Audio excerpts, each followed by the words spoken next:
Hello and good morning. Happy Monday.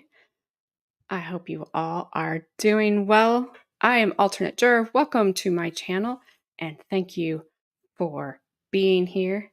Sorry, I already have my knot in my ear so I don't get gravely ear bleed. So, good morning, Stormy. I hope you had a great weekend with your baby boy. I think we've got you, here today? I won't be here tomorrow, and then I think you're gone the rest of the week, if I remember correctly. So I was going to tell you guys something funny, and then I just forgot it. Good for me. It's Monday. It's I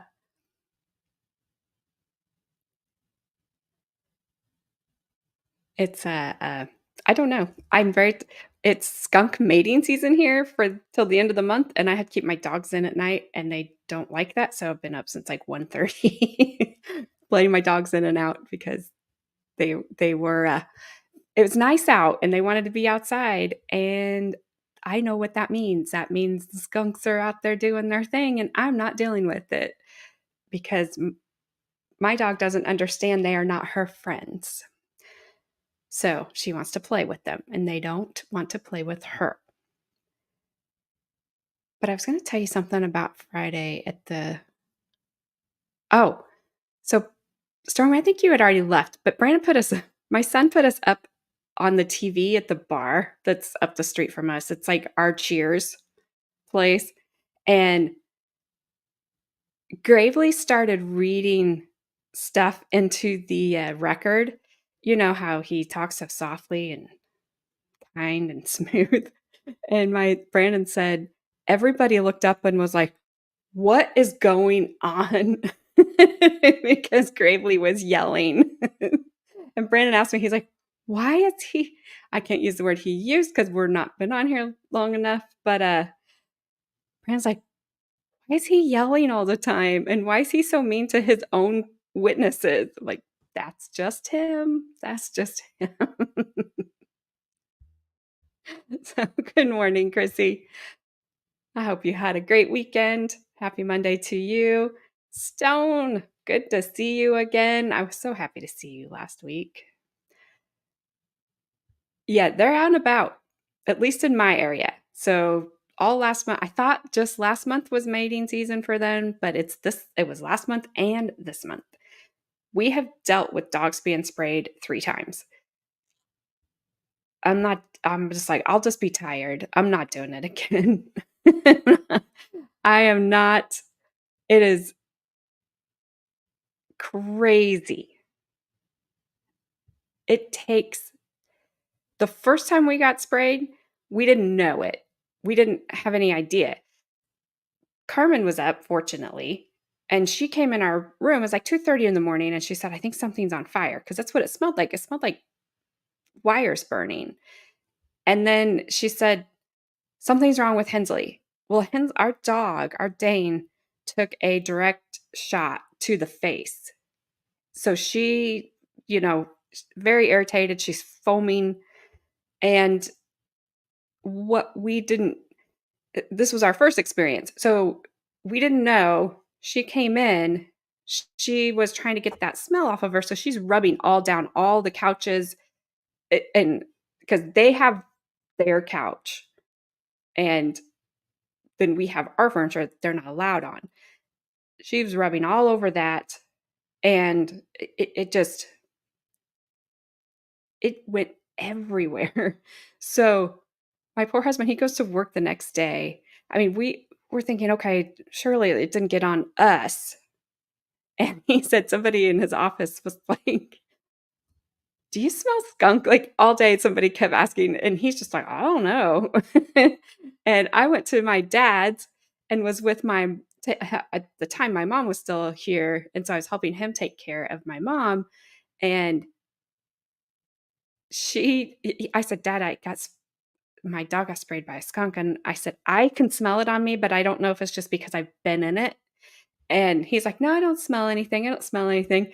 And this is February, mind you. Fortunately, we had really nice weather then, because the next thing I know, he's opening up the sliding glass door and he's cracking some windows. I'm like, "Dad, do I stink?" He said, "Well, I didn't want to tell you." But yeah, you kind of smell. So I spent that entire week, we took everything out of the closets, put it on the porch, opened, we looked Beverly Hillbillies, 100%, opened up all the windows. I cleaned the house top to bottom, I stayed up all night just doing laundry, putting it back. We threw away 2 couches because you can't get the oil that they spray off of them. And so that was our worst experience. We learned.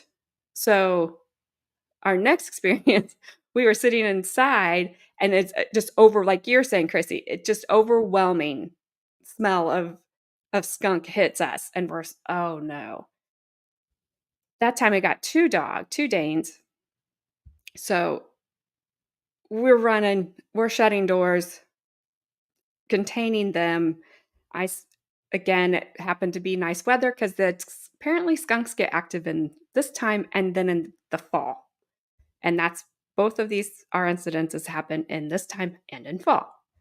So got them then.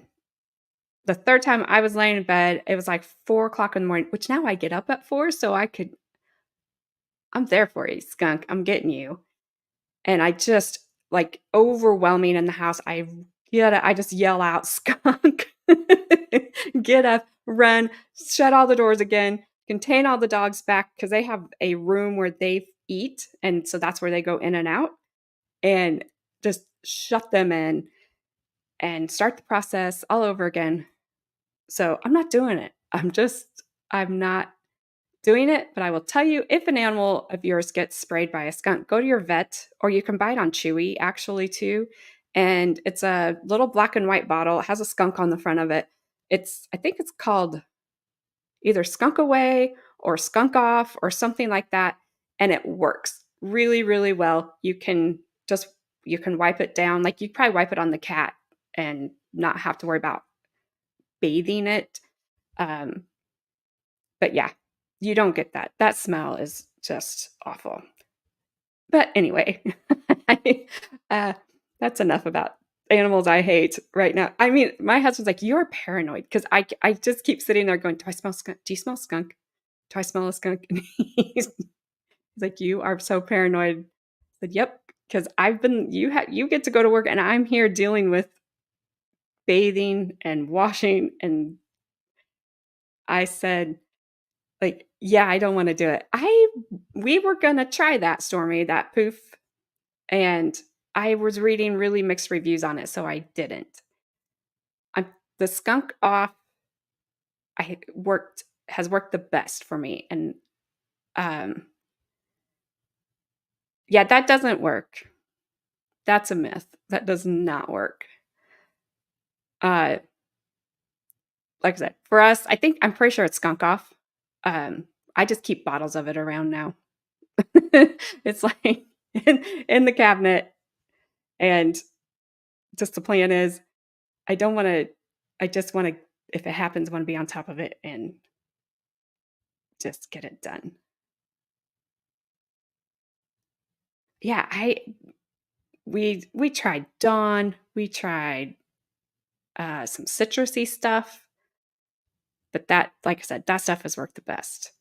Um, One other thing I need to take care of, because I did not get notified Friday until I had already ended the stream, and that is welcoming Brandon. He became a member, so I told him, he asked me about it. I said, I didn't see you.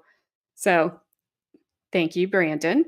Also, that means I got new custom emojis down there. And thank you, Stone. And thank you very, very much. I appreciate that. And it notified me, so I appreciate that even more. So that you guys have allowed me to put new emojis down there. So we have a koala. I have a tooth with only the tooth and nothing but the tooth. A spittoon. Still have Peter Pan, Meg, and Rambo, because we had a request from Gabby for Rambo. So those are all new down there. And I really appreciate it, you guys. Everything that comes in monetarily from this channel is going right back into this channel, so I can continue to make improvements and get better and better stuff. No, Chrissy, you should. I put a link at the top of the chat that I pinned there. Should have a link in there, and if that link doesn't work, on my page, the front of my page, if you click join, that should work for you. I know, man, my brain is not working today. Hamilton was having a hard time with the join button working, but the link is at the top of the chat. So one of those two hopefully should work. But you don't have the join. Okay, try the link that I posted. And maybe, Stormy, if you're still here, if the link doesn't work that I posted, if you can post it, maybe. I don't know if you can. If you can't, I'll go get it. That's weird. Okay. So, are you guys ready to be yelled at one more day by Mr. Gravely? We're about to the end. We're on day 4. We're almost through being yelled at. Okay, no problem. Just let me know, Chrissy, if the link doesn't work, I'll try to post it again. I'm not very good at that stuff, but I think I can do that one.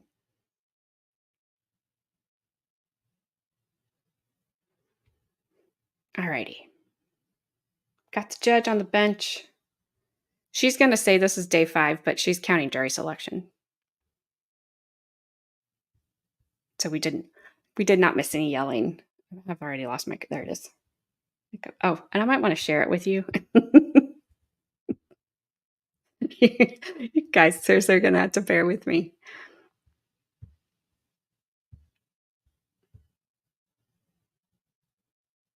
It's like I started my stream and turned off my brain. Also, closed captioning for some reason is not working on this one today, so maybe it'll start later. If it does, I will turn it on. But here we go. This case, Mr. Gravely, do you have a witness for us this morning? Or Miss Gabrielle, I'm sorry. Your Honor, the state calls Jennifer Dezoma. Jennifer Dezoma. Dezoma. Dezoma. Dezoma. Thank you. You're welcome.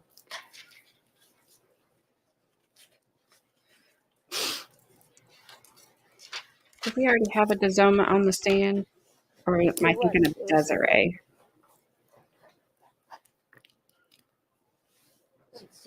I'm thinking of Desiree, I think. Well, we can text Jerry and say, make sure she keeps her jacket shut. Your middle seat. There we go, Chrissy. Miss you. DeZoma, come up this way, please. Yay. Thank you so much. I appreciate it. I'm glad you figured it out and it showed up. Good deal. Thanks. You lets me know that I'm not completely Do you solemnly swear the uh, testimony you're about to give is the truth, inept the at whole doing truth, that. and nothing but the truth, so help you God? I do. Please be seated, and you can Yes. take off your mask, and then slide up close and speak right into this because everybody wants to hear appreciate you, it very, okay? very Okay, much. thank you. Miss Gabrielle, Jennifer, can you state your first and last name for the record? Jennifer DeZoma, JenniferDezoma. And how old are you, Jennifer? 18. Do you go to school? Yes. Where do you go to school? Bradford High School. Are you a senior? Yes. Are you involved in any activities? No. Or do you have a part-time job? No. Okay. Were you friends at some point with Kaylie Juga? Yes. And when did you first become friends with Kaylie Juga? 6th grade at Washington Middle School. Did you remain friends throughout May of 2019? Yes.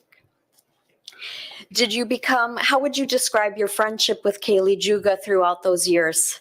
At first we weren't close. We were just mutual friends, but as time progressed, we got closer. I'm going to ask you move the microphone a little bit closer. Okay. Thank you. So you got a little bit closer. Would you hang out together Yes. at her house? Yes. And where else? Football games, basketball games. And were you friends with Kaylie Juga while she was dating Martice Fuller? Yes. And did you talk about her relationship with Martice Fuller during that time? Yes. And do you know when they first began dating? Sometime in freshman year, during freshman year. Okay, that would be 2018, perhaps? Yes. Okay. And what was Kaylie like during your friendship? How did you know her as? Outgoing. She was smart. She was brave. She was gentle. She was a good friend. She always made someone laugh. She was always smiling. She was outgoing. Okay. And did you get to know or did you meet Martice while she was dating him? Yes. Okay. And did you know Martice before Kaylie began dating him? Yes, but I never talked to him. Okay. Was Martice Kaylie's first real boyfriend to your knowledge? Yes. Okay. And would you sometimes see them together? Yes. Would you see them together at school or other places? School, on social media, football games together, basketball games. And on some occasions, did you see Martice engage in physical behavior towards Kaylie Juga? Yes. Okay, can you tell us about one of those events that you remember seeing? I remember standing by the windows in the commons, and I remember them arguing over something and him grabbing her by her ear and kind of halfway dragging her down to the ground and her starting to cry. Okay, so let's back up a little bit. When do you remember that happening? I don't remember exactly the date, but it was sometime during sophomore year. And you said this commons area. So where's the commons area? Right when you walk into the main entrance of Bradford, if you keep going straight, it's right to your right. Okay.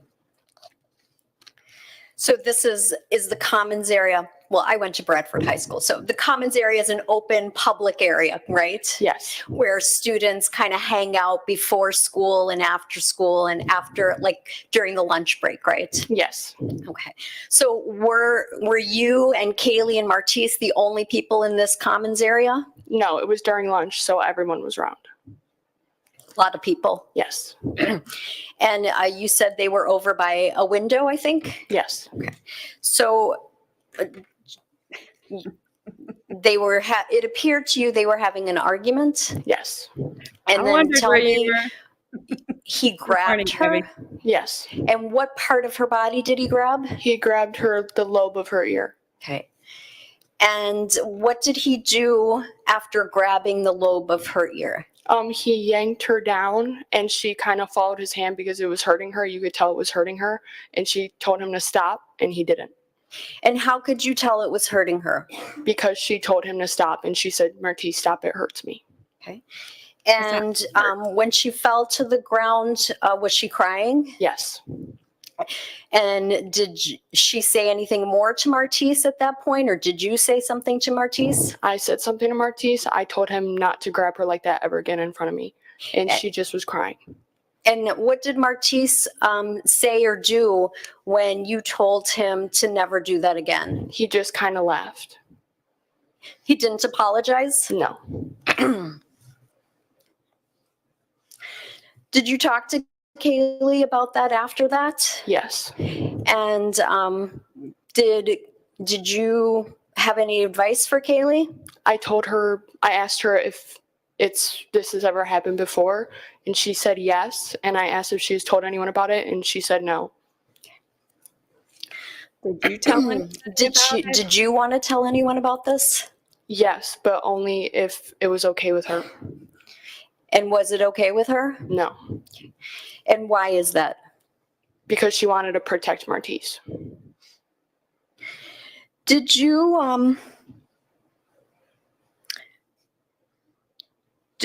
ever see him do anything else physical to her?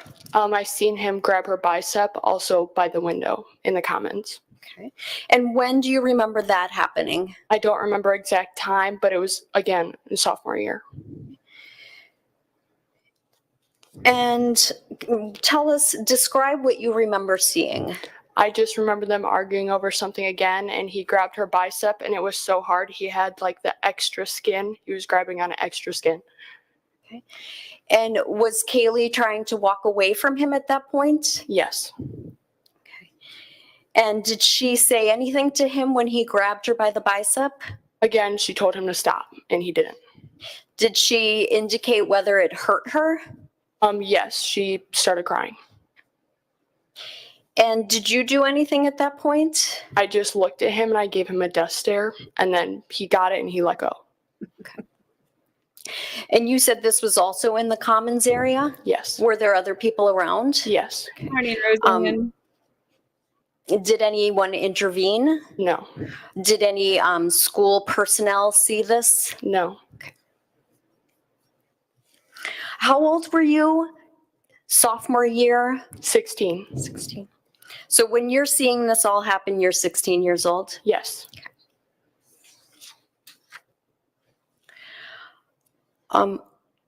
Did Kaylie ever talk to you about any other bruises or any other ways that Martice hurt her physically?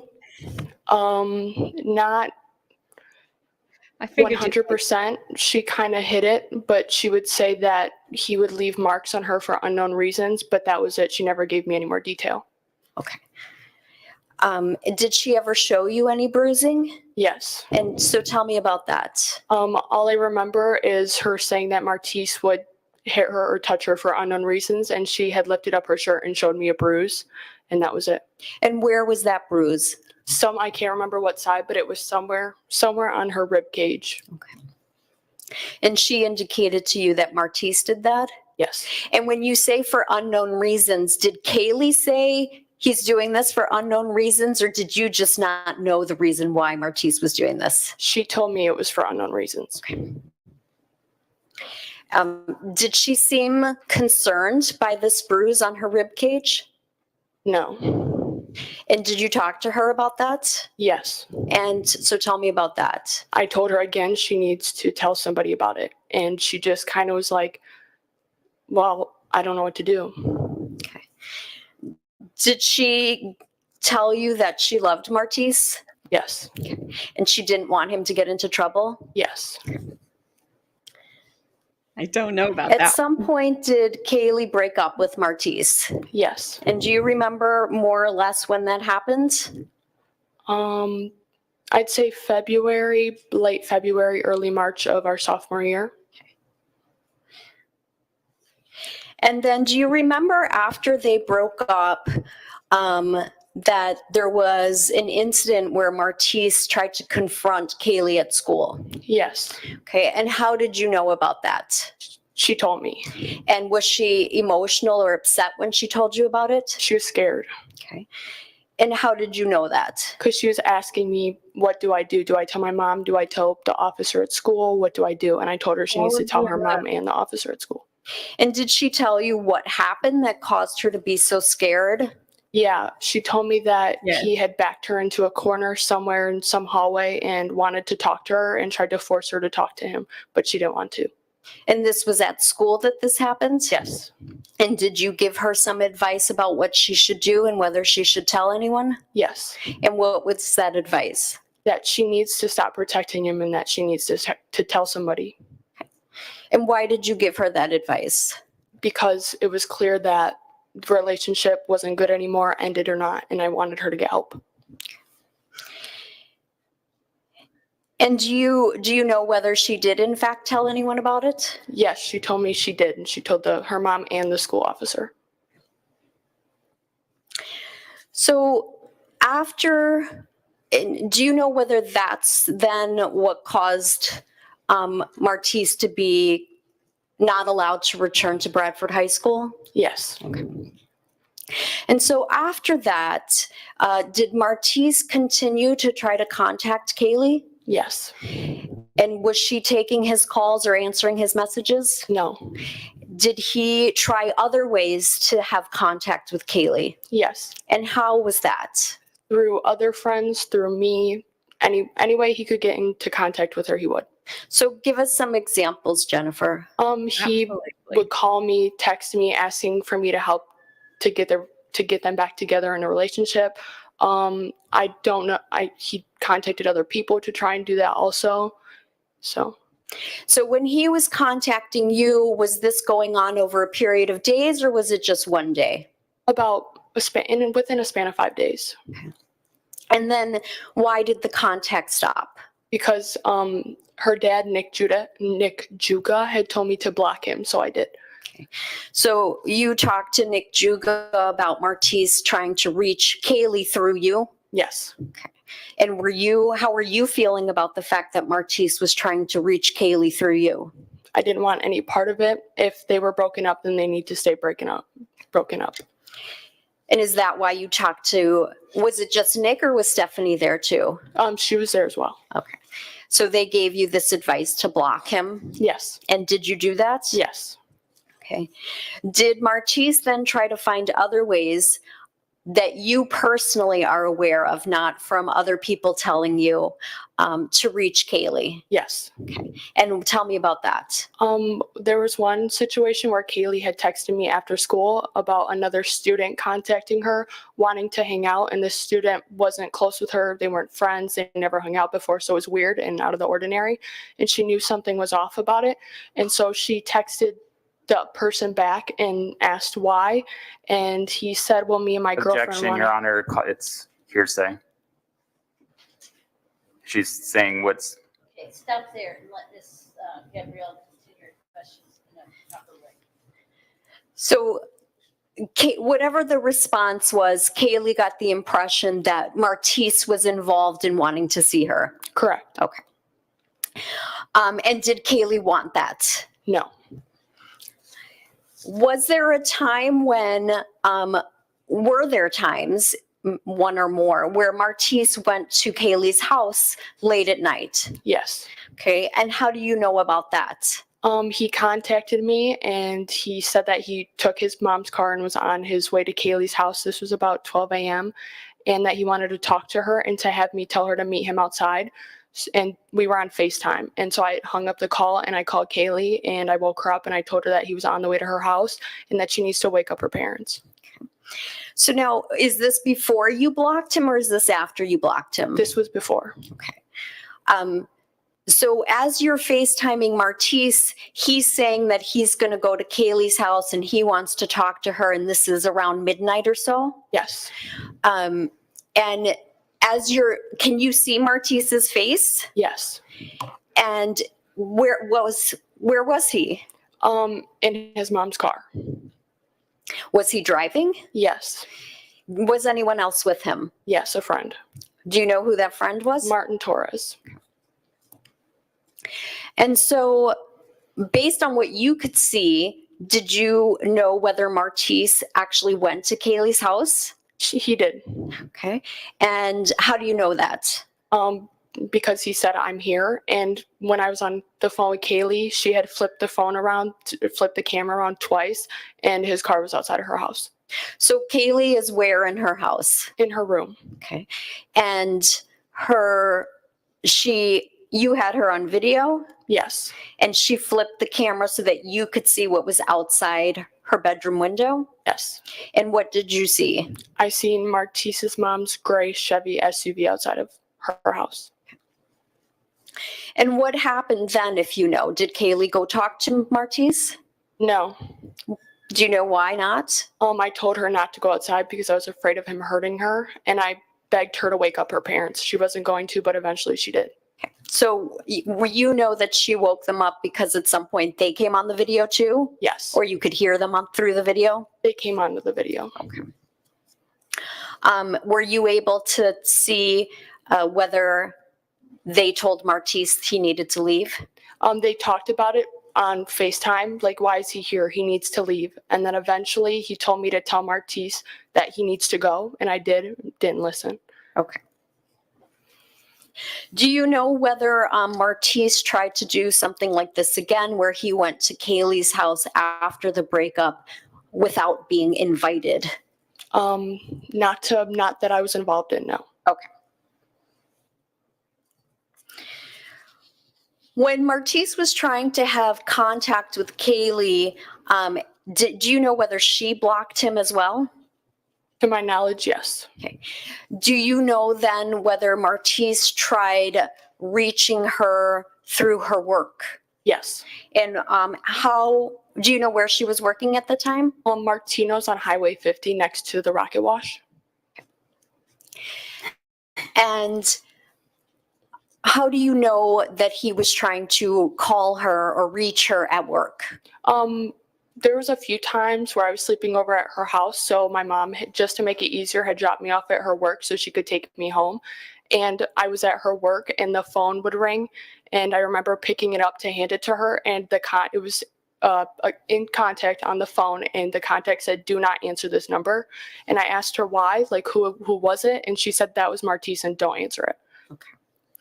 And did this happen more than once? I would say about twice. Okay. That particular day or over the course of several days? Over the course of several days. Okay. Do you know whether Martice ever threatened or said he was going to go to Martino's so that he could talk to Kaylie face to face? Yes. And how do you know that? She told me. Okay. And did she seem scared when she told you about that? Yes. Did she want that contact? No. So do you know whether she took any precautions so that Martice would not be able to come into the store? Yeah, she had talked to her manager or her boss, and they said that she could put his number in the phone as do not answer, and also she could lock the door and the drive-through window. And while you were at Martino's on those days where you were going to spend the night, did you see that the door was in fact locked? Yes. She would lock it when I would come in and behind me. My internet's already acting up good. Dang it. Because of all these efforts by Martice, did Kaylie take any other precautions that you're aware of so that Martice would not know where she was? She wouldn't go anywhere alone. She wouldn't allow any friends to post her on social media. She wouldn't allow her friends to post her anywhere that you could see the background where she was at. And did you actually see her tell friends, don't put my picture or don't post that picture? Yes.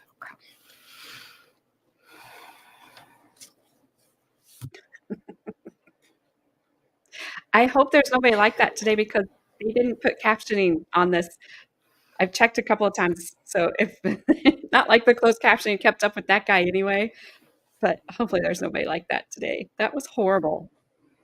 But yeah, and you're right. The judge was about to explode. I think she wanted to throw a water bottle at him. Jennifer, do you, during this time that all this is going on, did you know whether Martice had a gun? No, You don't know, or he didn't? I don't know. Okay. Were you dating Martin Torres at the time? No, Okay. Did you ever date him? no, Okay. I wonder why they asked her. Do you know whether Kaylie was aware that Martice had a gun? I don't know. Okay.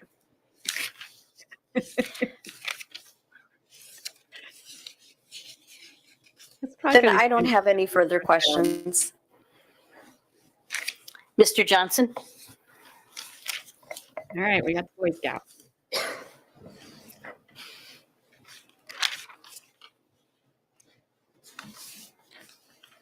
Ms. Tizoma, you said that there was a situation between Martice and Kaylie that happened where you say that Martice pulled on Kaylie's ear, correct? Yes, You said it happened in the Commons at Bradford High School. yes, And you said that it happened, and I think you said, quote, everyone was around, right? yes, In addition to students, there would also be staff people in the Commons, right? yes, And what you describe is that Kaylie was crying.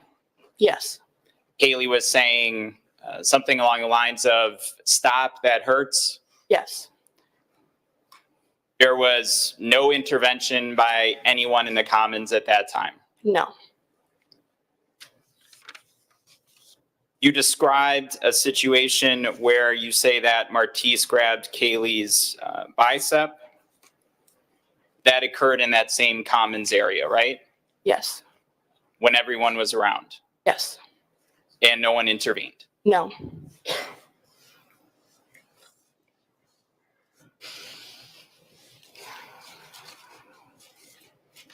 On your direct testimony, you said that Kaylie showed you some bruising that she had to her stomach.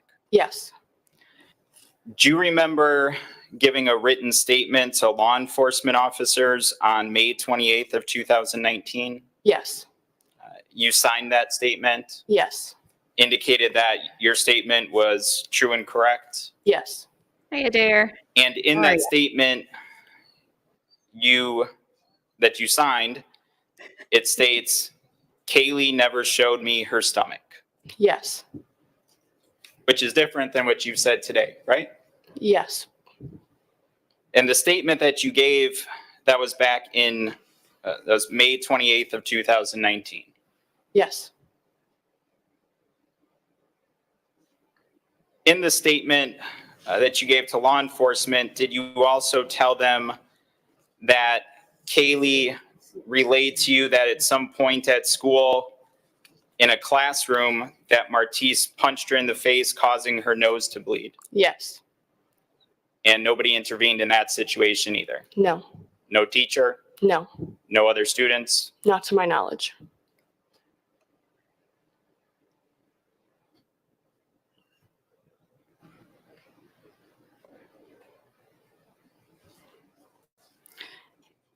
When you spoke with law enforcement in May of 2019, you also told them that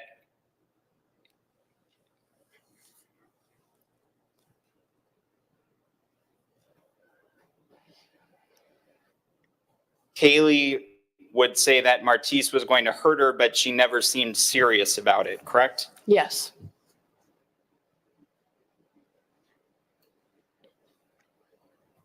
Yes, Gabby, I do.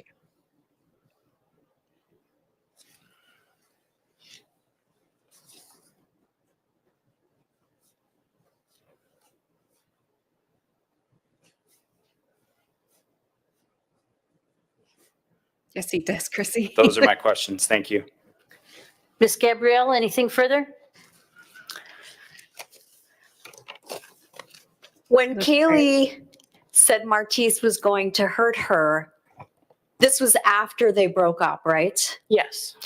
And what Kaylee really said was Martice was going to kill her. Yes. But you did not think that was serious, right? No, she always would laugh about it and make jokes about it. And no one thought it was serious at that time, right? No. And the commons area where these two incidents happened, no comment. there's a lot of activity going on in the commons area, right? Yes. A lot of students, and it's kind of, I don't know, would you call it like a semicircle, 2 walls, and then open on the other sides? Yes. So you can't see everything that's going on in the commons area that everyone is doing, can you? No. Too many people, too many bodies in the middle, even some tables, right? Yes. And when you said in your statement that Kaylee did not show you her stomach, Roseanne, I agree with you. But also throw this, because this is irritating me today really bad. This poor girl. She at least tried. She told her to tell in her teenage mind when Kaylee said she didn't want her to tell, she didn't want Jennifer to tell, she didn't, to protect Kaylee. But I look at it as teenagers are really good at hiding stuff. And I know, like in our commons area, when I was in high school, there wasn't really just teachers standing around. The office was right there that had windows that looked, just full wall of windows that looked out into where we were sitting. But there really wasn't anybody out there. All this could have happened there very easily. And nobody knew. Now, the whole pulling her down by her ear in the hallway is a little bit more, at least in ours, the teachers were out in the hallways during passing periods. So maybe in one of the back hallways, maybe that could have happened. I'm struggling with it. And I'm just thinking of all the ways that I know that they could have hidden this. And she obviously was good at it. And that's also true, Gabby. We were, and we did. And I hate that this poor girl has to live with this for the rest of her life. I hate that Kaylee's life is gone. And I don't know if this guy could have pulled it together and became not that in society and had a good life. It's sad. It was a waste. Yep. Absolutely 100%. We're all probably, I know I am very guilty. And I know my friends were, for me, absolutely very guilty of that because we think we're doing the right thing. And I just think our minds just it can't adult the reasoning out, if that makes sense. Yeah, they don't want anybody to get in trouble, right? They don't want to get grounded. They don't want anybody to get in trouble. And I get it if you skipped class or something, but this was just so out there that, I mean, I felt like a jerk all the rest of Friday night because I didn't realize that teacher really didn't have any arms Friday. He tried. He tried. What's he going to do? But where was everybody else? I'm with Roseanne on that. Like, where was everybody else? So yeah, I'm struggling with it. And listening to her today for some reason is just, I feel so bad for her. She did try to give her advice, and she's going to have to live with the fact that she wasn't successful at it. Not her fault. Yes.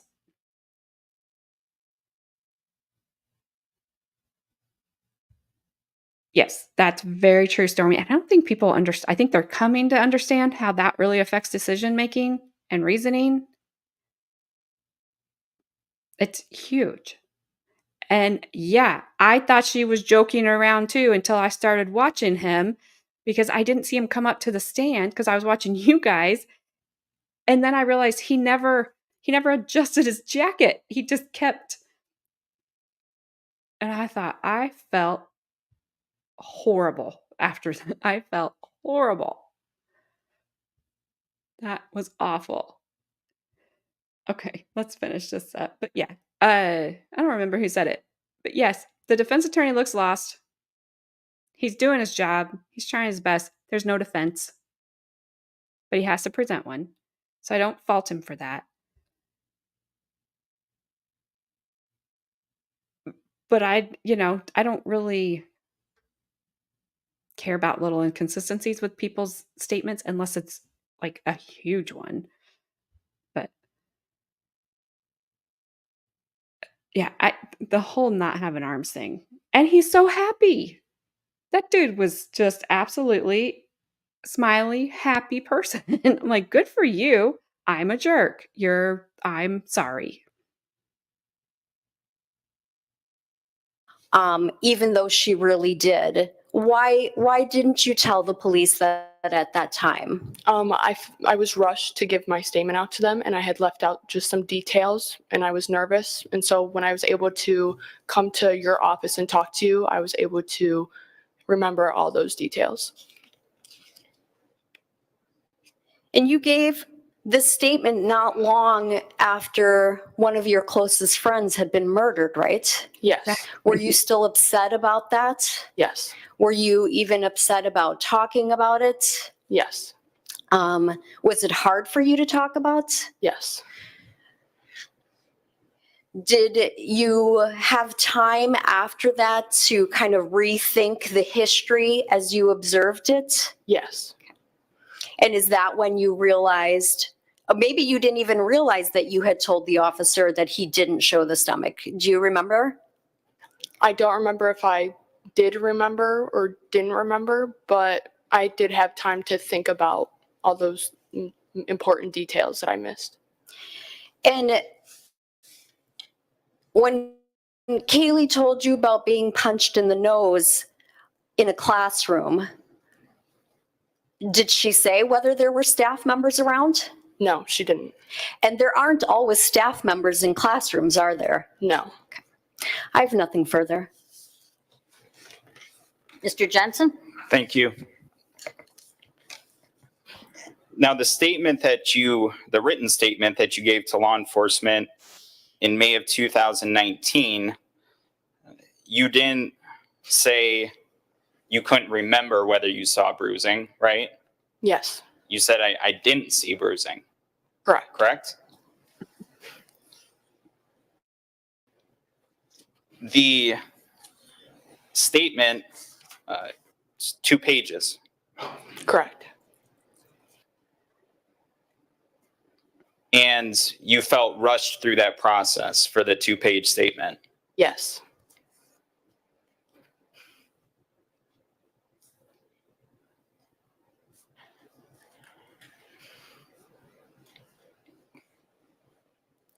Sit down.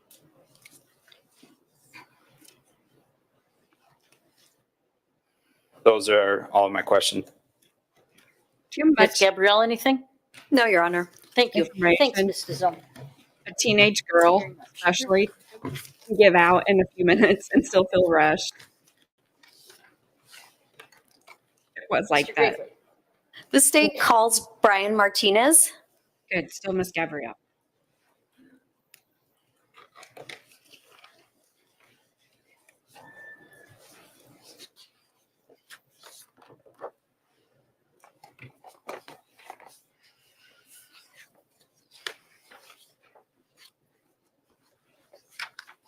I'm hoping we see another teacher because I thought they said there was 2 teachers that were walking her to the office and the resource officers were walking him to the office.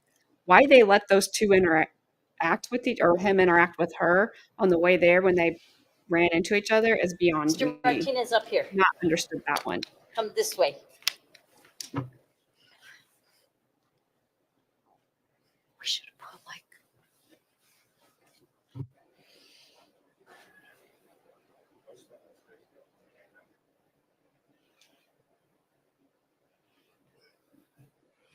Good morning. You can take off your mask. Do you solemnly swear the testimony you're about to give is the truth, the whole truth, and nothing but the truth, so help you God? Yes, I do. Please be seated. Thank Then I'm going to ask you to slide up close to that microphone because it needs like a close face, okay? Okay. Thank you. Miss Gabrielle. Thank you. Mr. Martinez, could you state your first name and your last name and spell them for the court reporter and the jurors, please? Sure. It's Brian Martinez, Brian Martinez, Martinez. And Mr. Martinez, did you know Kaylie Juga? Yes, I did. And how did you know Kaylie Juga? Kaylie worked for me, but I also knew her from her family and things like that.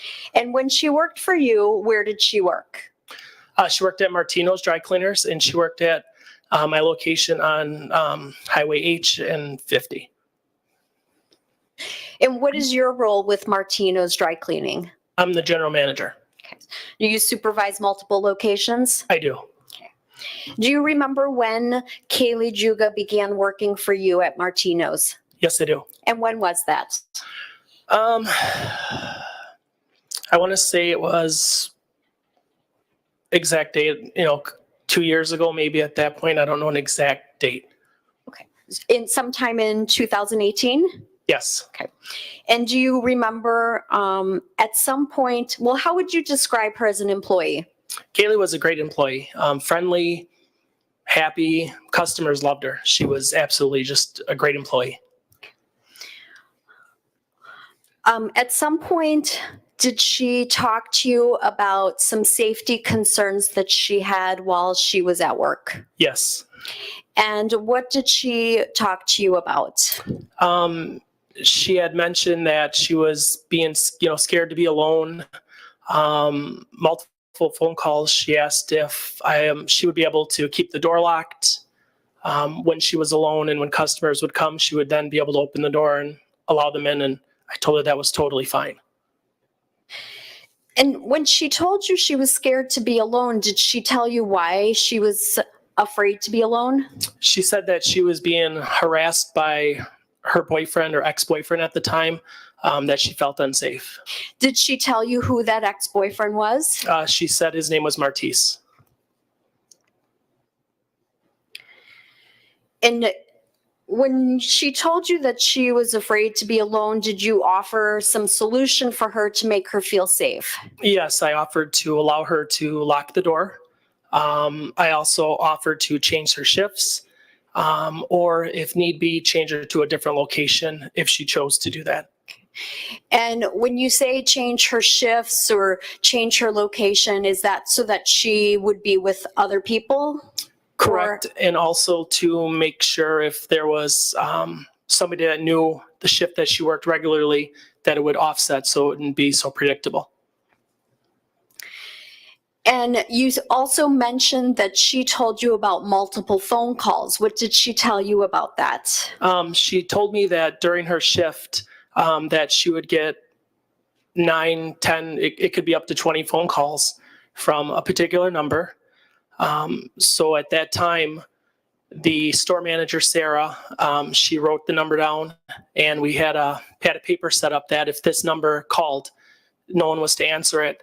And then on a daily basis, I would call Sarah after Kaylie's shift and find out approximately how many times that number had called. And did it appear based on that verification process that that number was calling repeatedly? Yes, Your it Honor, was. I'm going to object. I think it's calling for hearsay of what this other person, Sarah, told him. I'm not sure that he has any personal knowledge of Just wait. those calls or records. Me too, Stone. She just went I through believe some these that- are what could be considered business records. He's reviewing the business records of the Martino's phone. Objection overruled. I Go would ahead. just give another objection to the business records. If they have not produced any business records, I don't see how they can rely on a business records exception when there are no business records. that I have think been he's provided. here to testify about his own records that he kept about this incident. And he's the business manager. So I think he has a right to testify about the records that he tried to maintain during this period. So I'm overruling your objection. I guess, Your Honor, I think then we're entitled to see those records. I can't hear you. If we're going to continue to debate this, this should not be done on the record in front of the Okay, jury. just hang on. So this discussion should be had outside the presence of the jury. Mr. Johnson, what were you continuing that same argument? I was hoping to just finish that argument, but You were done, right? I was just wrapping up my argument on that. I'm going to let you say whatever you're going to say for final. Go ahead. I guess what I'm saying is if he can testify, if the court is allowing that because of a business records exception, then the defense is entitled to see those business records. I'm allowing it because he personally gathered that information from his position as a job. Technically, it wouldn't come under the evidence code as a record because it's in his head and it's what he asked for. But it's his information that he gathered that he knows of directly. So I'm letting him testify to it. Okay? Thank you. Go ahead. What were you going to say? Back to the question as far as the number that was there, I had no idea whose number it was. I just know that number was repeated and that number was wrote down and placed next to any phone that was in that location. And so the number, when you were doing these checks after Kaylee's shift, the number was showing up a number of times Correct. and on more than one day? Yes, there would be every day that Kaylee worked, that number would show up. And even on days that she didn't work, that number may show up just to see maybe if she was there or whatever. And this was the number that Kaylee provided you as belonging to Martice? Correct.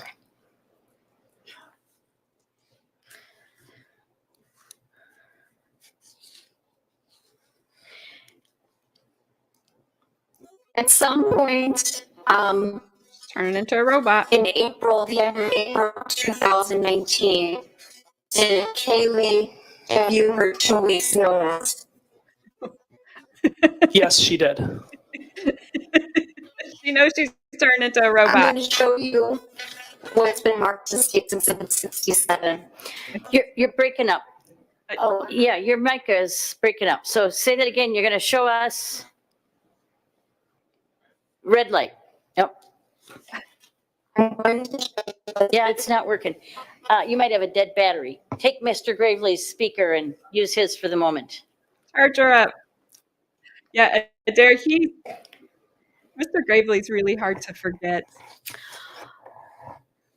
I'm going to show you what's been marked as State's Exhibit 67 and ask if you can identify it, okay?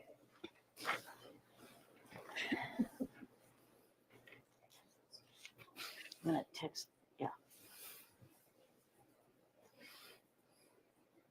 I watched that trial of Derek, and I didn't watch the whole trial. I don't remember. Mr. Martinez, I'm going to show you State's Exhibit 67 now. Do you recognize that exhibit? Yes, I do. And what is it? That was Kaylee's 2-week notice stating that she was going to be leaving Martino's. You're on a permission to publish? Hello? I'm sorry, no. You're on. No objection. Okay, but I'm not hearing it either. Okay, no objection. You may publish. Speak to me again. You know what? I think it restarted, but it's better now. Judges isn't, her mic's not on either.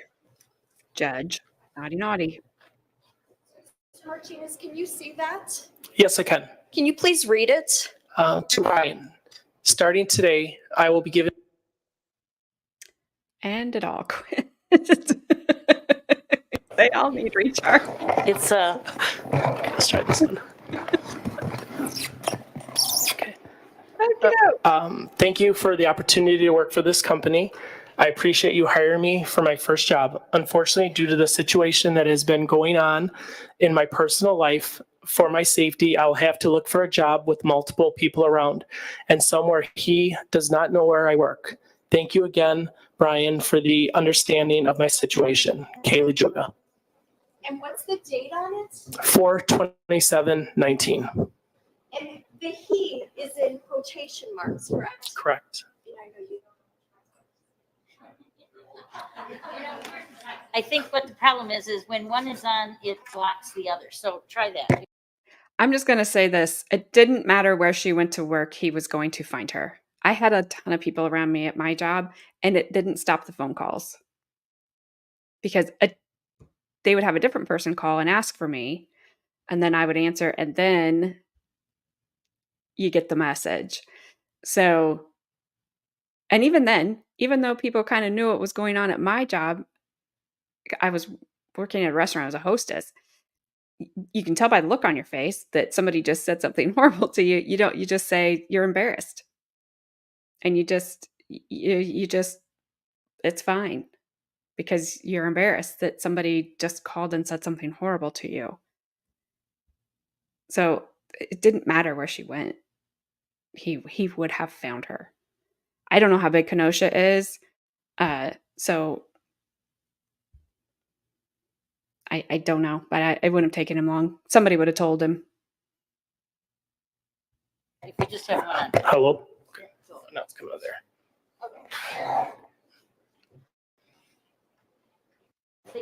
100%.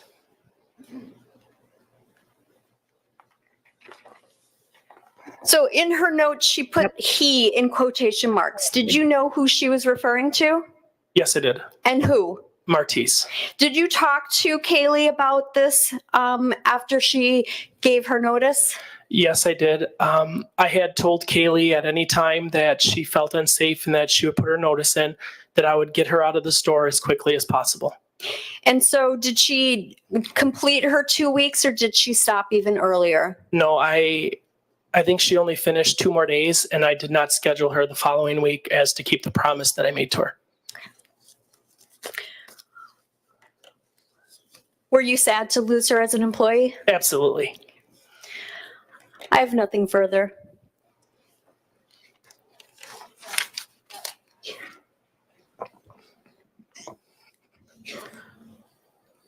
Mr. Martinez, back in, I guess, March or April of 2019, you did not make a police report for harassing phone calls at Martino's, right?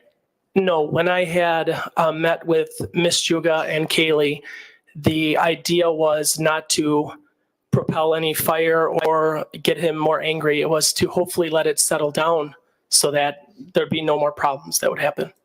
So you didn't make a report, correct? No, I did not.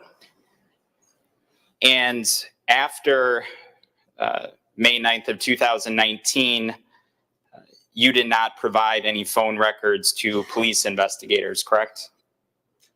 No, had they asked for them, I would have provided them. And so they didn't ask you, therefore you didn't give them anything. Just the information that I had, the number that was calling, any information as far as they asked for, I provided for them.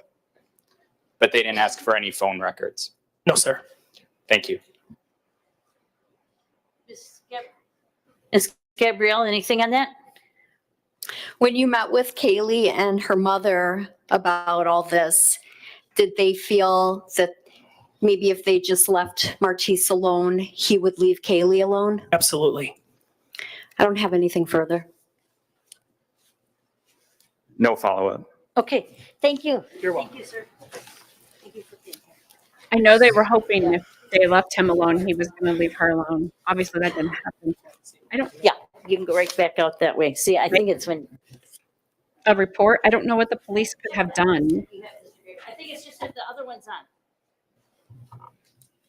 Yes, Judge, I'm on.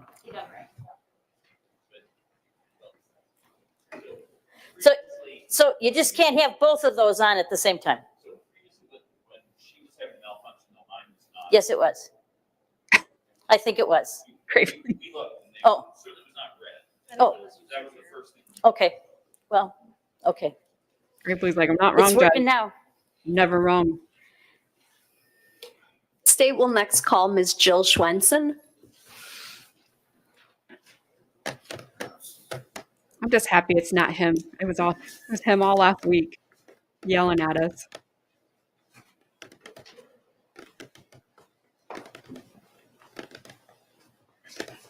Nope. Piece of paper. You can end up right where we are. Just you're not there at that. You're not there though. You didn't think I was going to do that. You're not live anymore.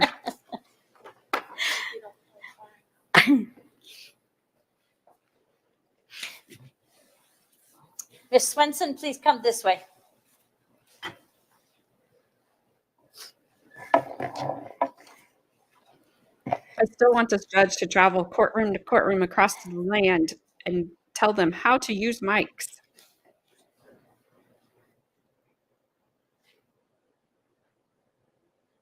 Morning. Would you please raise your right hand?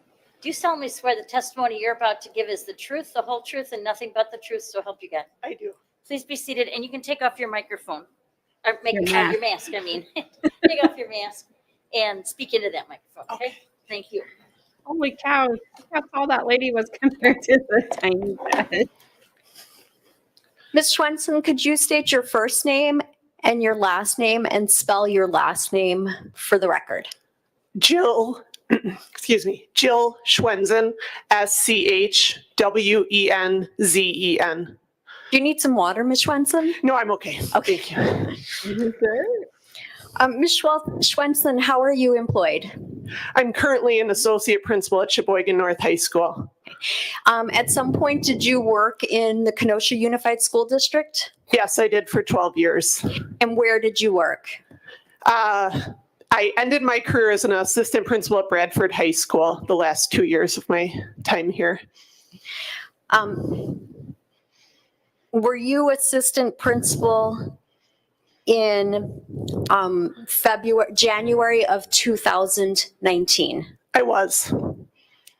And did you meet or know Kaylie Juga while you were the assistant principal at Bradford High School?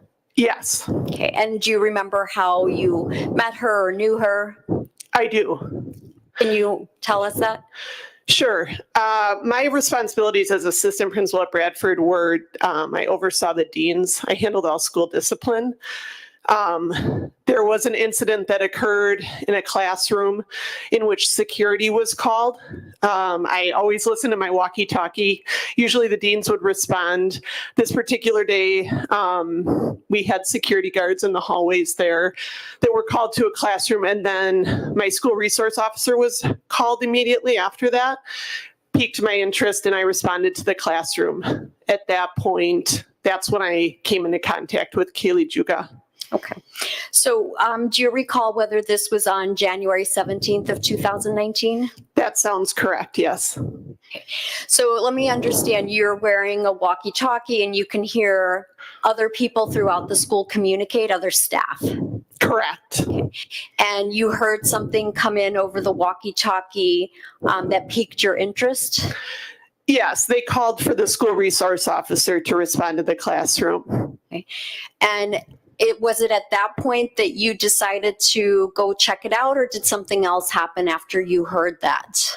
No, as soon as I heard that, I decided to go see what was going on to see if I could assist. And who was the school resource officer at the time? Arturo Gonzalez. I don't know what that means, but So did you go to the classroom then? I did. And what did you see as you're approaching the classroom? As I was approaching the classroom, I saw a couple of my security guards speaking with the teacher right outside the classroom, and I approached them. And then did you talk to them? Yes, I asked them what was going on. And did they give you, did they tell you what was going on? Yes. Okay, what did they tell you? They explained to me that Kaylie had come into class and was crying and asked to be moved from Martice. They then explained that Martice did not comply with that request. So the teacher explained that that's why he called the security officers. And then they subsequently decided to call Mr. Gonzalez. They did explain that while the incident was occurring, the teachers did put themselves physically between the two students, and that Martice had pushed through the teachers to try to get Kaylie's phone. To get Kaylee's phone or to get to Kaylie? To get to her, but it seemed to me that that he wanted her phone. Did you see Martice while you were there? He had been escorted out by Officer Gonzalez and was headed down the hallway. And where was Kaylie? She was sitting in the front row of the classroom. Did you go into the classroom to talk to her or see her? Yes, I could tell she was upset, so my intention was to remove her from the classroom and speak with her to make sure she was okay. And did you do that? I did. So what did you say to Kaylie in the classroom? I said, "Why don't you come with me, honey?" And did she? Yes. Did she say anything more, or was she still crying? She was crying, and at that time I just wanted to get her to my office so she could have some time to calm down. So then was it just you who, did Kaylie just come with you, or was someone else with you also? Mr. England followed us. Usually in these situations, a teacher would have to write up a referral, so he was coming with to do that in my office. And so did you go back to your office? Yes, we walked towards my office and ultimately ended up there. Did you go a different direction or a different route than what you saw Martice going in with Arturo Gonzalez? Yes, my intention was that Kaylie and Martice would not meet up again, and so I took her a different direction. But did they meet up again? Yes, we came together sort of right outside my office. There's a little, I don't know how to describe it, common area that we unfortunately kind of met up at. Okay, and what happened when you all met up in this area? I looked at Martice and said, "Please don't talk to her or touch her." And and I believe our SRO said the same thing. He grabbed her backpack and said, "You're going to do me like this." So the SRO meaning Officer Gonzalez? I'm sorry, yes. That's okay. So Officer Gonzalez told Martice not to talk or touch Kaylie? Yes. And Martice did then still reach out and touch or grab Kaylie? Correct. Officer Gonzalez had to ultimately put himself between the two students. When he reached out to grab Kaylie, do you remember what he grabbed or what part of her body he grabbed? Her backpack. And did he actually physically pull on it? I believe he made contact with it, but Officer Gonzalez intervened immediately. And what was Kaylie's reaction to this by Martice? She was just upset the whole time and continued to cry. She did not say anything. Did you talk to Kaylie then once you got her in your office? I did. Did you talk to her about what had happened in the classroom? Yes, I asked her to explain to me what had happened from her perspective. And what did she tell you? She explained that Martice wanted her phone because he thought she was speaking to another boy. And did she say what he did to her physically in the classroom? Yes, she said that he had bent her hand back in trying to grab the phone. Did she say whether that hurt her? Yes. So when you were talking to Kaylie, did what Kaylie was telling you concern you? Yes, I was very concerned. She went on to share some other details. Tell me those other details, please. She said that she was scared, that he was very possessive of her, and that she wanted to break up with him, but that he had told her if she did, he would harm himself, and she didn't want that to happen.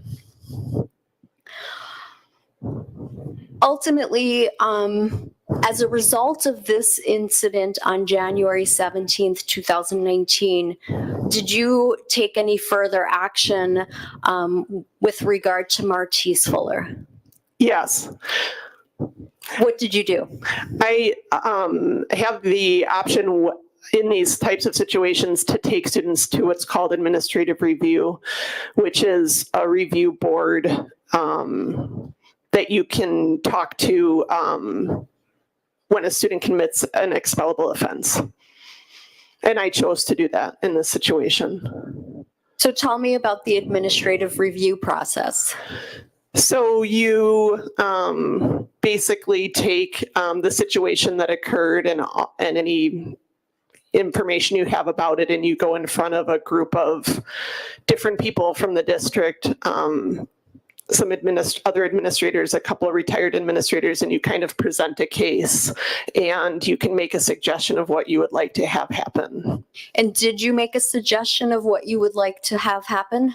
I did. And what was that suggestion? I suggested an abeyance agreement, which is an agreement that all parties enter saying you will not be expelled at this time, but there are conditions put in the agreement that must be agreed to. Okay. Did they agree that an abeyance agreement was the proper course of action? Yes. And so did you create or craft an abeyance agreement? I did. And so I'll show you State's Exhibit 69. Okay. Breathing in the microphone. But if the officer was there, if he's an actual police officer, I wonder why he wasn't arrested for assault. I wonder if it was because Kaylie didn't want to press charges, because people witnessed him assaulting her and then him grabbing her. Here's State's Exhibit 69. Do you recognize that exhibit? I do. And what is it? It's an abeyance agreement that I wrote.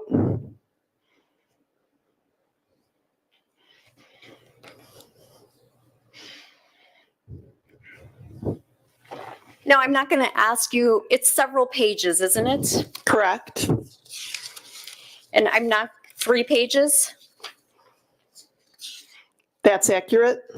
And I won't ask you to read it verbatim, but what was the agreement with Martice Fuller? The agreement was that Martice would have no classes with Kaylie, he would have no contact with her, and he would participate in the WAIT group, which is an acronym for an anger management group that was offered at Bradford. And that was to last through the 2019-2020 school year? Correct.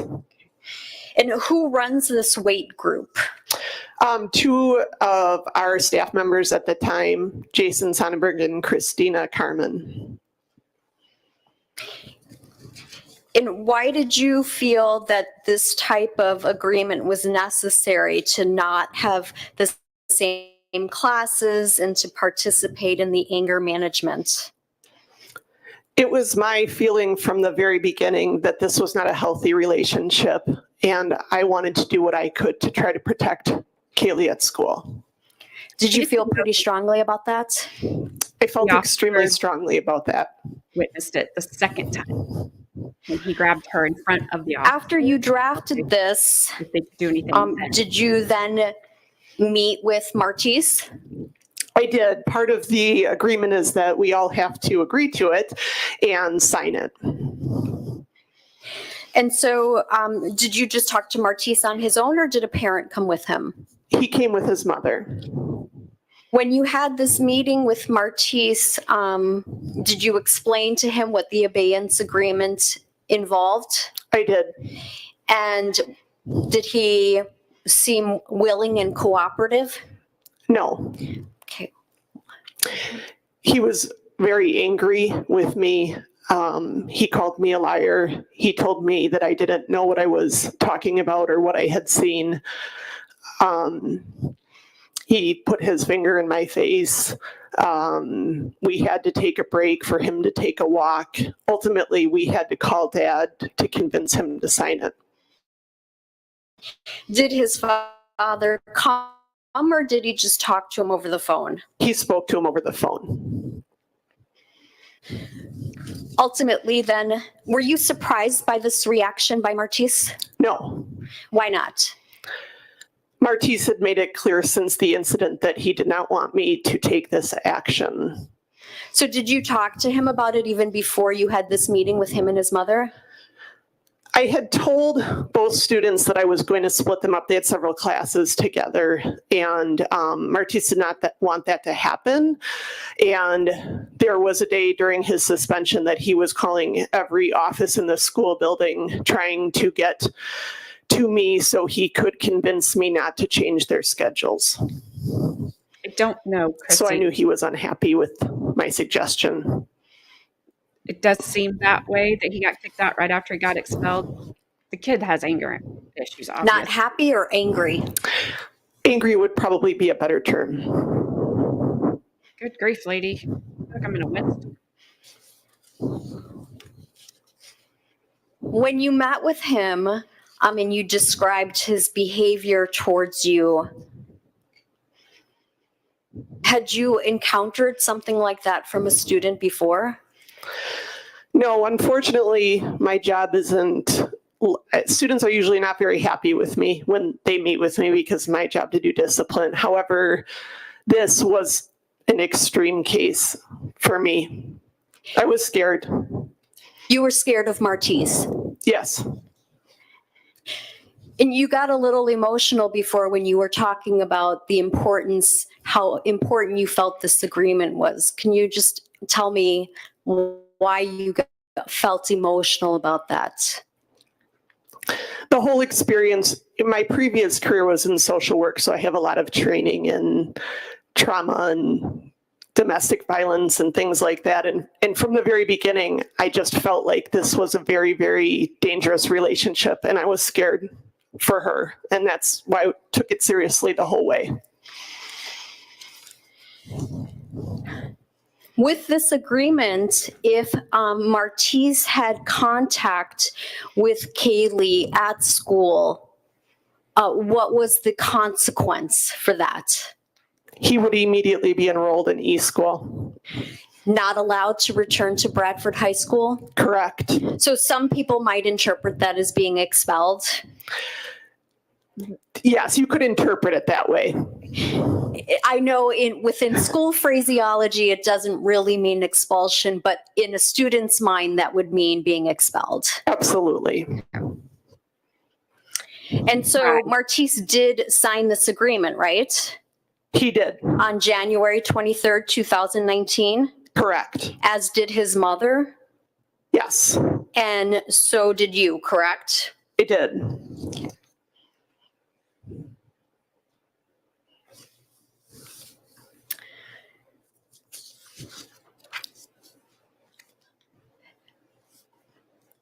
Did you at some point enforce the agreement?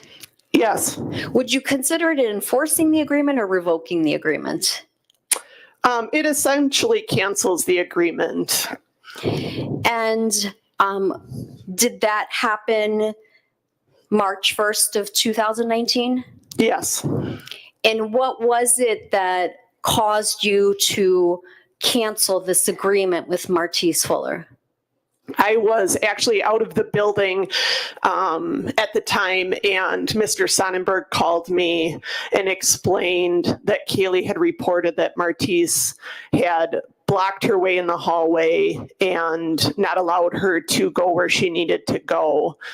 He wanted confirmation from me that that would be a violation of the agreement, and I said at that time that it would be, and that he should be immediately moved to e-school. And was Martice notified of that?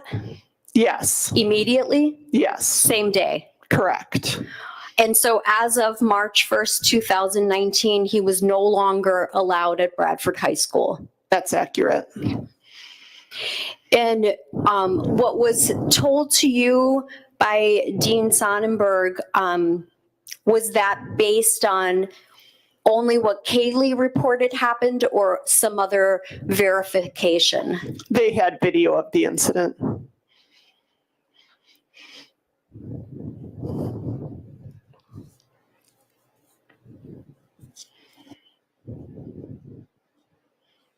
I don't know what more she could have done. And it's too bad that then she went home and downplayed it to her mom and dad. When Martice was calling all these different offices because of the understanding that he would not be allowed to have the same classes as Kaylie, did he ever reach you? I was at a meeting at the district office. My secretary actually contacted me there and said, will you please call him back because he will not stop calling. And so I did. And did you speak to Martice? I did. And what happened in that conversation? I explained to him that this is what was going to happen. He kept trying to tell me that that's not what Kaylie wanted, that that's not what he wanted, that it wasn't as bad as what I thought. I ultimately had to hang up the phone on him because he would not stop talking. I don't have any further questions.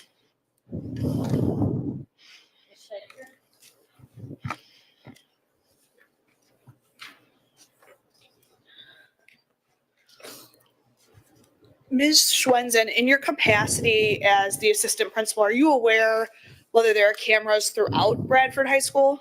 Yes. Do you know whether or not there were cameras in the common area? Yes, there are. Now, in regards to this abeyance contract, you indicated that you met with Martice and his mother, correct? That's correct. And this was an in-person meeting, I assume? Yes, it was in my office. Did you also meet with the Jugas? I met with Mr. Juga the day of the initial incident. And that was in person as well? Yes. So both families were made aware of the incident, Yes, and they were made aware of the abeyance contract. correct. And you indicated on direct that you had spoke with Kaylie right after the incident. Yes. Did she also indicate to you that she was stressed about finals during this time? Yes.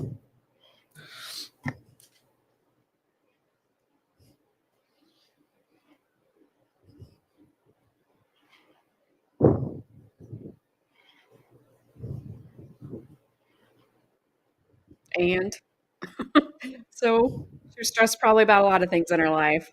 I know you got to ask, but And you indicated during this time Martice had reached out to you regarding his concerns about the abeyance contract and the changes that it would cause in his schedule. Yes. At any point, did Kaylie reach out to you? Yes. Did she indicate that she didn't wish to change schedules? Yes.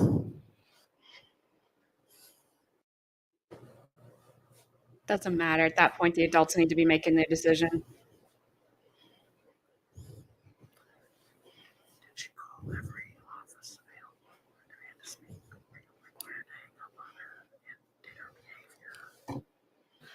Nothing further. Ms. Gabrielle? I thought the same thing. So Ms. Schwensen, did Kaylie call every office in the building to try to find you to talk to you? No, we only spoke one time after the initial incident. Okay. And when she spoke to you, did her behavior frighten you? No. Did her telling you that she didn't want to change schedule, she didn't want Martice to be moved out of her class, did that surprise you?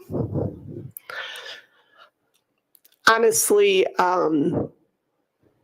what it made me think was only stronger that this was an unhealthy situation for her. Tell me more about that.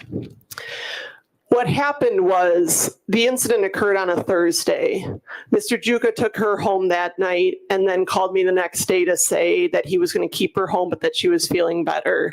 And I had requested at that time, in every situation, we have a student do a written statement. So I said, I didn't want to ask her on that Thursday because she was upset. So I said, if she could over the weekend, could she write her statement? So my next interaction with Kaylie was on Monday when she presented her statement to me. And at that point, her story had completely changed. And it was inconsistent with what 5 school staff members claimed that they saw? Correct.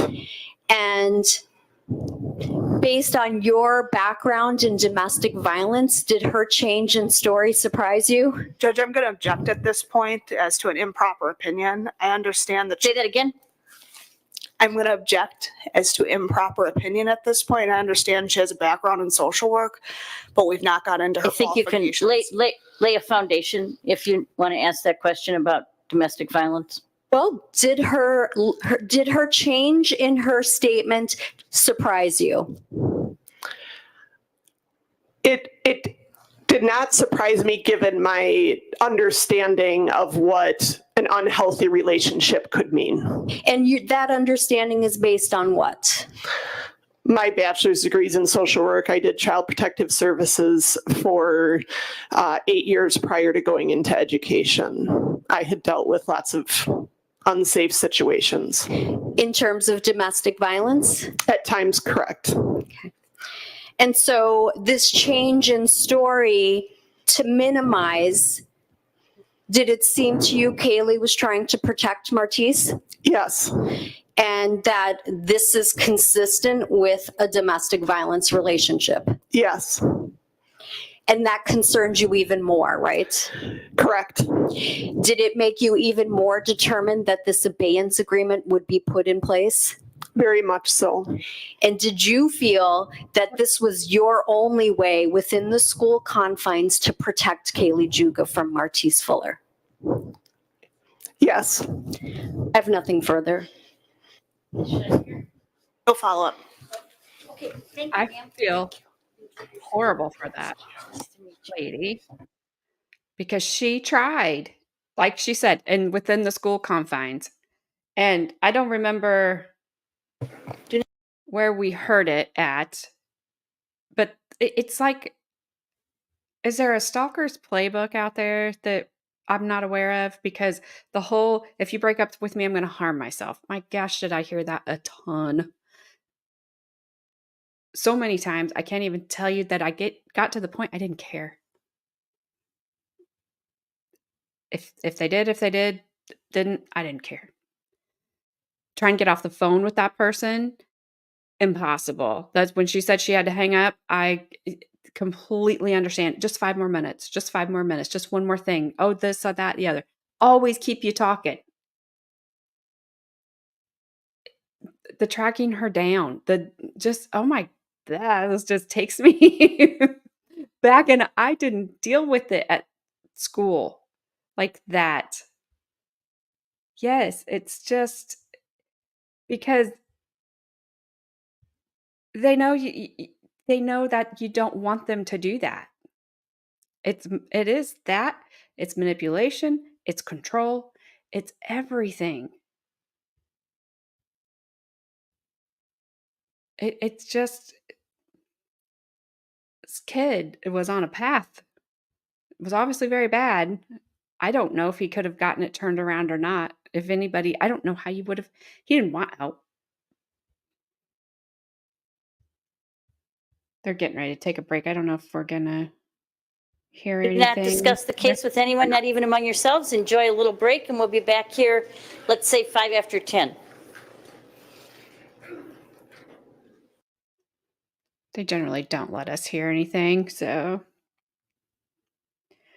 there's going to be a reading of a stipulation, and I'm not sure who reads it. So here's, if you guys haven't seen it, that's the view of where they're at right now. So the jury is all sitting at those tables. Sorry, the camera moved on me. So they're all facing counsel. Judge is up on the stage. It's really weird.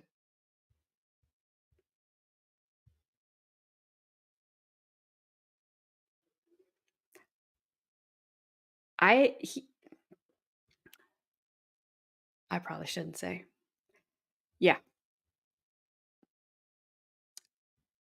Never called my parents and said that, but just said that it was other, I think I told you guys earlier, hope she makes it home. I saw I saw how she left.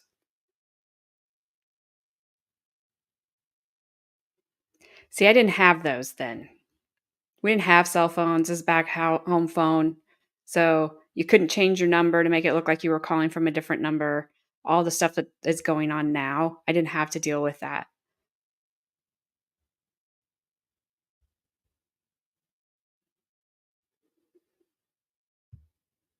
And I hope it backed him off. I'm glad you're still here.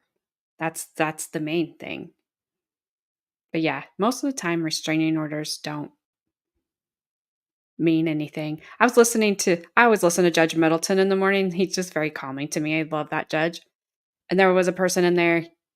He had 2 DVs against, I don't know if she was his wife or just girlfriend.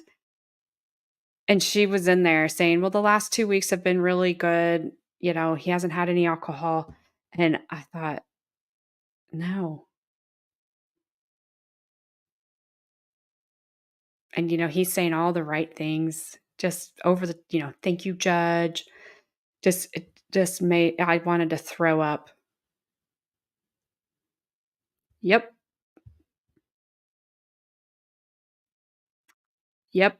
And that's probably what caused a lot of issues between my friends and I because it got annoying. They didn't want to deal with it. So they backed off. I backed off.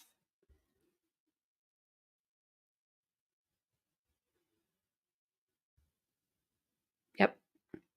Absolutely. And my older self looks back at my 15-year-old self and was like, I wish I wish I could have told you this then. The flags were there. The red flags were there immediately. And I either didn't know at that age or I ignored them. And then it was kind of like a too late situation. Now, then I had to deal with it and get through it. But yes, if myself now and myself then could meet, she wouldn't like me. She wouldn't like me at all. All right, maybe they're bringing the jury in.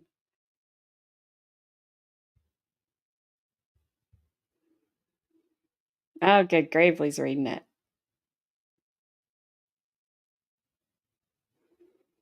I know you guys have missed his voice today.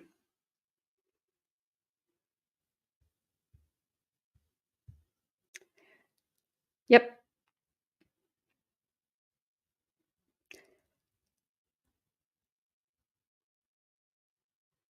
I wasn't allowed to. I wasn't allowed to drive to work. I was taken to work. I was picked up from work. I wasn't allowed to be home by myself. And this was all like towards the end where you could kind of feel it doing what this was doing, building up and building up and building up. And it got just to the point of,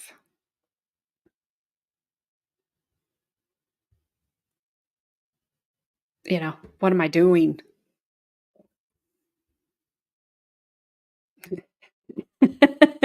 Is that Gravely yelling?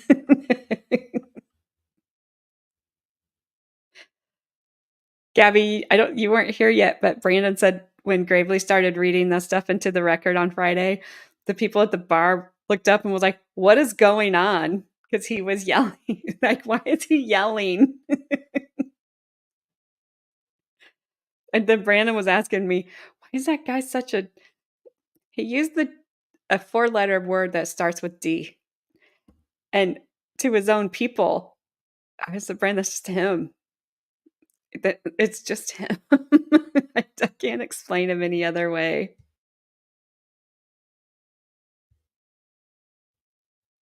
Okay, I'm trying to.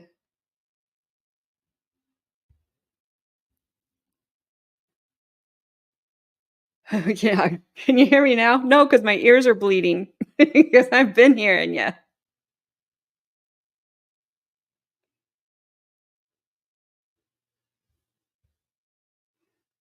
Yeah, I was just like, that made me laugh. Should we start with that? Yes. Where is that?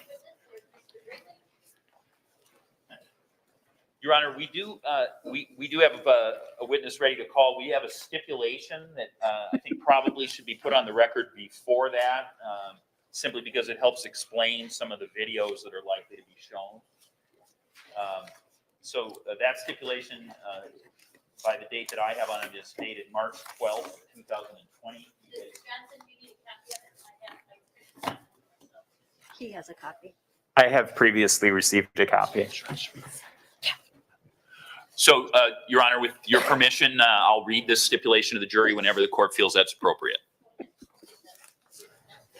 Oh. So again, a stipulation means that the parties have all agreed that these are the facts that you may accept. And it has 8 different sections, so I'm going to read those 8 sections. Yay, 8. Number 1, the Kenosha Police Department retrieved and downloaded video from May 5th, 2019 and May 9th, 2019 from home security cameras located at 10921 66th Street in Kenosha, Wisconsin. Number 2, the Kenosha Police Department retrieved and downloaded video from May 9th, 2019 from a home security camera, Nest doorbell camera located at 10919 69th Street in the city of Kenosha, Wisconsin. Number 3, the videos from both homes were downloaded with the consent of the homeowner. Number 4, the videos were not and have not been altered or edited in any way. Number 5, the home security cameras located at 10921 66th Street, Kenosha, Wisconsin, were set an hour ahead of actual time. As a result, the times on the downloaded videos for May 5th, 2019 and May 9th, 2019 are shown as an hour ahead of the actual time. Number 6, the home security camera located at 10919 69th Street was set with the correct time. Number 7, Officer A. Kukowski of the Kenosha Police Department retrieved a fired bullet from Freighter South St. Catharines, was collected, packaged, transported, and securely maintained in order to protect the integrity of the evidence and to preserve the appropriate chain of custody. The chain of custody is not challenged. And then finally, number 8, Your Honor, Officer Van Wee of the Kenosha Police Department retrieved 3 fired bullets located by Dr. Kelly of the Milwaukee Medical Examiner's Office during the autopsy of Kaylie Juga on May 11th, 2019. These bullets were properly collected, packaged, transported, and securely maintained in order to protect the integrity of the evidence and to preserve the appropriate chain of custody. The chain of custody is not challenged. And then all the parties, Your Honor, have signed that stipulation. Yes. Okay, so that's the stipulated facts. Okay, next witness, Mr. Gravely. The state, excuse me, I'm sorry, Miss Gabrielle. It's okay. The state calls Detective Jason Kennedy.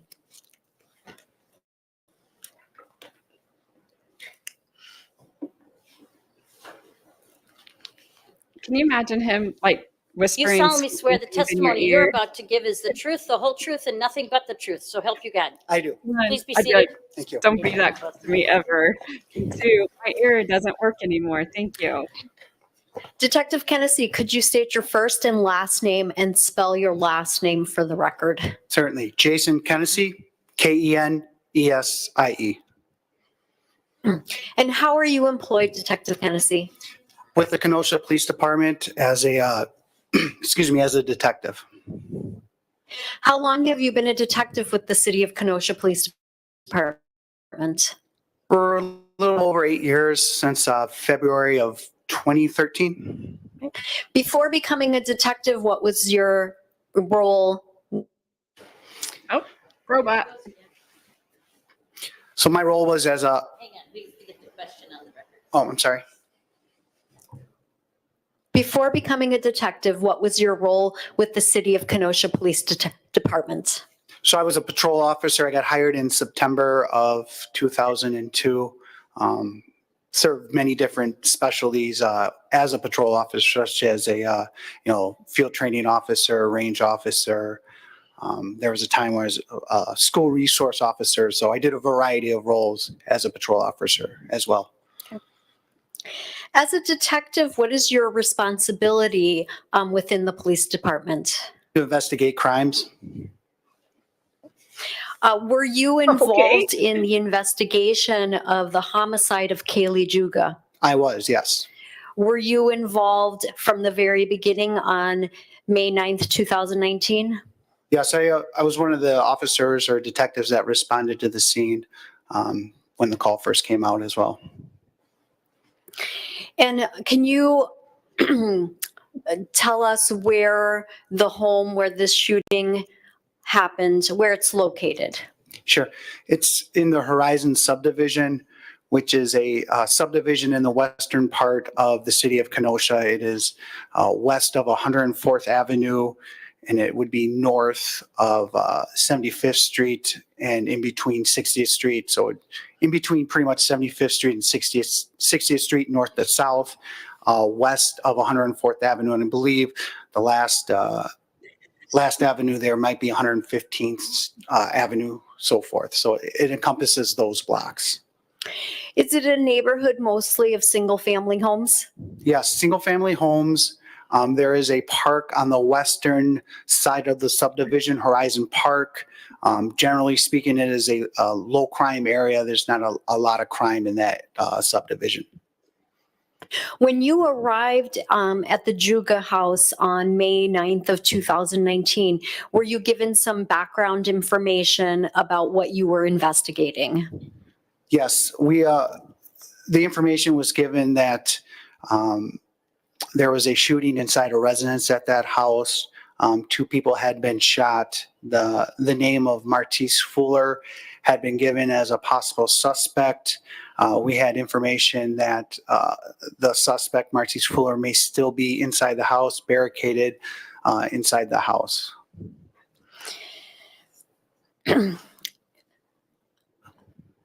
What else did you do? What did you do when you first arrived knowing this information? So when I arrived on scene, officers were already on scene. As I worked my way to the house, I noticed Officer Lang requesting help. I could see that Kaylie Juga was in the front yard. Officers were performing CPR on her. At that time, we didn't know if Martice or anyone else was inside the house. Therefore, I provided cover across the windows for the officers as we brought Kaylie to a house about 2 houses east of the Juga household, where we continued CPR and life-saving measures. We did this for the safety of officers and for the safety of Kaylie because we were unsure of what was inside the house. At that point, I then requested that rescue respond to 108th Avenue because officers and squad cars were already blocking 111th Avenue, which was another entrance point, and that was how I got to the subdivision off our 111th. I was also aware that the Kenosha County Tactical Response Team had been notified, and they were going to respond to handle a tactical situation that we would describe as a barricaded suspect, meaning we have a gunman barricaded inside a home.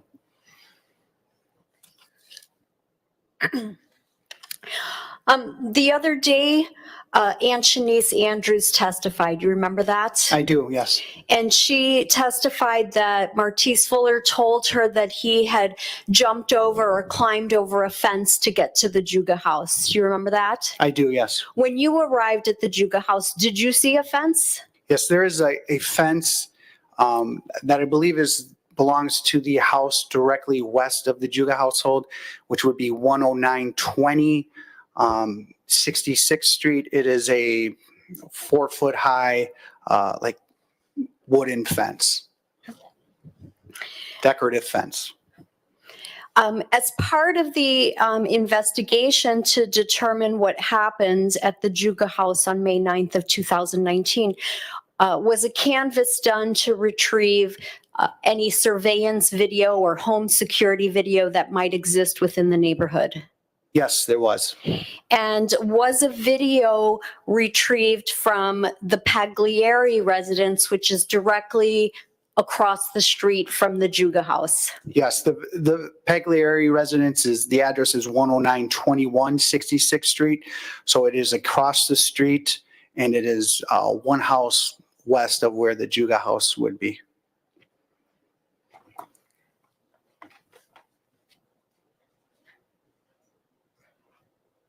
We got some surveillance. Yesterday, my husband asked me a question, and I said correct, and I wanted to slap myself. That video that was retrieved, was it downloaded onto discs? Eventually, yes, And it was preserved by the Kenosha Police Department? that is correct. And did you watch that video as part of your investigation? Yes, I have.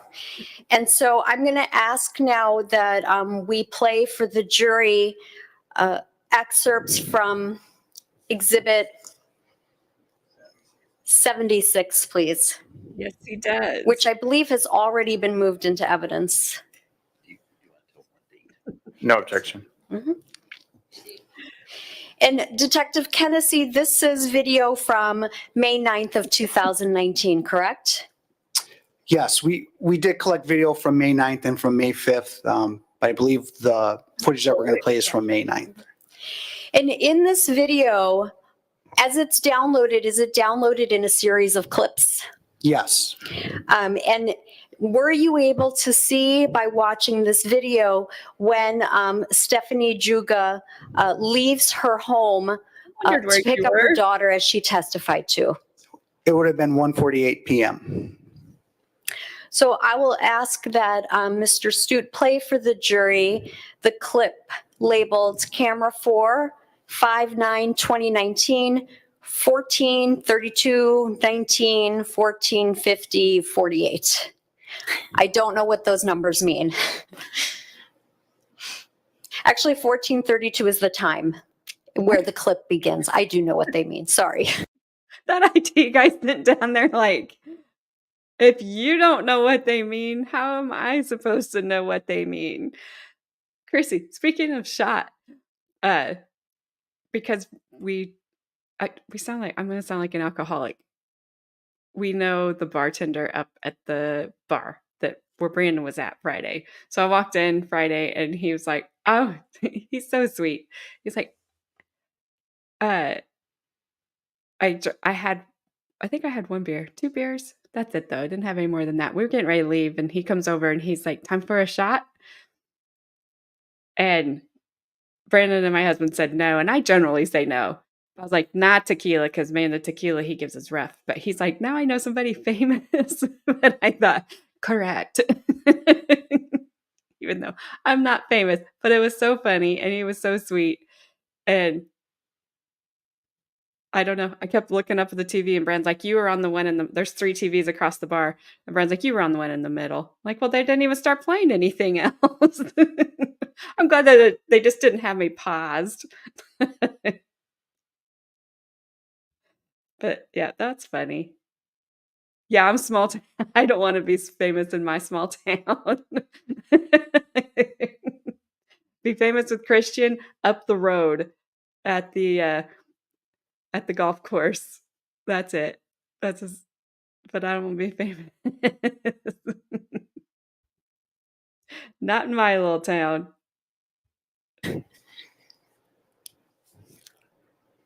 We're going to start it, however, at 2:48. I'll take that one. Oh, he doesn't. Brandon And doesn't. this is the film that has the relatively accurate time, correct? It's not the hour ahead.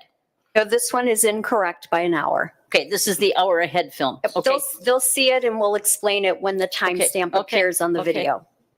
So Brandon doesn't work there, but Brandon only works half days on Fridays and he works from home.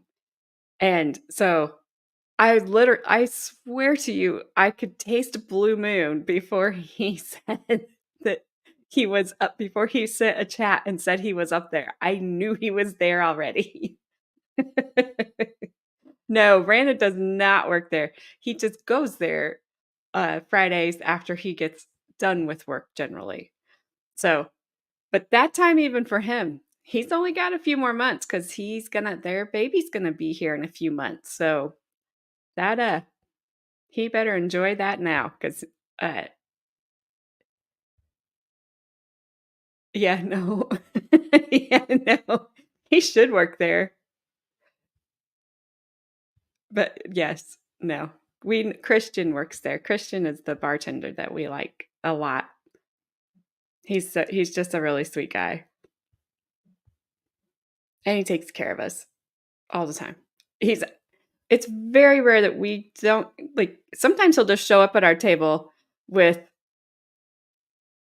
shots of tequila and we're taking them but man, they're rough. They're so rough. Absolutely 100%. I don't know how much I was we were laughing so much Friday that Brandon goes, "Mom, they were talking about serious stuff and you're just sitting there laughing and I wanted to tell you to stop laughing." I said, "Well, it was funny. It wasn't funny on the trial, but it was funny in the chat." And he goes, "Oh, I know, I saw it." But yes, everyone needs a little education before they ever serve on a jury. Absolutely. I doubt it. I doubt it.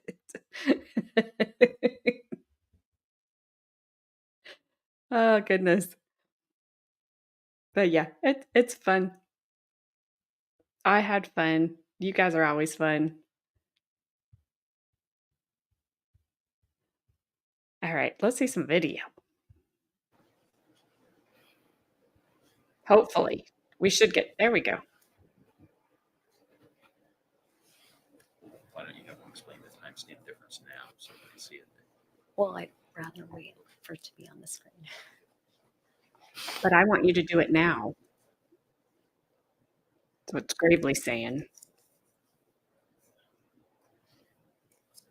Did you guys notice when she was questioning, he would look at her while she said the question, and then he would look at the witness and look at her every time she was speaking, which I get is courtesy, but it was weird.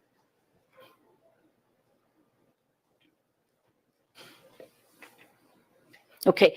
Mr. Johnson, Laser. do you want to hit those lights behind you, at least one or two of them? Right, the white bottom one, I think. Does that help a little bit? Great, Prince okay, William, like, which number? thanks. So Detective Kennedy, do you have the laser pointer up there? I do, yes. Okay, so can you point out from this vantage point, where is the Juga residence? That address right there is the Juga residence. And can you show us the timestamp? This timestamp is in the top left corner. I believe that says 2:48:52.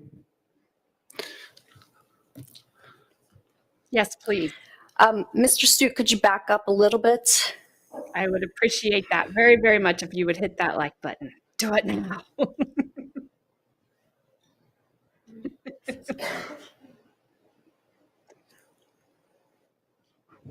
You have to use your cat-like reflexes.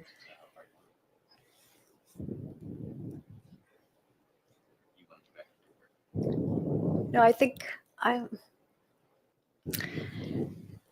Lawyers and Can I tech. just have a minute, please?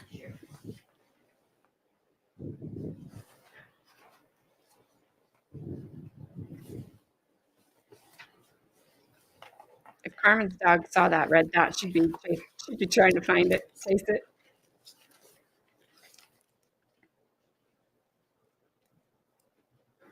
My youngest, I think I've probably told you, my youngest Dane just doesn't like state seals, especially Wisconsin's.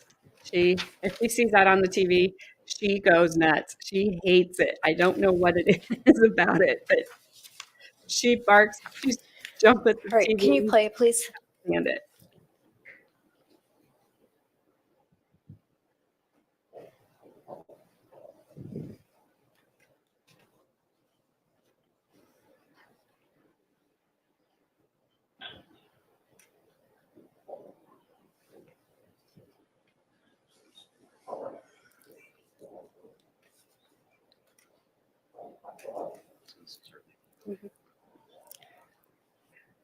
So Detective Kennedy, do you recognize the vehicle that's backing out of the Juga garage? That was the vehicle that Stephanie Juga was driving at the time of this incident. I had to find one where he didn't have a weapon. That was kind of And hard. so although the timestamp says 2:49 p.m., in fact, it's 1:49 p.m., correct? That is correct. The timestamp was ahead by hour, I'm assuming because of spring ahead, but No, it's Rambo. Then in reviewing further clips from this surveillance camera, were you able to see Ms. Juga return from picking up her daughter, Kaylie Juga, from school as she testified to? that was at approximately 2:20 p.m., which would be an hour off 3:20 p.m. on the footage. So, Mr. Stute, I'd ask you go to clip camera 4, 5/9/2019, 15/18 to 15/32/50, starting at 15/20, as indicated by Detective Kennedy. That's how I feel. He's like, I'm just the IT guy. I don't know what all these. Stop throwing numbers at me. I guess he's Wish William, right? What is that guy's name?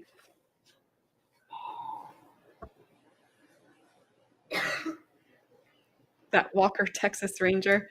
Dang it. I could see his face. What's his name? Chuck Norris. Thank you. Yes.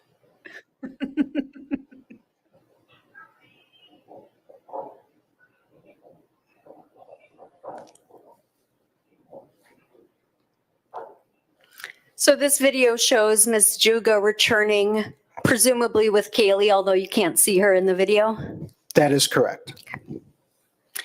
And then in reviewing the surveillance or the video from this surveillance camera, are you able or were you able to see a point where a person approaches the Juga house and enters into their garage area? Yes. It was at approximately 15:56, I want to say 15, according to the timestamp, which would be 2:56 p.m. In real time. You observe a person walking, as I would describe it, kind of hugging the house line to the west. This person's going to step over the fence that's in between the Juga household and the house to the west of their residence. And then he's going to enter into the garage of the residence. The entire time that this individual is doing this, he is really real close to the houses. He's not out on the sidewalk or anything like that. And then before we play that video, does the next clip show someone then exiting the Juga house? So as the video is playing with audio, I'm able to hear what appears to be 7 gunshots. Shortly after the 7th gunshot, I see the same individual running, as I would describe, sprinting out of the residence in a western direction. At this point, he's running on the sidewalk. He's not hugging the house or anything like that. So he's running out of the house? Yes. How very fast? Yes, I would describe it as a sprint. If I were running a 200-yard dash, something like that. And based on your review, so that the jury knows to listen, after this person enters the Juga house, how soon do you hear the shots? If memory serves me correct, it is about 90 seconds, around the 90-second mark. But I can't, as I'm sitting here, I don't remember exactly the timestamp on it, but it is approximately 90 seconds. I believe the individual is in the residence for approximately 3 minutes and 40 seconds. So But I'm going to ask then that Mr. Stute play from that same exhibit, camera 459 2019 1533 30 1559 59, and then the next clip right after that, which is camera 459 2019 16 0000 16 0053, beginning at approximately the 3:56 timestamp. you think he was in the house for 3 minutes and 48 seconds, and that's it. And you've destroyed everybody's life and taken one.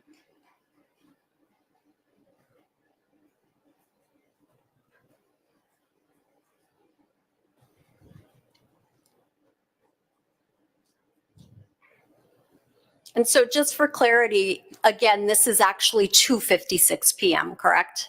That is correct, yes. Where should I be focusing our attention? Can I use the laser? So Detective Kennedy, using the laser pointer, can you identify or point out the individual? This was the individual I was describing earlier. He's going to start hugging the house and then walk, step over the fence, jump over the fence there. And as the individual enters the garage, they're going to stay tight to the garage as well.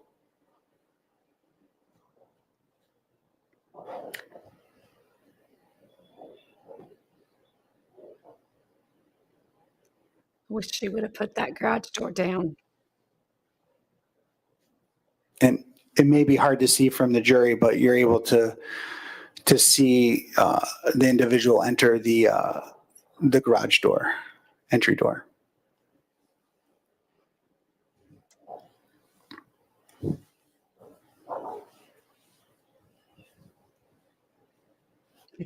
Guys.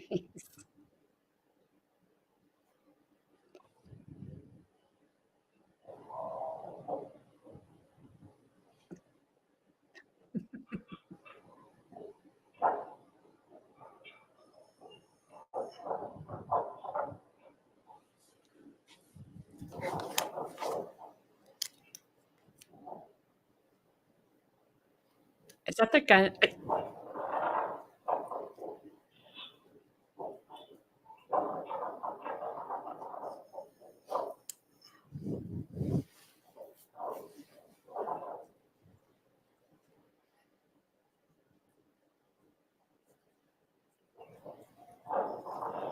I think that's him breathing into the mic.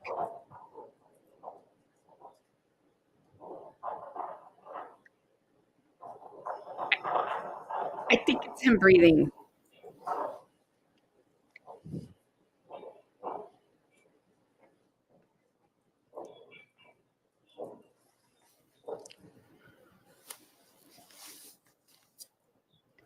I think it's a mix.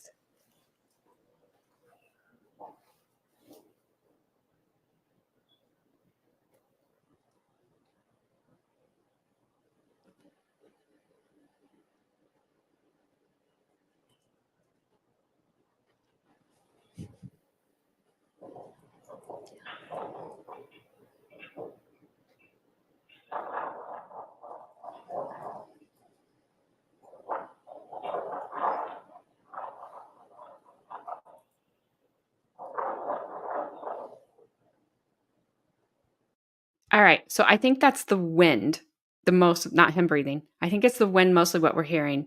There's 7 total pow pows that he does. So I don't know if we heard 5, and then I think he said he was in the house for 3 minutes and 48 seconds. So yeah, there was only 7, not only, but I was with you, Stone. It sounded like it was just constant, but I think it's wind because the flag is blowing. If you look up to the upper, like at their house, Kaylie's house has the gray like minivan and then the car backed in. So up to your right, I think, is where he's at. And there's a flag in the yard and it's blowing. So I think that's the wind that we're hearing. And there may have been some fired in there. I'm not sure yet.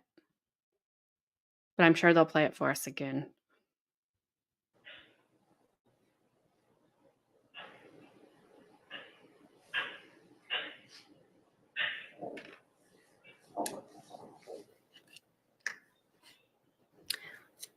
And it was difficult to hear, but those were the sound of gunfire.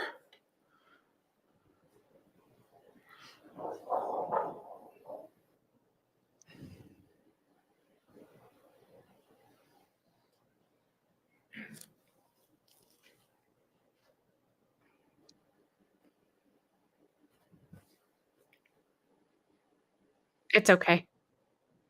Me too.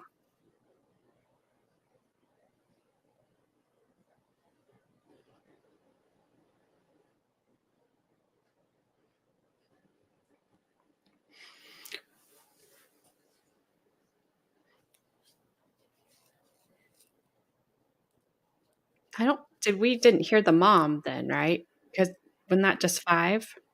Wasn't that just what he did to Kaylie?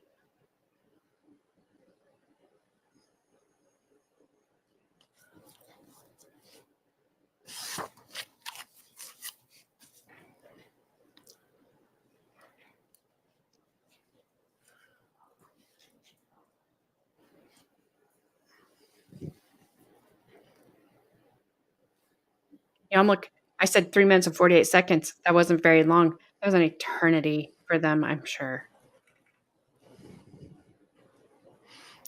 Now here's that same individual running out of the residence to the west. The direction that he's running, is that towards the Horizon Park that you mentioned? It is, yes.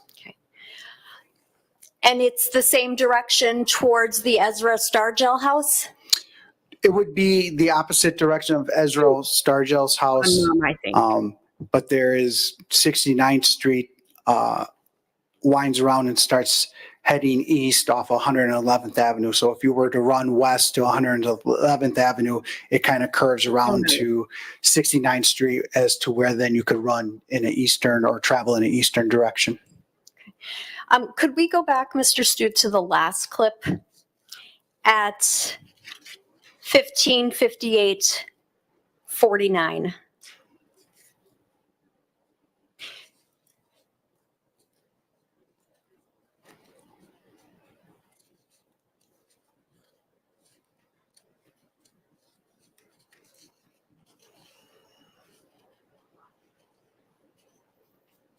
And Detective Kennedy, is this the point where you hear the first shot?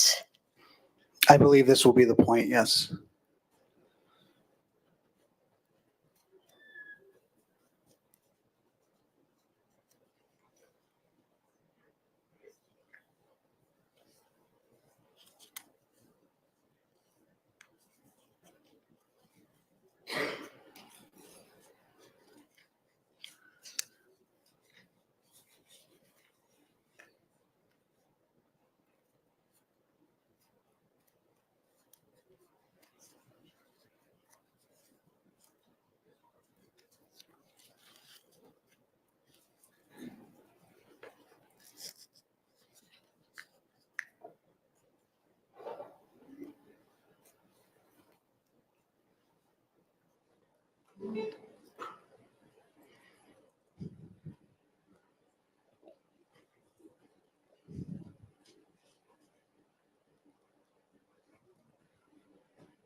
All right, well, he grabbed a mic, so maybe we'll be able to hear it better this time.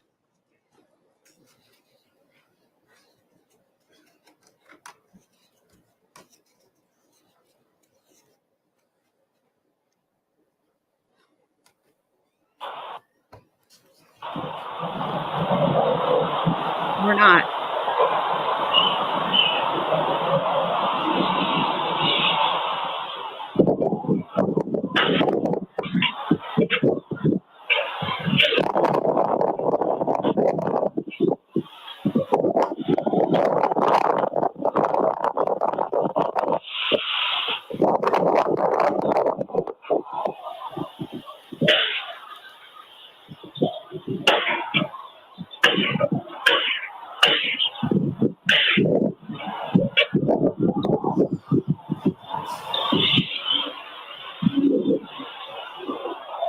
you pause it, please? So Detective Kennedy, even though it feels like there's this long pause between the first and the second shot, it's really only 16 seconds, right? That is correct. It's only 16 seconds from the first to the second shot. And then, Mr. Stu, can we back up to the point where the individual climbs over the fence and is standing directly under the light fixture of the Juga garage, please?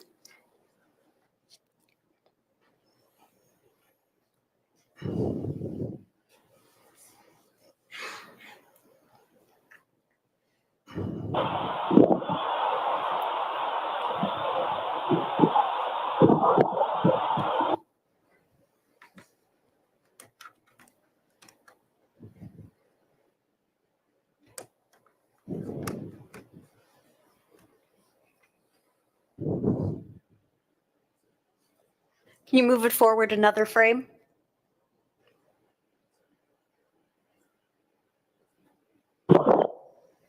Back it up just a second.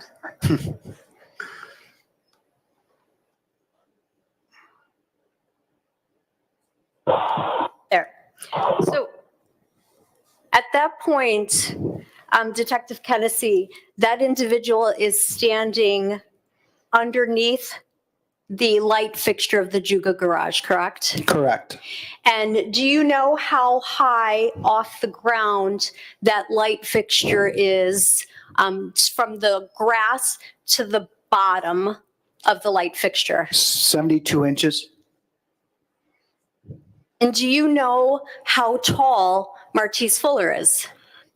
When Mr. Fuller was arrested and his height was taken, there were two heights listed, 6 foot and 6'2". So I would make the assumption that he's around 6 foot to 6'2". Okay. And 72 inches is how many feet? 6 feet. So it appears that this individual's height is consistent with the height of Mr. Martice Fuller. Yes, that is accurate. Can you back up a little bit more while he's walking across the driveway? Please.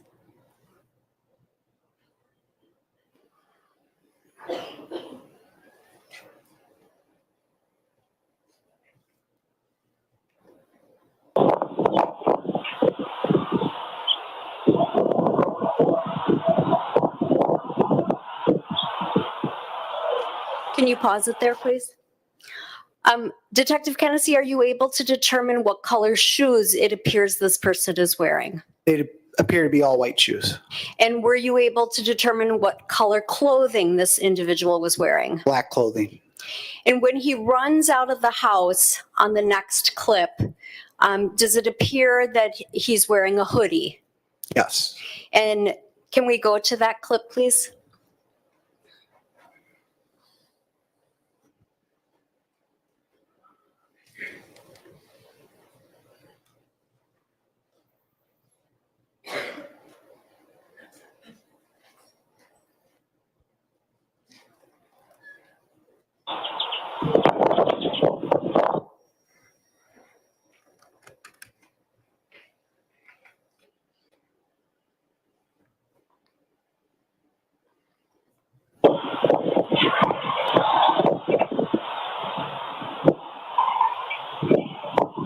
Can you pause it, please? Oh, can you back up where we can see his head?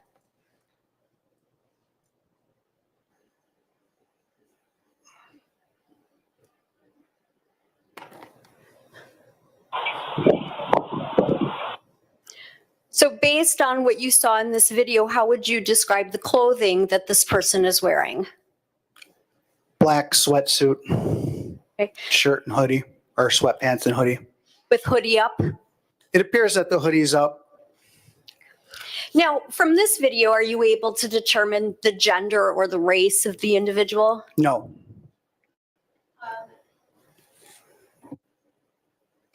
Is there anything does it appear to you that the weight and the build of the individual in this video is consistent with that of Martice Fuller? Yes. So Again, when Mr. Fuller was arrested and booked, his weight was 160. I believe one place 165 to the other. Excuse me. This individual running appears to be about 6 foot, thin frame, athletic, about 160 pounds, which I would say is consistent with Mr. Fuller's physical description. And having been in the Juga house, do you know that Kaylie's bedroom window overlooks the driveway? Yes, that is correct. Kaylee's bedroom window overlooks the driveway. I believe it is the furthest most west window of the residence. And were you aware on that date that the Jugas had security cameras as well? Yes, we observed them there. We knew that they had them. Would the route that this individual took to gain entry to the Juga house be consistent with someone who was trying to avoid those security cameras? Yes, I would say that the reason that this person is hugging the house is to avoid detection. And to avoid anyone seeing them from the bedroom window? Yes.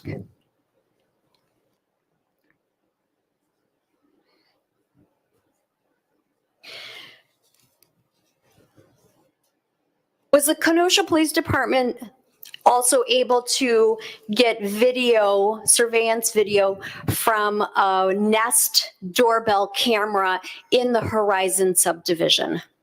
Yes. So we obtained video from the address of 109 19 69th Street.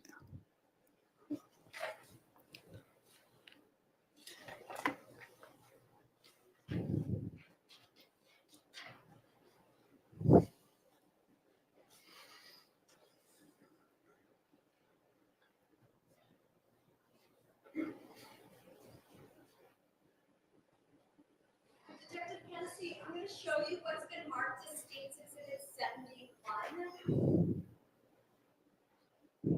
Do you recognize this exhibit? I do, yes. That is a map of or at least part of the Horizon neighborhood, if not the entire neighborhood.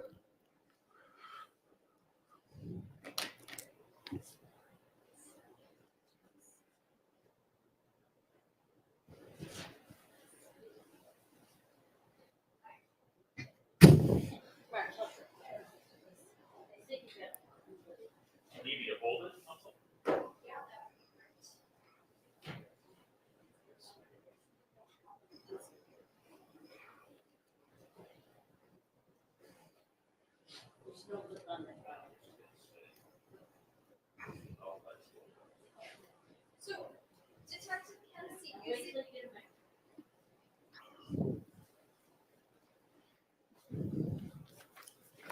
Detective Kennedy, using the laser pointer, do you recognize what Exhibit 71 is? I do, but I'm kind of at a bad angle, so. Okay, thank you. Bring your microphone with you. In your honor, we're also at a really bad angle as well, so. I do. Oh, I do. Okay. I wasn't sure about switching. Yes. Okay. So Detective Kennedy, can you just point out where on this map is the Juga residence? So it's hard for me to see here because of the lighting, but the Juga's address is right here. It's this black star. It's 109 1466th Street. And does the yellow star reflect the area where that Pagliari video was discovered? Yes, again, that is one house west and across the street from the Juga residence. And the doorbell camera video that we're about to see, where is that located, or where was that house located? This is 69th Street right here. Earlier I described how 111th Avenue would curve into 69th Street. That's what this is. This yellow house or yellow mark is 10919 69th Street. And the park that you talked about, where is that located? This is Horizon Park. It stretches west, probably a few acres. And this is kind of where that dense wooded line is, where the houses stop, the tree line starts, and then the park begins just north of that. And so there's an image of a bullet on this diagram. Is that where the unfired bullet was located? Correct. Right here, it was right in front of an address in the 6700 block of 111th Avenue. 6700 block of 111th Avenue. And so if you're standing at according to these orientations, the north end of Horizons Park, can you see the Juga driveway? Yes, it's only a half block, probably about 0.07 tenths of a mile or 122 yards. So you certainly would be able to see that from there. Well, is it 0.7? 0.07. 0.07 from what point to what point? From the Juga driveway to the northern end of the park. And then how far is it from the Juga driveway to the tree line on the park? So it's about twice that distance, so roughly 0.15 of a mile or 264 yards. And then the Nest doorbell camera, what is that distance from the Juga residence? It is almost the same distance as from the Juga residence to the tree line. I mapped it out to be approximately 0.17 of a mile opposed to 0.15. Okay, so 0.15 from the Juga residence to the tree line. Correct. And then 0.17 from the tree line to the doorbell camera? Correct. Okay, thank you. So now, when you observed this doorbell camera, what were you able to see in that camera, in that video? So we see an individual riding a bicycle. Originally, there's two separate footages I'm going to talk about. The first footage is approximately 2 p.m. And we see a individual riding a bicycle that is consistent with the bicycle that we knew we recovered in this case, that we knew Martice Fuller had been driven. The individual is wearing stonewashed jeans, which are consistent with the clothes that we know that Martice Fuller was wearing at a certain point in this incident, as well as a gray hooded sweatshirt. And we've heard testimony about a black backpack. You can also see a black backpack on the individual. And they are riding westbound on the northern sidewalk. So westbound on 69th Street, past the residence, and that way. And in the first incident, you see this individual riding the bicycle for approximately 8 seconds. And before we switch over to that video, can you show us the Stargell residence? This area here is the Winsong Village. Stargell's residence is right here. The exhibit sticker is over it, but that is where the residence is. It's 7111 104th Avenue. So coming from the Juga residence, if you take the path to the park, past the bullet, past the Nest doorbell camera, and then ride to 104th Avenue, it's a pretty consistent route to return to the Stargell house. Correct. You would have to come out of the address or from Winsong Village, the exit on 69th Street to 66th Street via 111th Avenue. All right, then I would ask that we play exhibit 75, please.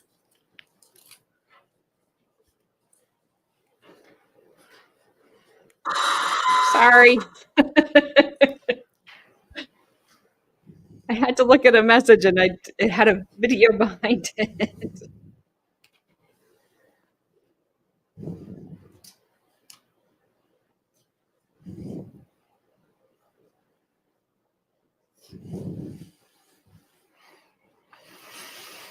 Can you pause it? So, can you just back up a little bit, please?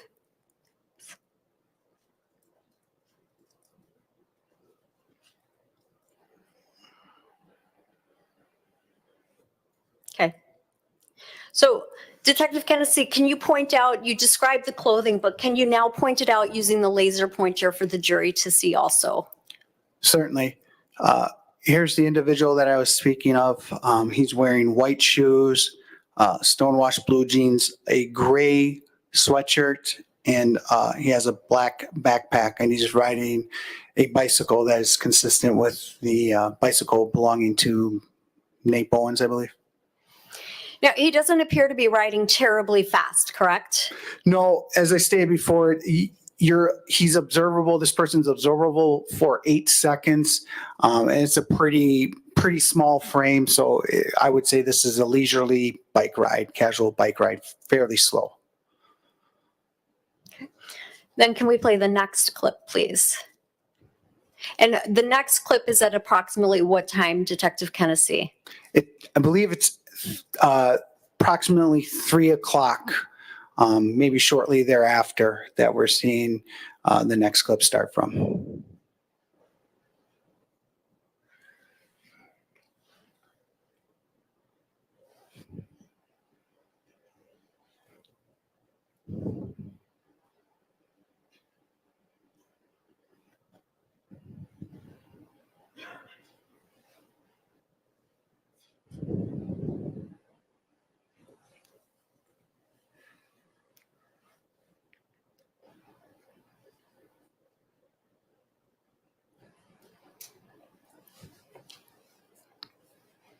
It's your time to shine, Wish William. You've been waiting the whole trial for this.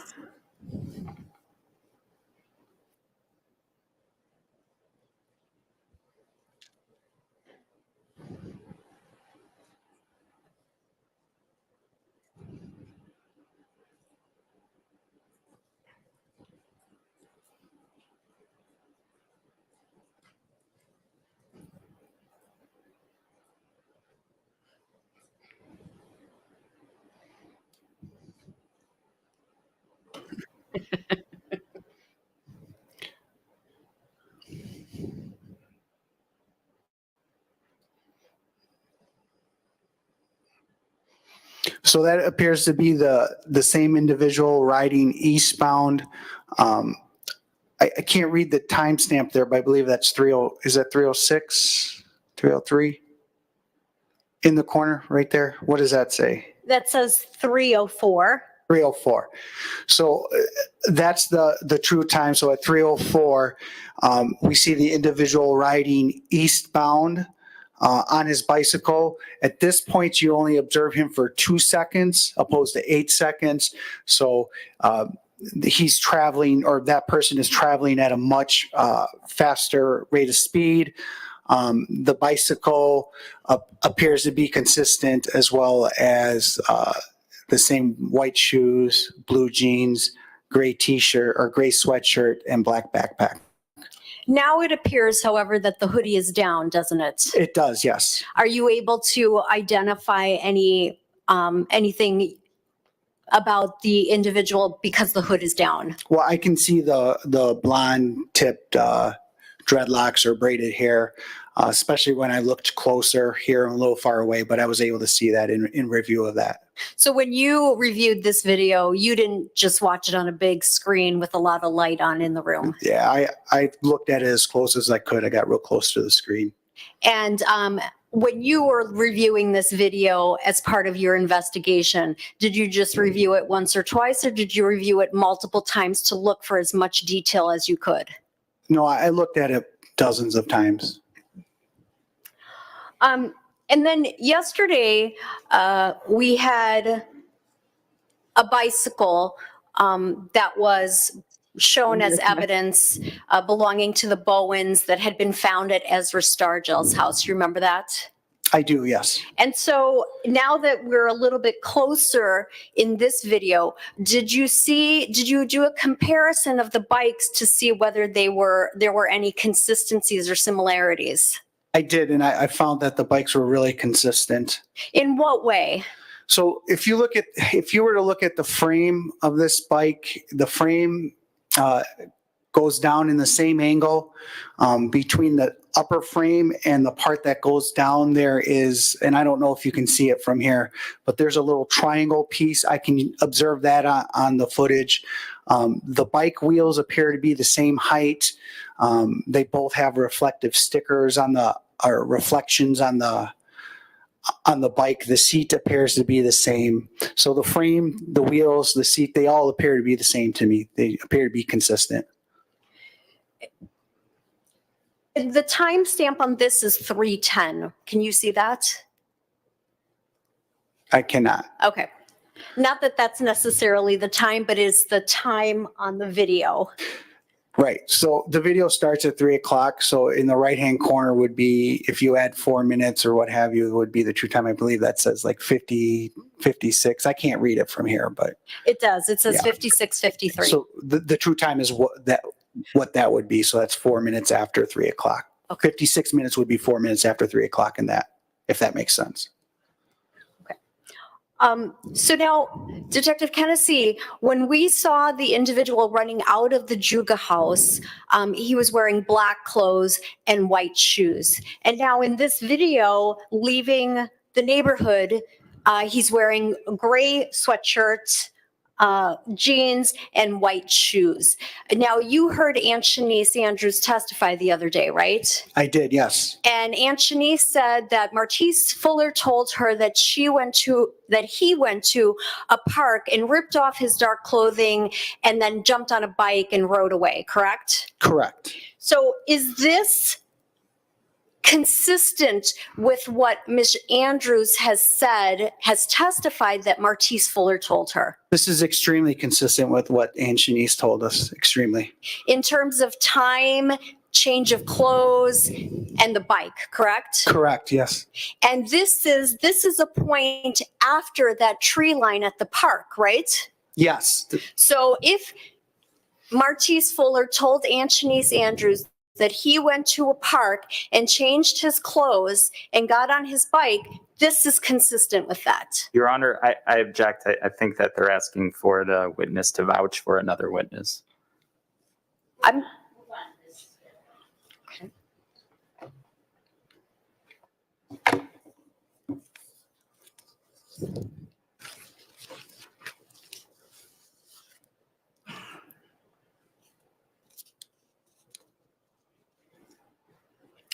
Now, did you also get video from Journey Church? Yes, I did. And what did that video from Journey Church show? It shows the same individual riding a bicycle eastbound. It's from further away, so it's hard to distinguish clothing and anything like that. But when you piece the two pieces, this video with the Journey's Church video together, it's the same person based on time, distance. So basically you see a person riding a bike eastbound towards the Star Jail residence. And that video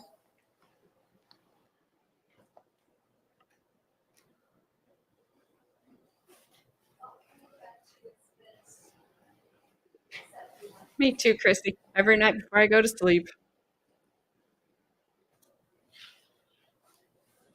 Then I wonder why I have bad dreams sometimes. So the vantage point, can you show us where Journey Church is on this map? So I don't even believe that Journey Church is viewable on this map. It might be right behind here, but Journey Church is behind Aurora Hospital, which is right here. There is like a retention pond that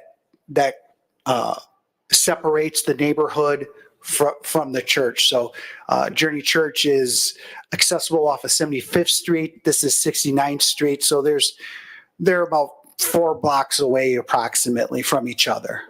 So a pretty significant distance in terms of being able to view much detail, right? Absolutely, yes. But what you do see is you see this route, right?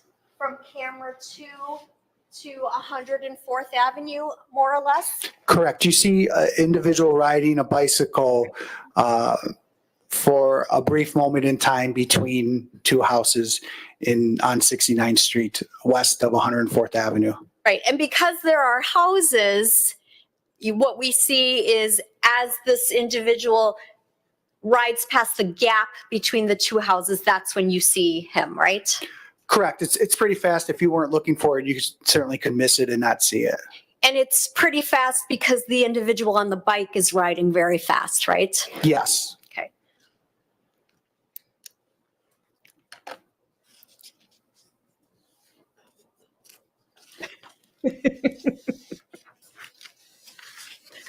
Now, when you were at the Horizons Park on May 9th of 2019, did you notice anything about the condition of the soil and the grass while you were there? Yes, this time of year in May is obviously the dirt can be wet. We noticed that at that tree line, there was mud. It was damp. The ground was wet there. It was dense with brush and grass and everything like that. So if someone was wearing white shoes and walking or running through that, they might get their shoes muddy. Absolutely, yes. And if they rode a bike through that area, that bike would get muddy. Correct, yes. And the tree line that you've described alongside the houses to this park, can you just describe it for the jury? Sure. So the tree line is a group of trees. It runs mostly from the eastern side of the park to the western side of the park for a few acres. And at that point, then it runs to the north. So the tree line, if you can imagine a semicircle of trees, and then the park is the open grass. So most of the park is open south to north as well as east to west, and on the western and the southern border of the park is this line of trees, 10 15 feet I would guess in width. So a small group of trees, nothing like a forest or anything. Enough trees though that if you wanted to hide a bike and a backpack and rip off your clothes or put on new clothes, you could do that without being readily observable. Absolutely, yes. You could hide back there. Now, did you also did the Kenosha Police Department get video from the home of Alexis Furtney?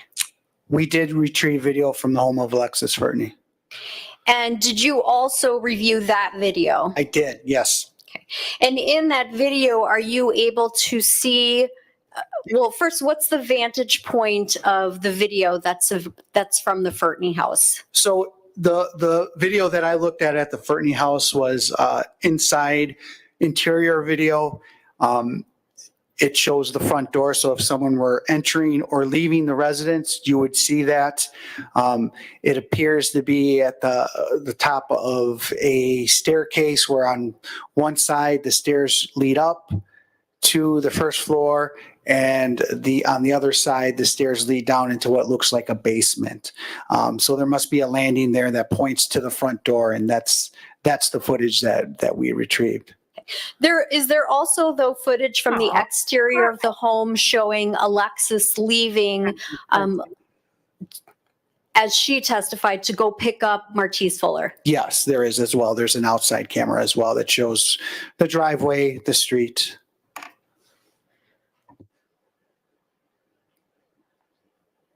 And now you guys know where my channel birthed. It was because my husband was like, can you talk about anything else other than trials? Is there anybody else you can talk to? It's like, maybe the whole world. There's a lot of people out there if I can find them. My kids ask. My daughter-in-law asks. My husband's like, I got too many other things on my mind. That poor guy.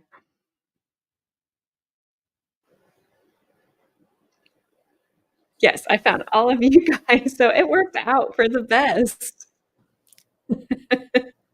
And in that video, does it show Martice, or does it show Alexis Furtney arriving home You're by welcome. herself at 3:03 approximately? It does, yes. And then does it also show her leaving in a different car than she arrived in at 3:09? It does. PM. She leaves in a red vehicle, a red car. And that's all on May 9th of 2019, correct? Correct, yes. And the timestamp on that video was correct That is inaccurate timestamp. and accurate. Inaccurate, I'm sorry. Inaccurate timestamp. The timestamp is correct. And you also, did you also review the video that was taken from Stein Video? I did, yes. And was that retrieved because Alexis Furtney had described where she and Martice Fuller went after leaving her house? Correct, yes. Yes. Correct. Yes. He answers like that other woman. Correct. Yes. Ugh. If my husband only knew what I was thinking yesterday when I answered his question that way. I don't even remember what it was. And I was like, correct. And I want to say, no. Yes, it's correct, but no, I didn't mean to tell you it was correct.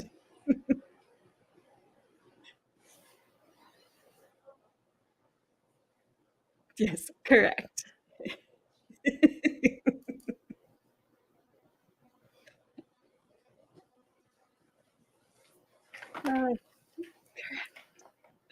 That word. They just say it so.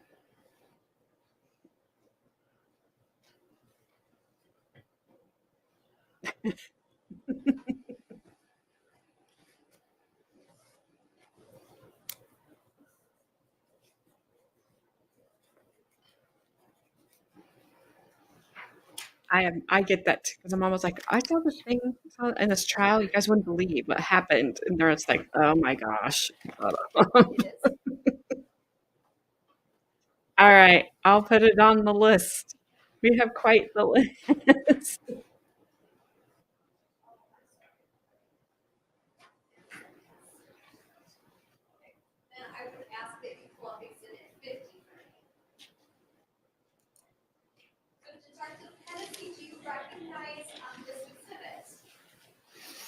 Yes, I do.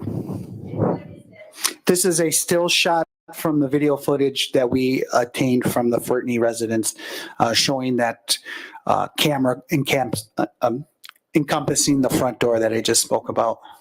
And who is the individual wearing pants in that video? That's Martice Fuller. You can see he's wearing stonewashed jeans right there. He has his white shoes on, gray sweatshirt, and the black Indian Trail or black backpack with the Hawk logo on there. And is this outfit consistent with what we saw the individual who was riding the bike in the Nest video wearing? Yes, it is very consistent.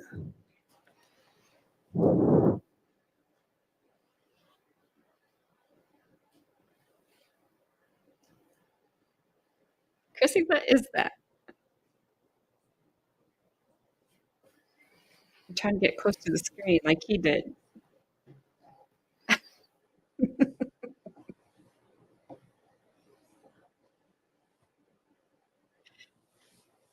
Okay. Well, hey, you're handing them out. Detective Kennedy, that photo that we saw of Alexis and of Martice, they're about to leave Alexis's home, correct? Correct, yes. And do you recall what time that was? 12:39 to 12:40 p.m. is when you see them leave the residence. On May 9th, 2019? Correct. Okay. Did it? And then do you recall Hamilton say when they're at Stein, what time they were at Stein? 1:07 p.m. on May 9th to 1:12 p.m. on May 9th.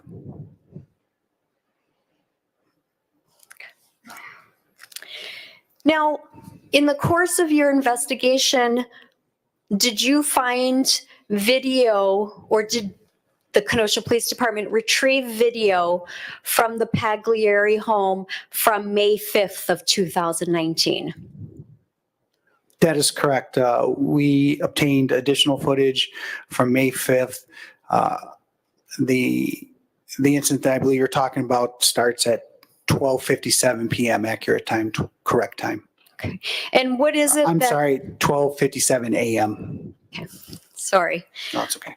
12:57 a.m., May 5th, 2019.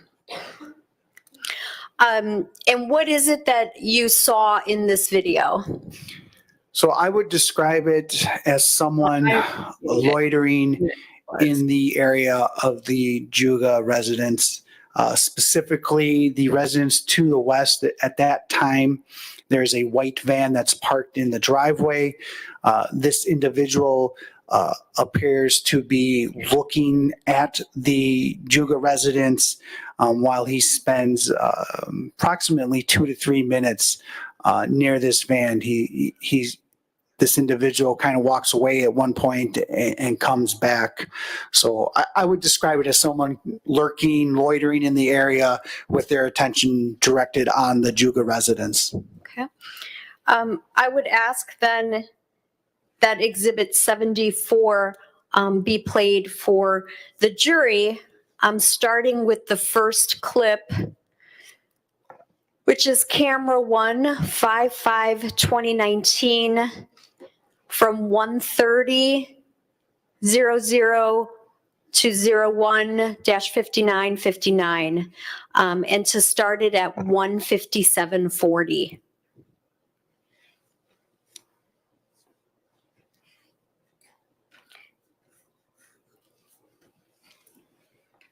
And so, Detective Kennedy, this is from the same home that the May 9th video of the Juga residence is from, correct? Correct. So the video that we saw previously was the same home, but this is a slightly different camera angle. So just to orient people, this is the white van that I was talking about. The Juga residence is right here. The fence that we observe is right there as well. And although the timestamp says 1:57:54 a.m., the real time is 12:57:54 a.m., correct? That's correct. The timestamp was an hour ahead. So true time is 12:57 a.m. Okay, thank you. So you see in the corner is the individual that I was talking about. It appears he's wearing white shoes, black pants, and a gray sweatshirt.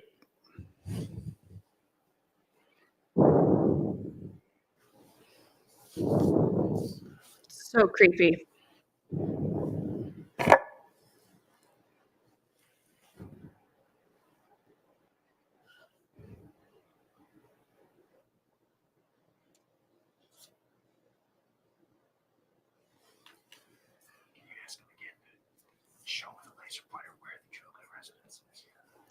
So Detective Kennedy, just can you point out again now where the Juga residence is in relation to this individual? This would be the front yard of the Juga residence. This driveway here is the house over. The fence would be right there. So right here is where the Juga residence is. What the heck is he doing? I just want to hit him. And it appears the individual has his hoodie up, correct? Yeah, I would describe it as the individual has his hoodie up, and it does appear that his attention is directed towards the Juga residence. Specifically, he's looking up, or the person is looking up to me in the direction where Kaylie's bedroom would have been or currently is. Because there's nothing bad in your sounded comment.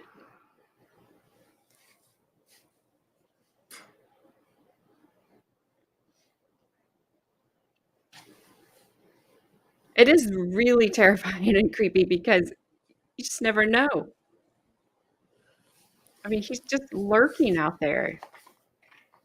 Absolutely, he's casing the joint. It's disgusting.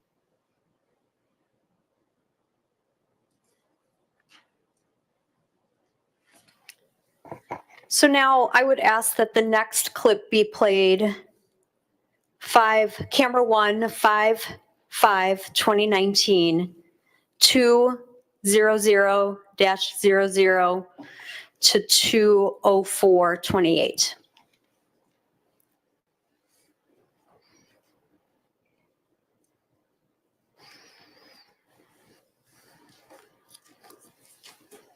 And while we're waiting on that, I was thinking about, I haven't listened to them and I don't want to listen to them, but I was thinking, who in the world is still talking to Shonda or Paul? She did. I just, it frustrates me. And when she found out that Sharma had passed away, it's like she didn't even deserve to know. But family can't be calling them. Please tell me it's not family.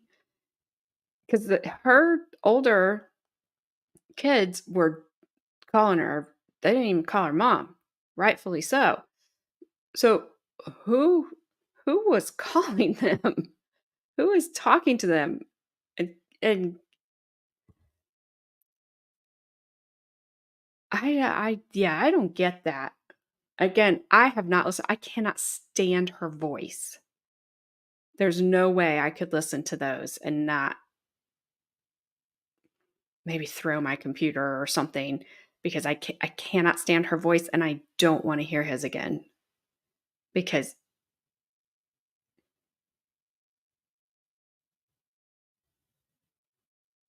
okay, that's Dad I kind of get for Paul, I guess. Um, Nolan brother? Is Nolan another? Is that a brother? But everything else about them, everything that they did, and especially what you guys said was in there about Paul trying to trick the judge into thinking he had autism so that he would get out. Just it just goes beyond anything that they're so horrible. Oh, that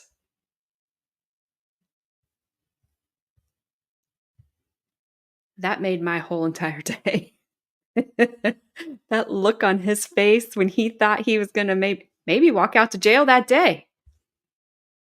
And the judge is like, "Oh, no, no, no." Yeah, like, that was priceless.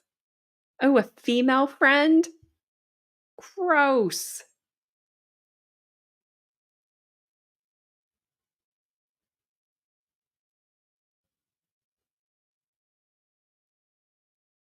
Ew. I don't even wanna imagine that, but everybody likes those people in prison that have done gross things.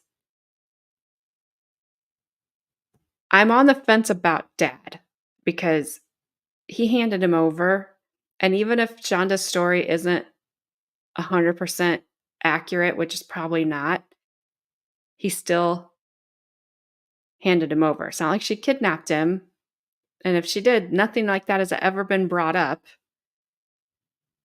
Ew. Okay, I'm not saying there's anything romantic going on, but I don't wanna know if there is. Ew. Yeah, they don't deserve anything. I'm with you, Gabby.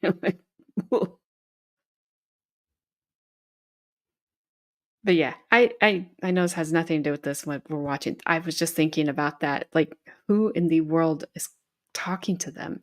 But again, Dad, I stepmom was at the trial. Prosecutor thought she would speak at sentencing. She's been silent. Dad's been silent. I don't blame any of the siblings for any of it.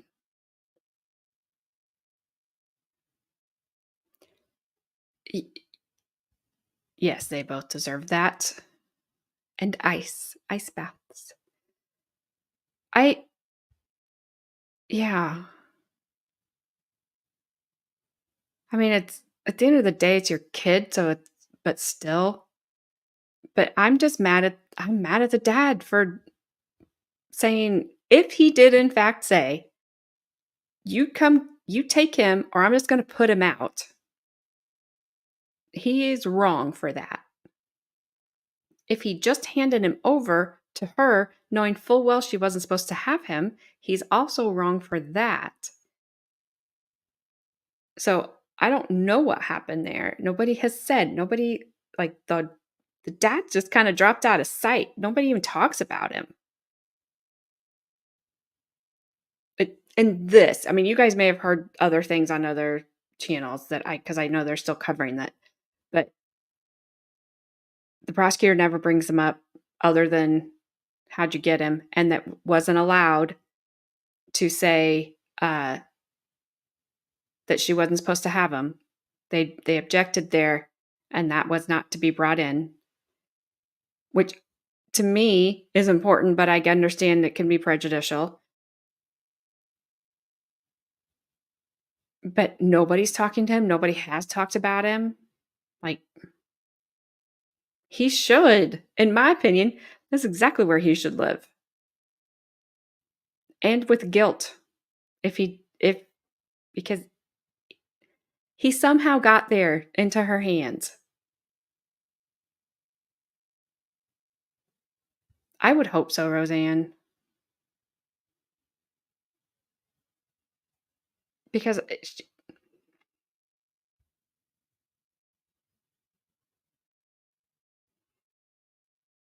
yes, it is yes, exactly. But they got it, so he couldn't say that. The prosecutor couldn't say it, couldn't bring it up.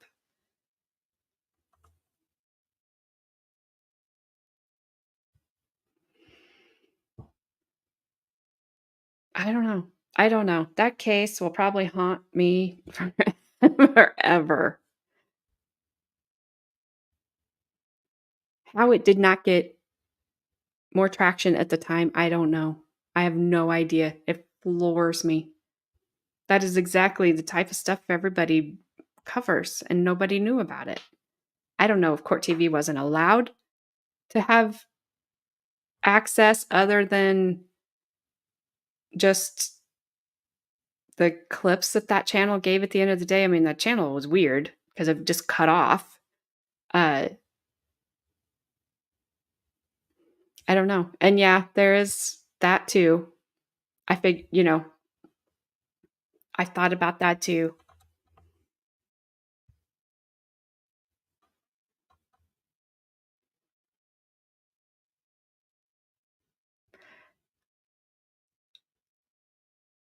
And yeah, he didn't need it.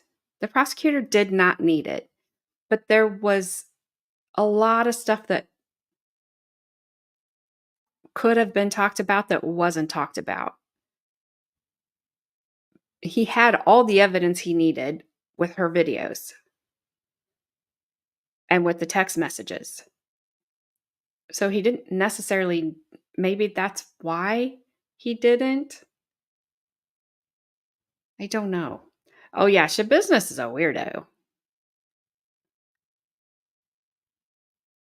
And her dad, who came to speak on her behalf, is in prison for SA on a minor. Good for you, Dad. Oh,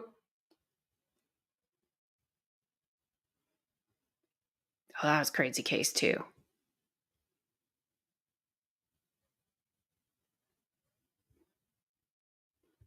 Yeah, people are too stupid to not send text messages. And you're correct. They're all in jail for life now, right where they deserve to be. And yeah, you guys can vent about it from time to time. I'm just not looking any more into it because I can't. I can't handle it. But I will any little tidbits you guys give out here, or you just want to complain about it, I'm fine with that.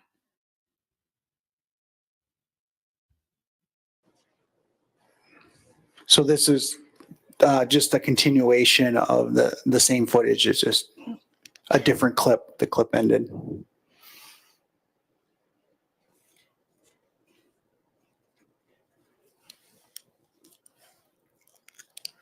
Oh, yeah. I don't know that you're going to get it, Roseanne, but we'll try.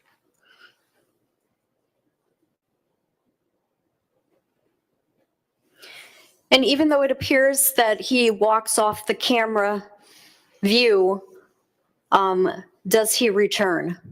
Yes, at 2:04 on the timestamp, or 1:04 a.m. in real time, we see the same individual riding past the residence on a bicycle that appears to be consistent with the bicycle that we collected as evidence in this case.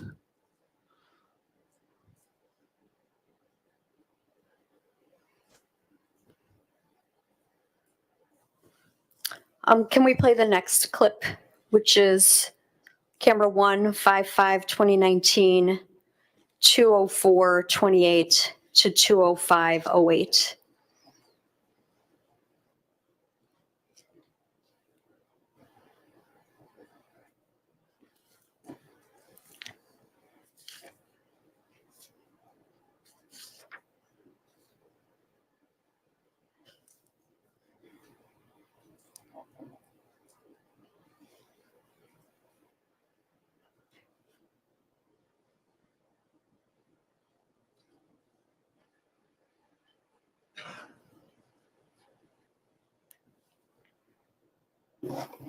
That's what I was describing before, the individual riding past the house.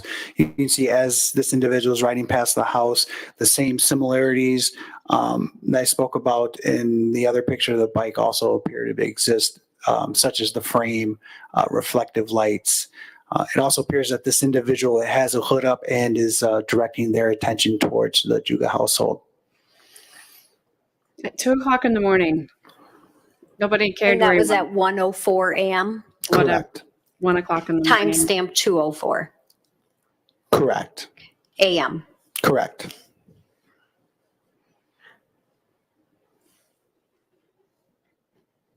Can you play it, please?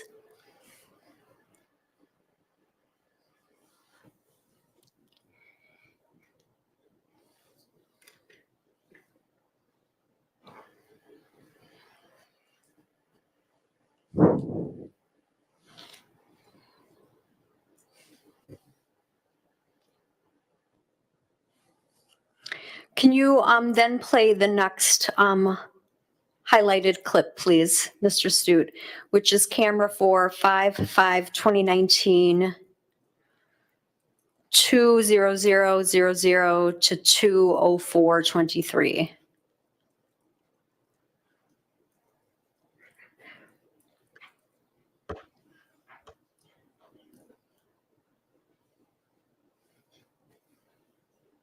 Hey, Katie. Welcome. Glad you're here too. I'm in Indiana, so we're not that far apart. Montgomery trial. Lollipop. You're getting the lollipop lawyer. Good luck with her.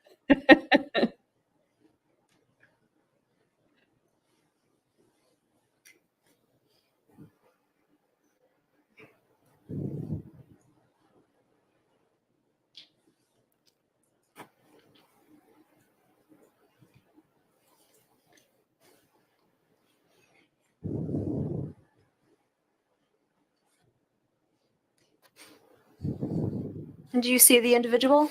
I do. In the top corner there, that is the same individual wearing the white shoes, black pants, and gray hooded sweatshirt. Again, this is the same camera as before, just a different angle. This is the same angle that we saw the other video at. You can see the Juga household here.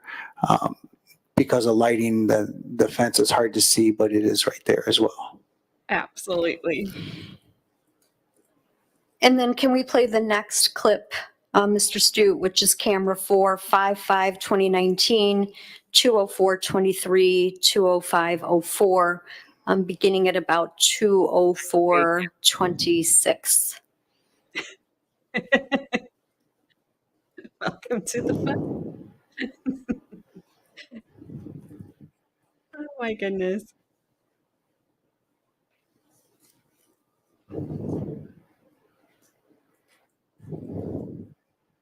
She was the worst. I had to read that twice, like the little boy. We're not. I got it. So again, this is the same footage that Yes. that we saw before, but from a different angle. So it appears based on this video, these videos. Sorry. I was thinking the other day, it's like she deserved Samuel L. Jackson from Pulp Fiction, like, say perjury one more time. Or say grand jury one more time. Like, stop saying those words. She just would not. Videos that this individual was around the Juga residence from about 12:57 a.m. until about 2:04 or 2:05 on May 5th, 2019. I'm sorry, 1:04. Yes, that's correct. About that for the This weekend. video shows that the subject, the individual, was there from about 1:57 a.m. to 12:57 a.m. to 1:04 p.m. AM. a.m. I apologize. Oh my gosh.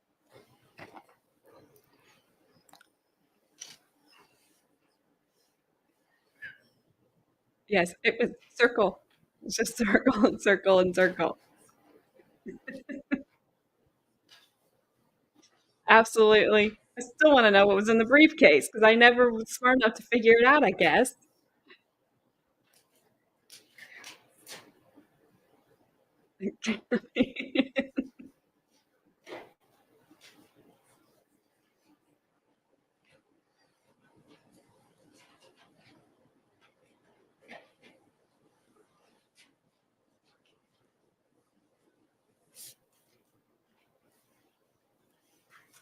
Well, Katie, if you're still here, we will be killing time, or, unaliving time for that matter, until we figure out when Tucker's retrial is restarting. And if there's some coming up in between, you guys let me know because I've been looking and haven't seen anything. Detective Kennedy, I'm going to show you what's been marked as State's Exhibit 102 and ask if you recognize that as an exhibit containing 2 screenshots from the videos that we've just watched today. One from May 9th of 2019 and one from May 5th of 2019. That is correct. And are they both clips from the same camera? Yes. And what camera is that? This is the camera from the Pagliari residence, 10921 66th Street. And on the exhibit, can you see in the corner what number camera the screenshots were taken from? Yes, the angle is camera 4. Thank you. Permission to publish, Your Honor. Any objection? No. Permission granted. It is. I think I've just kind of seen things here and there that, like, yikes.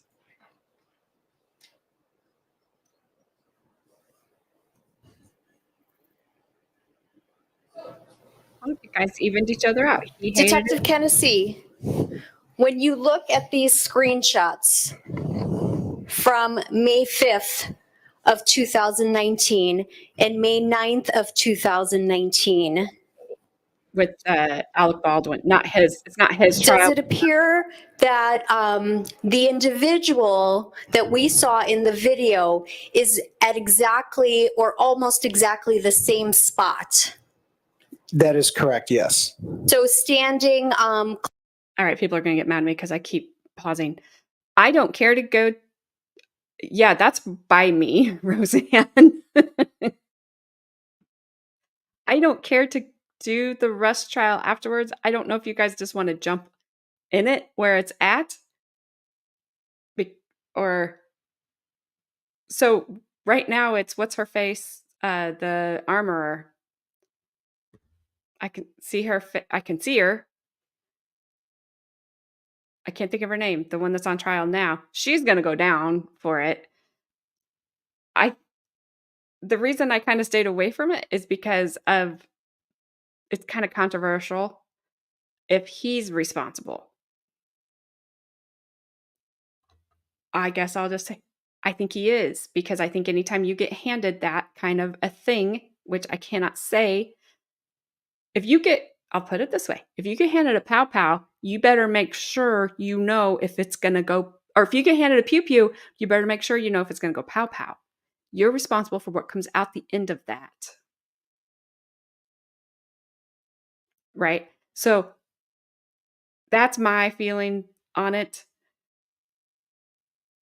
But I know people don't feel that way. There's people that feel that he's innocent and he didn't do anything wrong. To me, his dad was the high school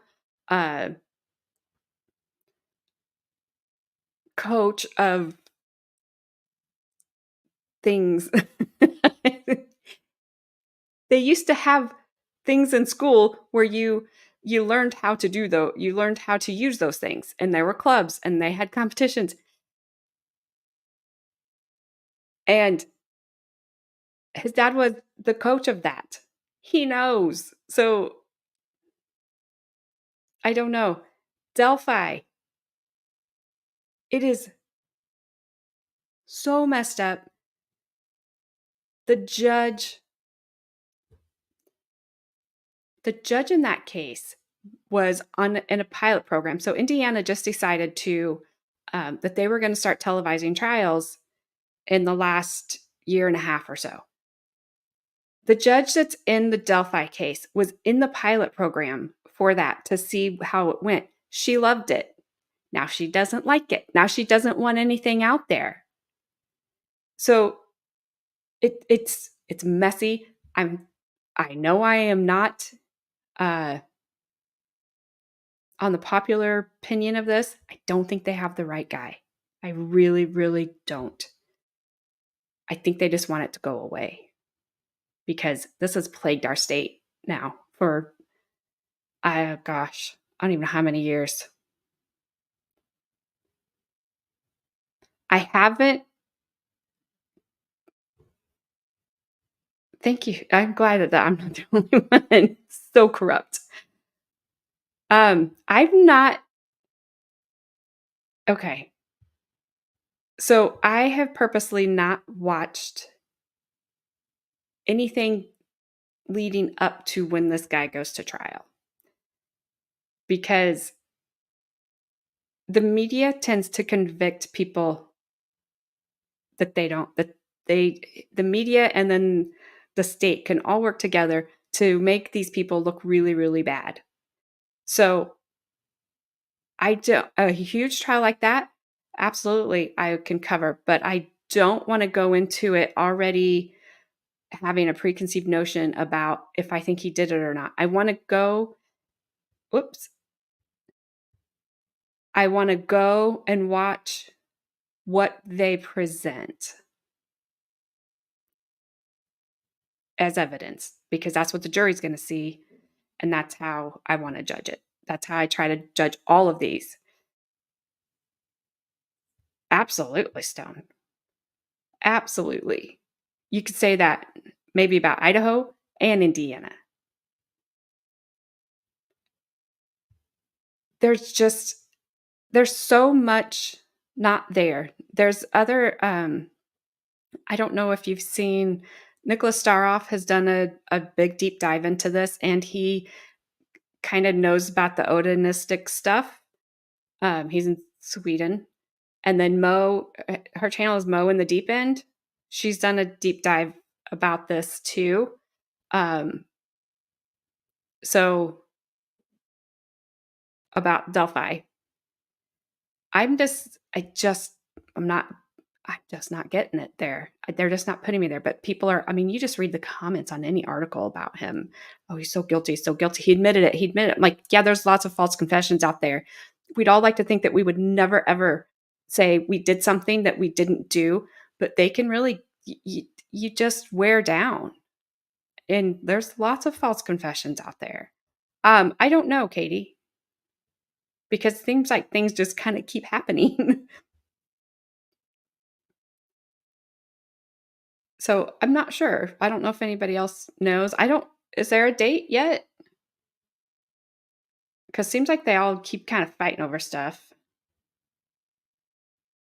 Like, I don't read, I'll see headlines, but I don't read it or watch it or whatever. Yeah, absolutely.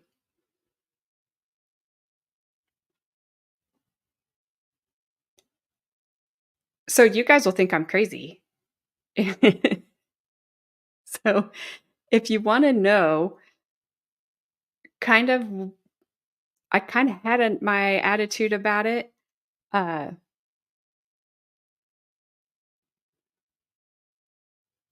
Absolutely, yes. So I didn't watch. I'm not saying this guy's not a horrible, horrible guy.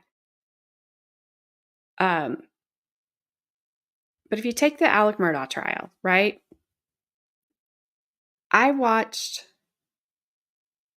the documentary that ID did. I did not watch the Netflix documentary. So they go through all the things about the boating accident. Was the brother, was Buster involved in the guy that was found on the side of the road? His financial crimes, I guess. And then at the end, you find out that those two have been unalived. And they think he did it. And I, before I knew, I didn't know anything about it. But I was sitting there going, that doesn't connect for me.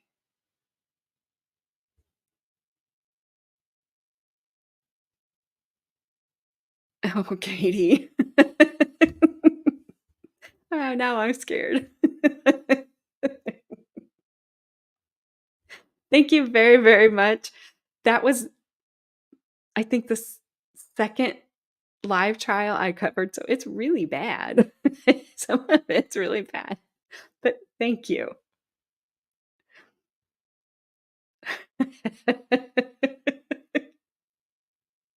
So, but I didn't watch Netflix, but I watched the trial. And it was a financial crimes trial.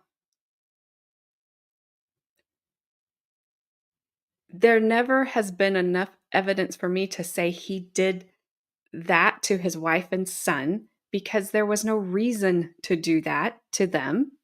I think he may have been there. I think he may have been forced to watch it. I don't think he did it. There was zero reason for him to do it. And the people that, like Gabby, I had a conversation with a woman. I was out to dinner, my every other night or every other Wednesday dinner with my dad, my brother, and my husband.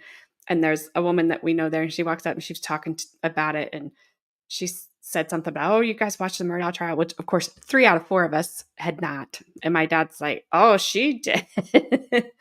And she starts going on about the stuff. And I said, that's not ever been presented. There was nothing presented about a divorce. There was no evidence saying they were going to get a divorce. There's everybody that got up on that stand that didn't like him, that has hatred for him, talked about how great the family dynamic was. Like, he loved his wife. He loved his son. There was nothing there that said, okay, he's going to off him. Why?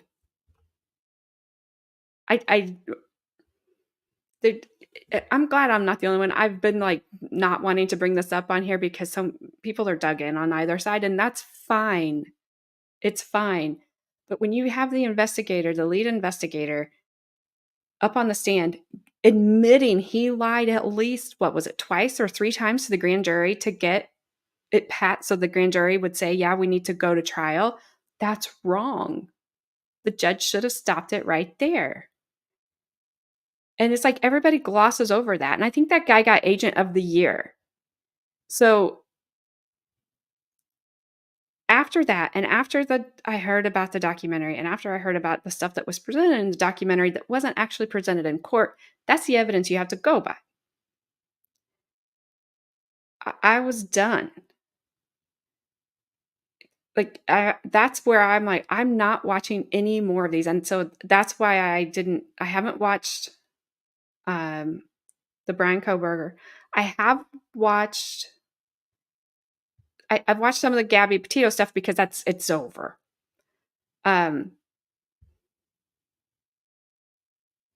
yeah, you've got somebody sitting there saying, yeah, I lied to get us here. The judge was horrible. The whole Becky, whatever her name is, situation, and then is horrible. Yes. Yep. And he admitted to those. He admitted to the crimes that he did. He was already going to go away for life. So,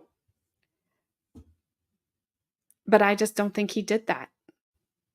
He'd have time. The timeline is wrong. So I don't know. But that's what made me stop watching that stuff, because of the false information that's put into them to follow the narrative that they want to follow. So that's why I don't do it.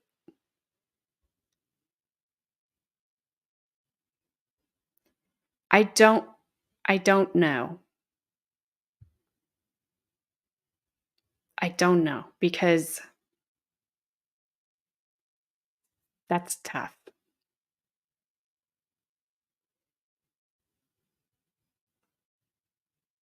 The whole situation sucks. His family did some stuff that they shouldn't have.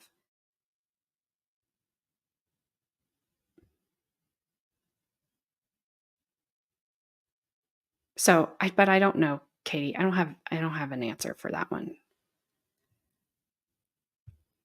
I agree. And I said to somebody, I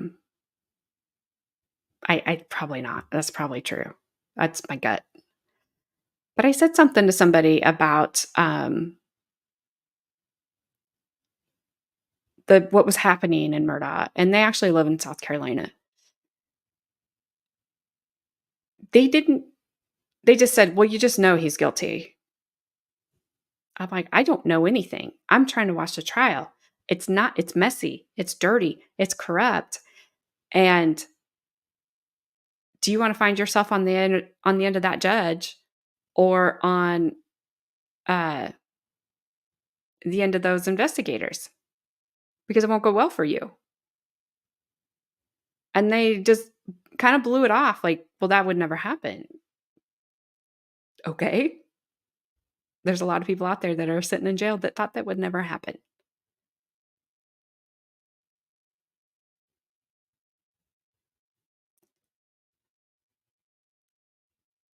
There's it's not a trial yet, because I think he's missing, right? Elijah View.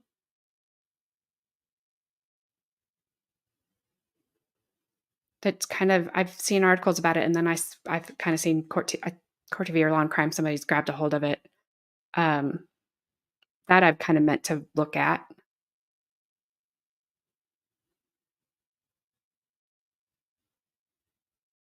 Matty Soto is, yeah, I think he's still missing. The Matty Soto case. How come that's not ringing a bell to me?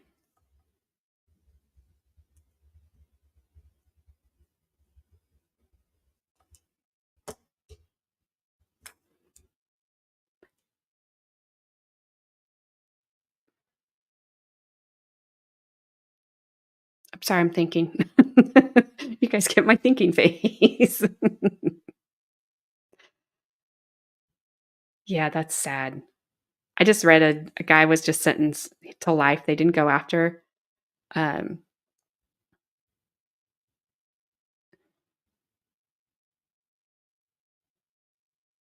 okay, that's okay.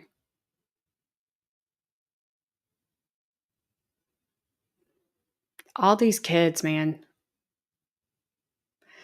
In my home state, a guy just was convicted and sentenced to life. They didn't go after the, I hate saying DP because it makes me think of other things that I shouldn't think of.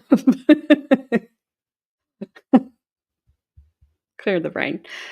He smothered his 2 young children,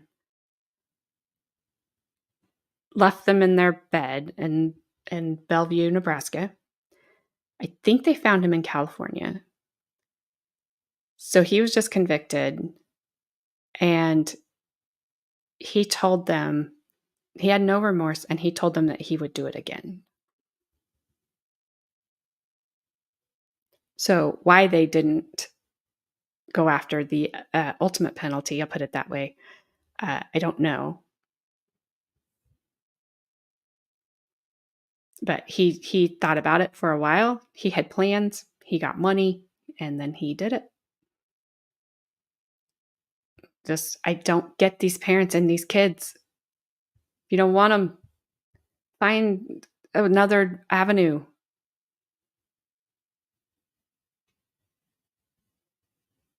Like,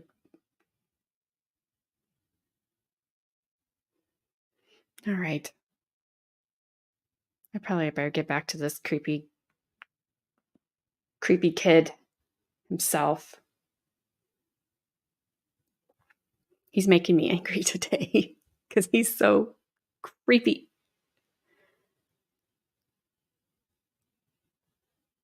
Oh.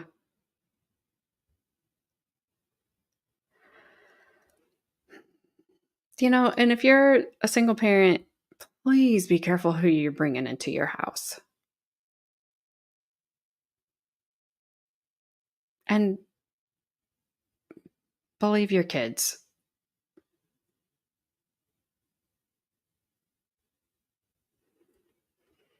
I don't know what to do with these people. I'll have to look into that.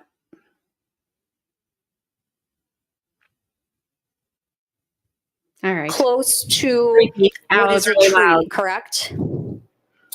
Correct. Okay. And by looking at this in relation to the edge of the camera screen, the very top of what the video actually captures, which would be the same on May 5th and May 9th of 2019, does it appear that this individual is the same height? Yes, it appears that the individual is the same height. And just even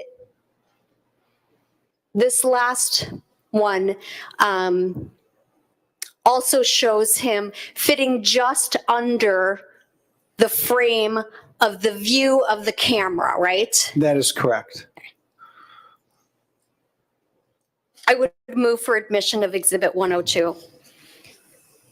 No objection. Received.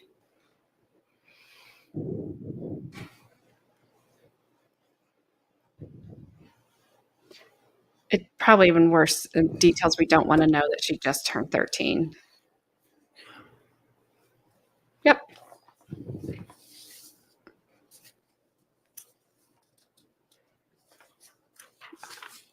Absolutely.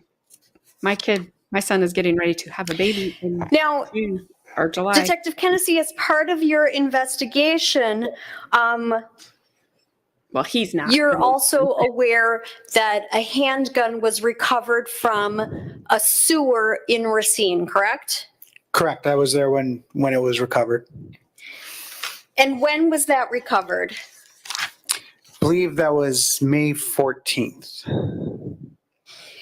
And that drain storm drain, sewer drain, where that gun was recovered. Where is that in relation to Dontrell Seymour's mother's house?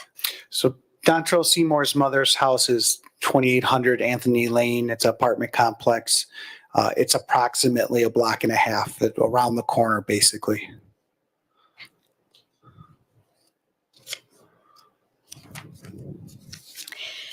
You do look at this guy's parents. In the course of They didn't do anything this investigation, that we've heard of. did you also review a photo taken of Martice Fuller with a gun tucked into his waistband? That is correct.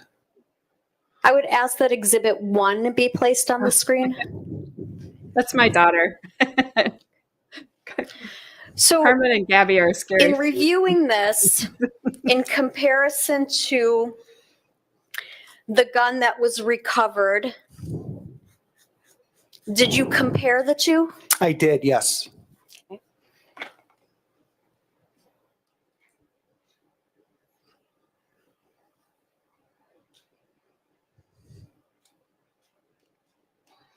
It's all scary.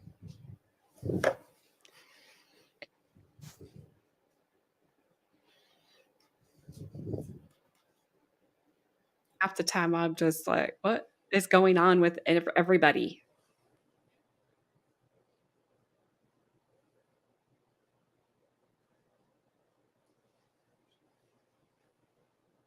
I'm also going to show you Steve's exhibits 35.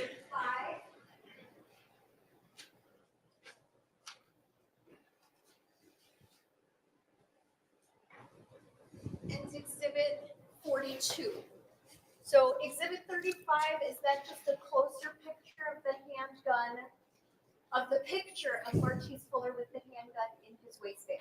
Yes, it is. And then exhibit 42 is a picture of the handgun as it was recovered from the sewer drain, correct? That is correct. So did you see, in comparing these two, the photo to the handgun, did you see similarities?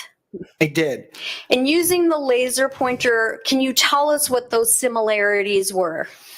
At least So you the call first thing that is the same is this is called the tang of the weapon, and that's basically where a gun would fit in between your hands for grip. That's why it's placed there.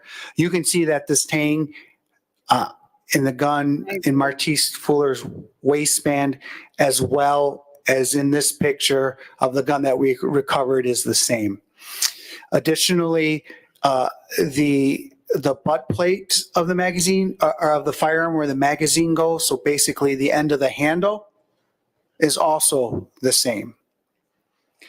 It doesn't show it in this picture, but there is a little pin here that holds the grip. That is also the same as the gun that we recovered, as well as the hammer of the firearm. This is a hammered fired weapon, which basically means there's an exposed hammer that strikes the bullet to start the chain reaction to fire the gun. So this and this is the same, especially when the firearm is cocked. So the trigger can be pushed back. It's not pushed back in this photo, therefore it looks slightly different. But that's just because of the condition of the firearm.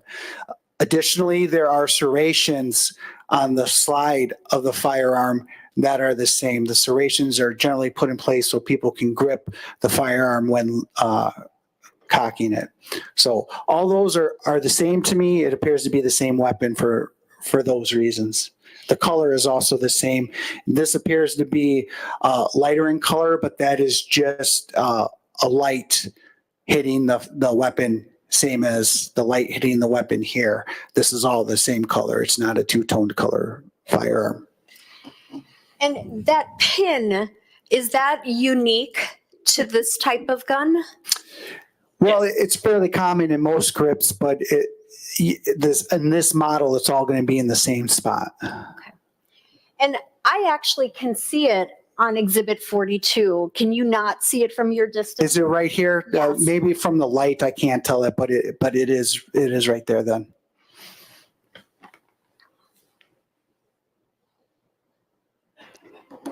Roseanne, I know a lot of law enforcement in my county too, because some of them my kids grew up with, and then others it's because those kids have now grown up and are serving either the sheriff or PD. To that area that you're talking about to the jury. Certainly. Like any words. If you were to look right here below the zip tie, that's what that pin is, which I believe holds the grip of the firearm together. And can everyone see that, or should he come closer? Okay. Okay, I could so walk. do you want to go down to just stand at the end of the tables in between the second and the third? It's fine, Stone. Yeah. He also said, didn't he say? Never mind. I'll keep my.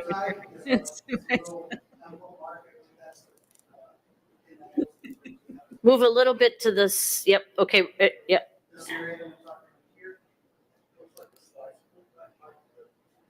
Correct. Slide is pulled back here. It's not. Yeah, because they all went to school Say that together. again, Mr. Kennedy? If This- you were asking if the slide was pulled back, and I said yes, it was. If it was, the slide was forward, then we would see the exposed camera as in pictures. I think we'd have to take the gun out to do that, but we could do that. Should we do it? Everybody okay? Look, come up here closer to the front and let these people see up in the front, the first and second row. What are you saying, judges? I got it, Okay.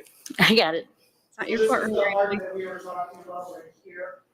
On Ugh. the camera, you can't see because the slide is back. That's what we were talking about. Did everyone see that? Anyone need to stay closer? Everybody okay? Okay, thank you. Okay. Hopefully, if he took it out, he didn't point it at him like your assistant DA did in the Rittenhouse trial. Like, stop pointing it at the jury. Now, Detective Kennedy, also as part of this investigation, did you request and Not taking it receive out. the Facebook records for Martice Fuller? I did, yes. And did you, in reviewing those Facebook records, find any searches by Martice Fuller for Kaylie Juga? There were two searches done. One was on May 7th of 2019, and one was done on May 8th of 2019. They were roughly the same time. One was at 8:34 a.m. and the other one was at 8:55 a.m.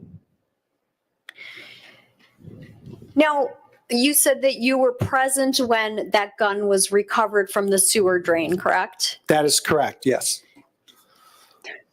What are they teaching? That is correct. When Yeah. that gun was recovered, it was in a diaper, wrapped in a diaper, right? Correct, yes. Did you find that type of diaper anywhere else during the course of your investigation? Yes, we did. So we responded to the residents of Tina and Cleo Heron, who reside at 2800 Anthony Lane, number 1, which would be Dontrell Seymour's mother and sister. And in that residence, there was a diaper with a blue elephant, size 7, which was the exact same diaper that the firearm was covered in.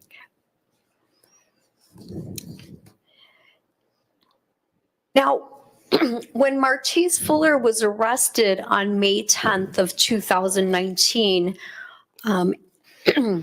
at Ms. Andrews' house, what was Mr. Fuller wearing? I want So he was wearing light colored blue jeans, stoned washed blue jeans, a gray hooded sweatshirt, and black Adidas shoes. Was the outfit that Mr. Fuller was arrested in similar to the outfit we saw the bike rider wearing on May 9th of 2019? Very consistent, yes. Except for the shoes? Except for the shoes, yep. Black shoes opposed to white shoes. So because, did you look for white shoes as you are either looking for Martice Fuller or after you found Martice Fuller? Yes, we searched for those shoes and white shoes, and we did not find them. And did you search for the black clothing that we see the individual who enters the Juga house wearing? Yeah, we also searched for those. We did a search warrant at at the residence on 6404 22nd Avenue, as well as Ernest Fuller's residence, who's grandfather to Martice on 4902 22nd Avenue, as well as the Fuller residence on 30th Avenue in the apartment. I'm sorry, the residents were Ernest Fuller's residence, which is in the 4902 22nd Avenue. Martice Fuller's residence, which is on 30th Avenue. We also did a consent search at Tina Heron's residence, which would be 2800 Anthony Lane, number 1. And did you find black clothing, but nothing that directly seemed to connect to the individual who entered the Fuller residence? Correct. At the Fuller residence, there were tons of black sweatshirts, black sweatpants. They have other children. It was all nondescript. And so, you know, although Desiree Flores-Wyrock described Martice wearing a black warm-up suit or track suit when he was at her home, that is not something you ever found? Correct. We did not find that.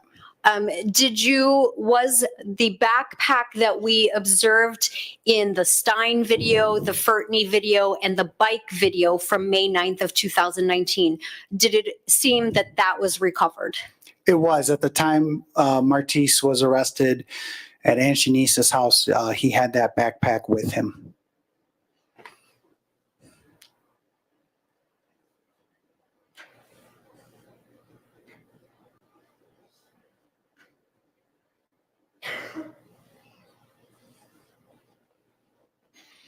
Was a photograph taken of the clothes that Martice Fuller was arrested in and that he had in his backpack? Was a photograph of those items taken? Yes. And I would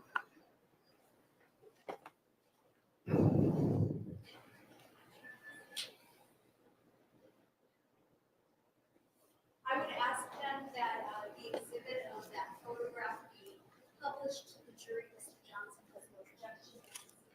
Can't hear you when you bend down like that. What'd you say? I got that Mr. Johnson doesn't object. I would ask that exhibit 44 be published. No objection, publish it. I know. Because she gets them so close to the mic, it's good, but then they start breathing in the mic, which is bad.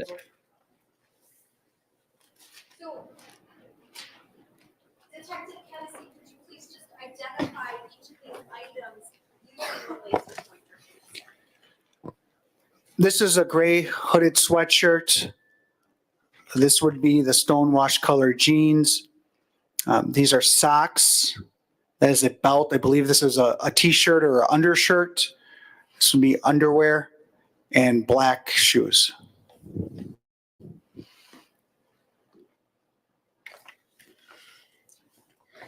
thank you. And the backpack that was recovered, I'm going to ask if you can identify that in the next exhibit. 37, please. Yes, so this was the same backpack that Martice Fuller had on him at the time of the arrest. You can clearly see it has his first initial and his last name, Under Armour logo. This is the Indian Trail Hawks football logo, and Storm would be the brand or the name of the type of backpack. It's an Under Armour name. All right, give me your Eagle screen. I knew it.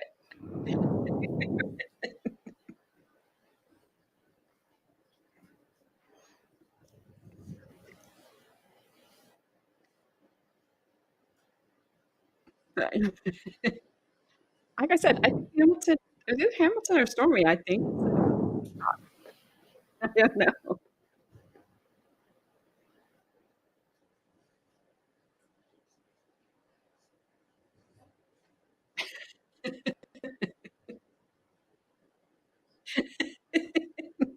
I was wondering where you were.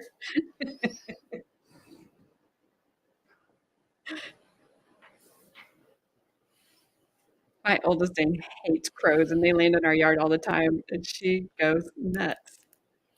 Ah, here she is making her debut today. Detective Kennedy, as part of your investigation, were you also involved in the interview of Anshanice Andrews? Correct. Detective Brennan and myself interviewed Anshanice. And Anshanice Andrews' statement was recorded, correct? That is correct. And there was the first part of her interview, and then it seemed that the interview had concluded, correct? Correct. And then what happened to have a second interview? After a brief conversation with Detective Brennan, Mrs. Andrews let us know that she had more to tell about what she knew about the incident. And what prompted her, what comments, if any, that you or Detective Brennan made prompted Ms. Andrews to indicate she knew more?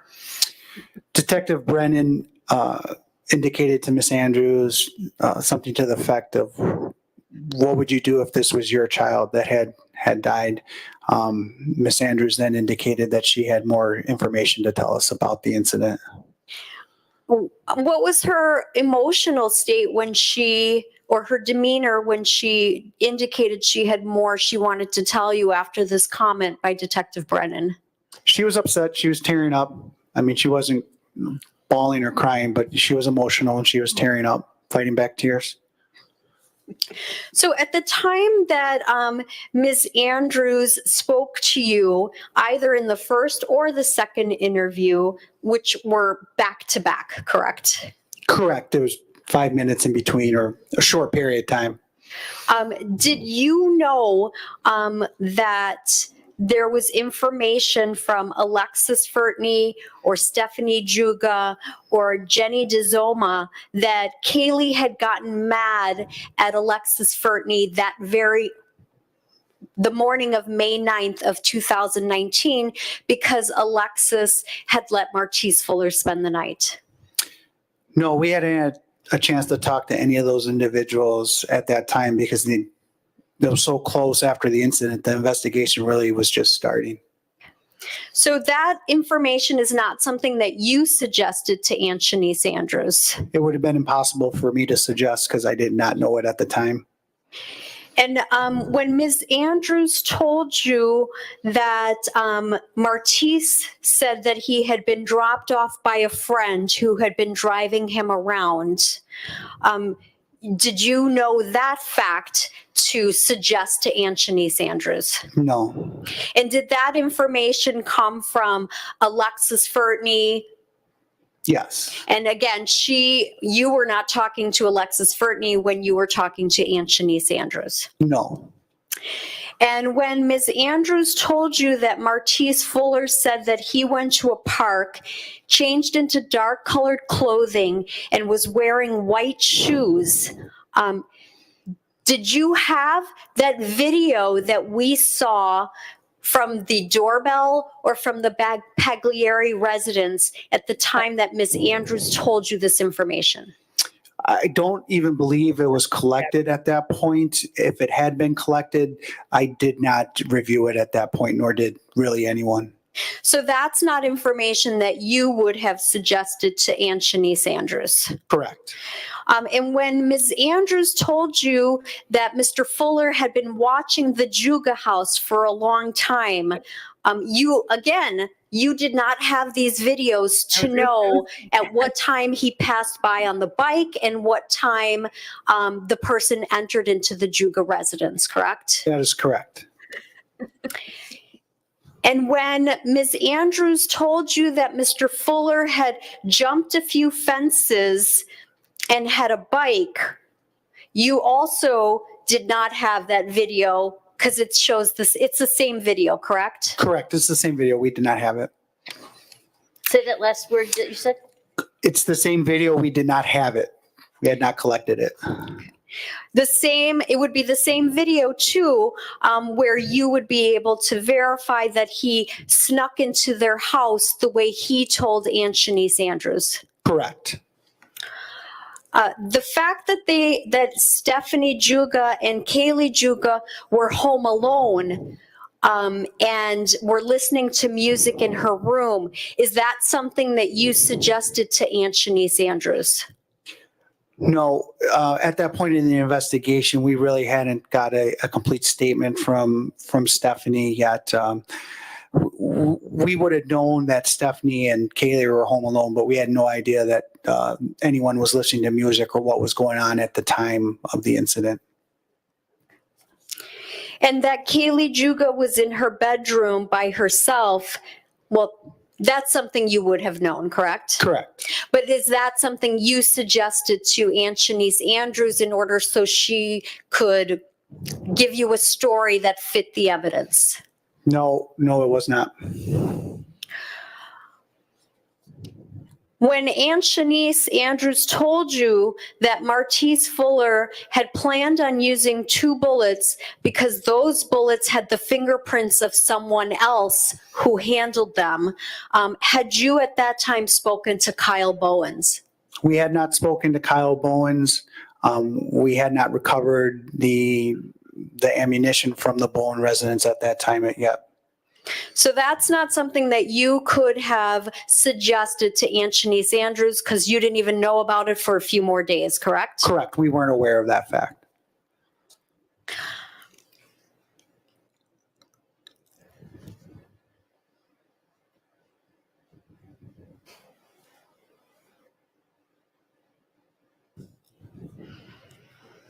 Did you suggest to Aunt Shanice Andrews that Kaylie had been shot in her face the way Martice Fuller told her? No, we did not.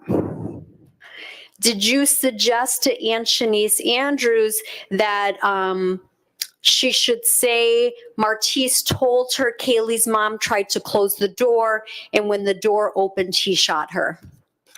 No, we did not. I'm not even sure if we would have even known that information at the time because we didn't really have a chance to sit down with Stephanie and take a complete statement and get exact, exactly what occurred there. And when Aunt Shanice Andrews told you that he had planned out that a friend would come and pick him up afterwards at a specific time and a specific place, you did not have that information from Alexis Fertney at that time? At that time, we knew that Alexis had picked him up, but it wasn't known that Martice, we weren't sure how that went down. It was still being investigated at the time. Okay. Because you had spoken to Ezra Stargell. Correct. Okay. But Alexis, you didn't know the information from Alexis Fertney. Correct. That is correct. We had got that information, but we hadn't verified it with Alexis yet. That's kind of how I'm feeling right now.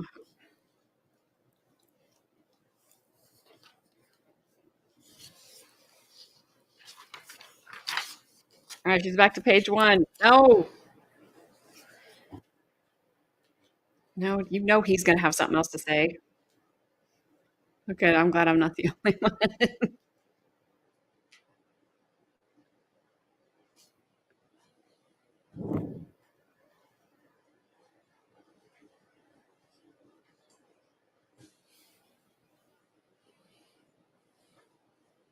Again, I hope she is practicing somewhere other than below him because she does not have the shady bone in her body yet.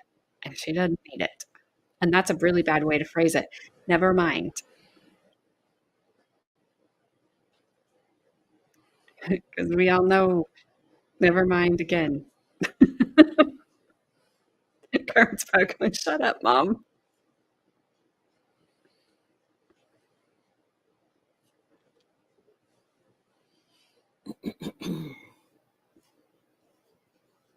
You can have whole conversations with them.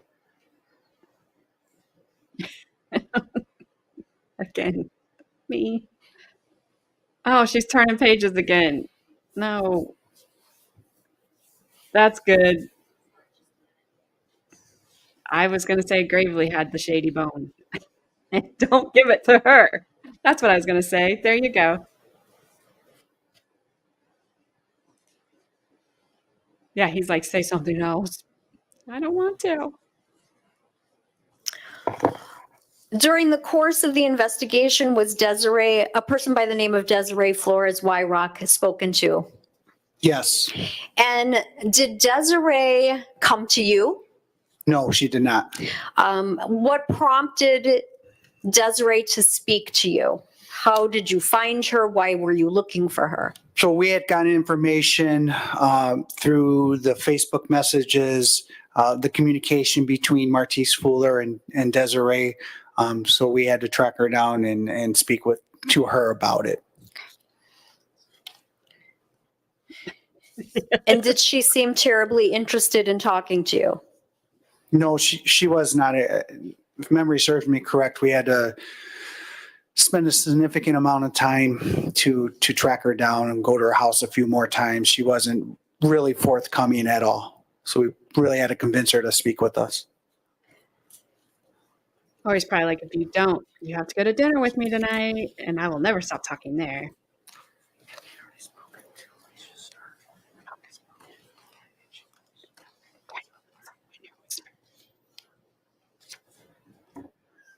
She heard me.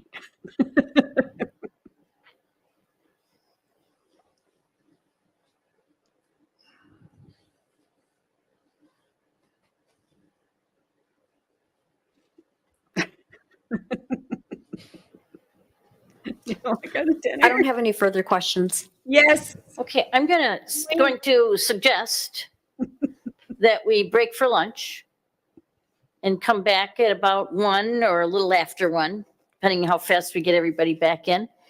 And then you'll do your cross exam at that time. Okay, is that all right with you? That's fine. Okay, everybody else fine with it? And I think that'll work very well. Okay, so jury, don't discuss it. She's like, and get out.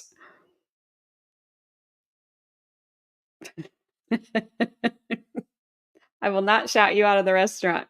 I'd actually probably be quite shy. If you can believe it.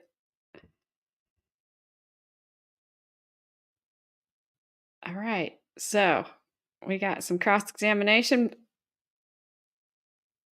probably coming up from the Boy Scout, my guess. Boy Scouts of America.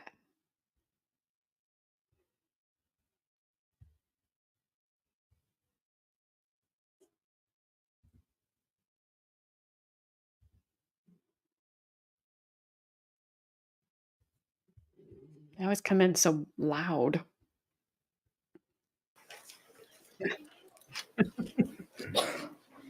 The state rested, is that still the position? We didn't rest. We ended. I mean, on this, we ended our direct. ended your direct, Yes. sorry. Mr. Johnson. I was like, how do you rest when your witness is still on the stand? Never mind, we don't want to ask any more questions. Detective Kennedy, you had detailed that law enforcement was not able to find a black sweatsuit or white shoes, correct? Correct. You indicated that you executed search warrants at 3 or 4 different locations looking for those items. Let me count in my head for a second, please. I'm sorry, I'm just counting so I get it correct in my head. 1, 2, 3. I believe it was 3 search warrants and consent searches at another place. Yes, so 3 to 4. So about four searches total. Correct. Correct. Law enforcement also canvassed or searched the area near the Juga residence, right? Yes. Including the park that is to the west of that residence Yes. and the tree line. Yes. Well, I don't think they make a Officers lot of also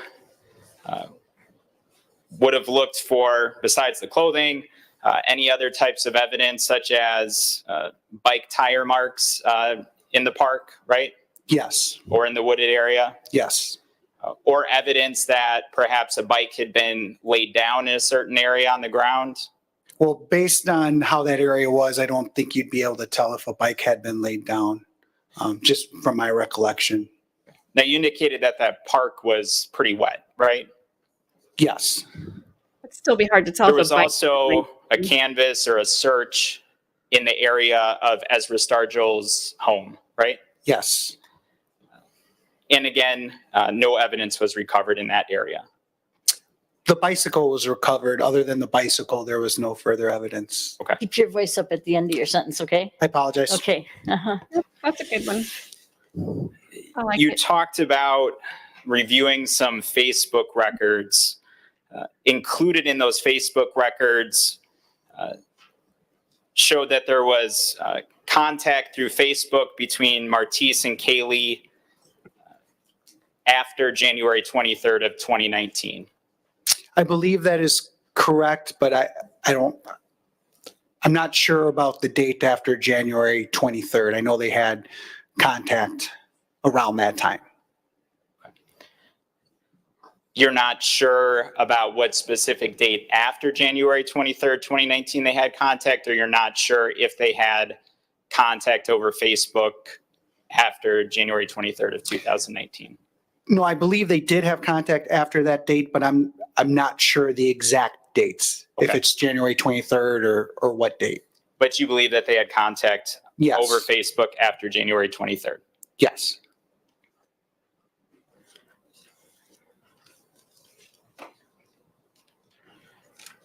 So at this point, I'm going to seek some assistance from Mr. Stute if possible. Specifically Exhibit 75, which is the Nest camera video from 109 1969th Street.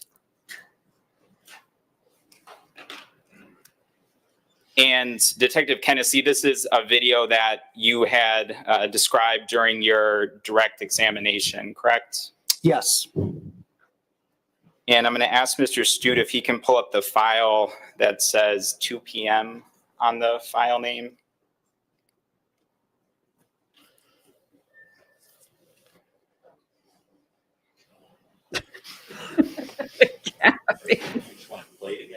I'll direct him where to go once we have it up Thank and you, running. Mr. Gravely. I got it.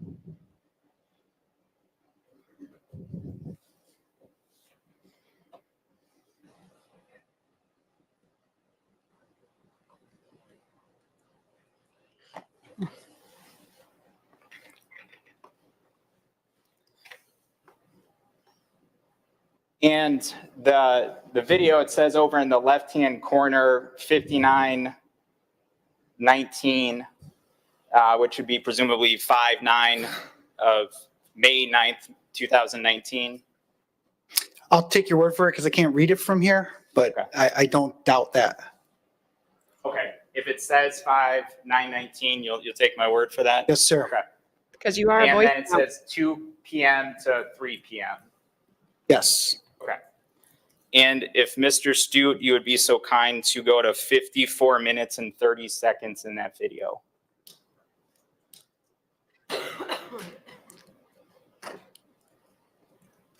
Are they going to try to do? Say, we can't tell that it's him? And we can't necessarily tell that it's him from what we're looking at. I'm sure he got a better view of the video.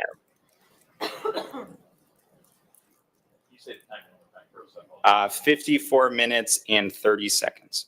This isn't your witness, Mr. Gravely.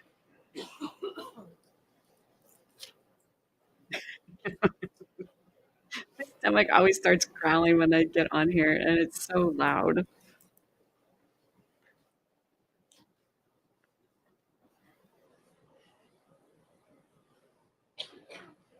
All right, you can go ahead and hit play, please. Well, he did say he got real close to the screen, Chrissy.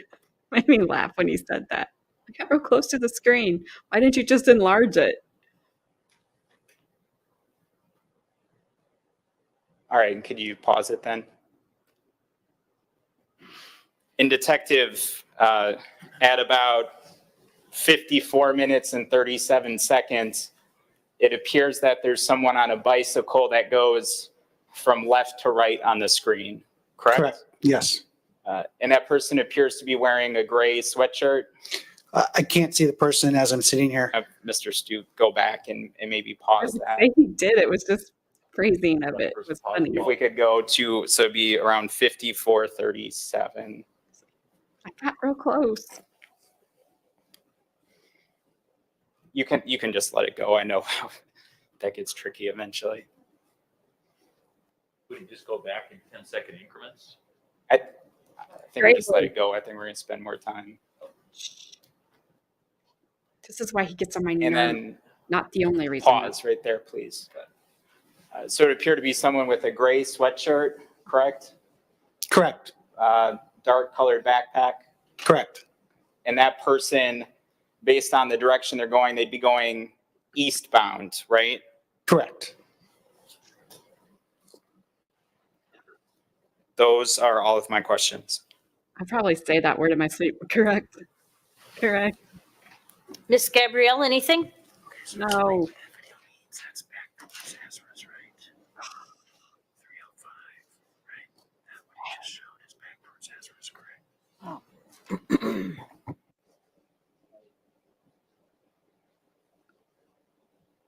I like how she lets him say what he's going to say.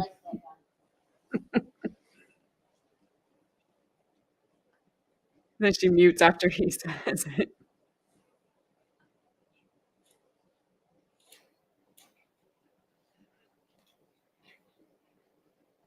Yeah, I just,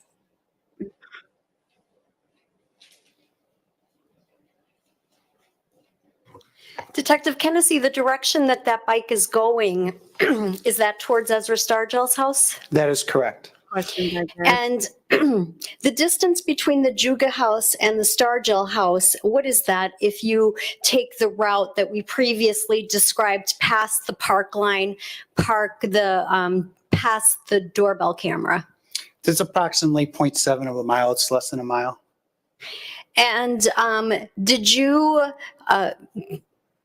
you know, based on your review and your assessment, how fast it would take someone who's sprinting and riding fast on a bicycle to get from the Juga house to the Stargell house, or at least to the point where we see this person on the bike? So from the Juga house to the point where we see the person on the bike is about 0.32 of a mile, slightly over a quarter of a mile. If we were to assume someone sprinted to the area of the tree line, an average high school athlete probably could do that in less than a minute. Objection. I don't think that he's qualified to give that opinion. And I would move to strike if the objection's granted. Are you a runner, Detective Kennedy? Yes, I frequently train for marathons, about 2 a year. I've also coached high school track as well as high school football. I competed in track in high school. I competed in football in college, so I do have an understanding of running. And as part of your coaching of track, do you time people as they're running Yes, certain distances? I was a hurdler coach, which is 110 meters, or the intermediate hurdles were 300 meters. I also assisted in jumps, triple jump, long jump, where sprinting would be involved in there as well. So if you're sprinting from the Juga house to the park and then riding fast from the park to where we see the doorbell camera, what would you estimate that time to take? Like I said, if you're sprinting, I don't think it would take the average Detective. person, average high school age person, more than a minute. If you jog that at a 10-minute pace, which is a fairly slow pace, many people complete marathons at a 10-minute pace, that would only take a minute and a half. The average person riding a bike is probably 3 to 4 minutes per mile. Again, the distance from the Juga or from the edge of the park to the Nest doorbell camera on 69th Street is only 0.17 tenths of a mile. So certainly could cover that distance on a bicycle traveling fast in a very short time, 20 seconds, 30 seconds.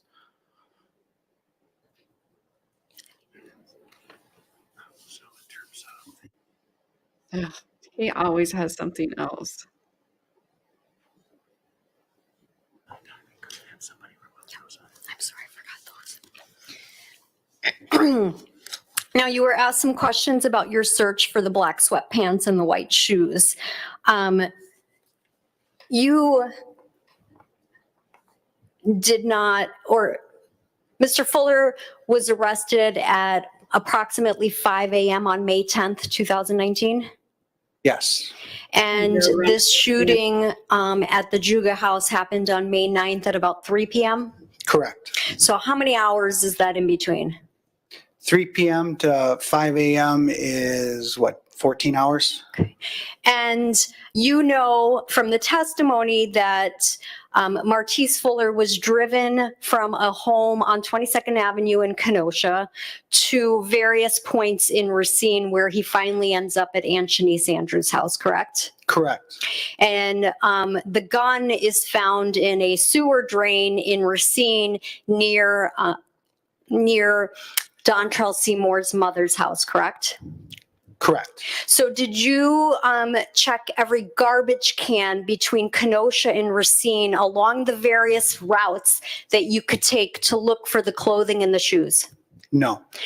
Did you check every sewer drain between Kenosha and Racine using the various routes that could be taken to get from those 2 points? No. In your experience, does evidence of crime such as clothing and shoes that may have blood spatter or dirt or biological material, does that get thrown away, hidden in thousands of different locations? Yes. And to find these items, other than in the places where you looked with the police department, would you have to have like a shoulder-to-shoulder search from Lake Michigan all the way to the interstate from Kenosha to Racine, looking under every rock, bush, tree, garbage can, sewer drain, dumpster, etc.? Yes, you would have to. Is that even possible? No, it's not possible. It's not feasible with manpower, with the amount of people we have working, or even the time to do it.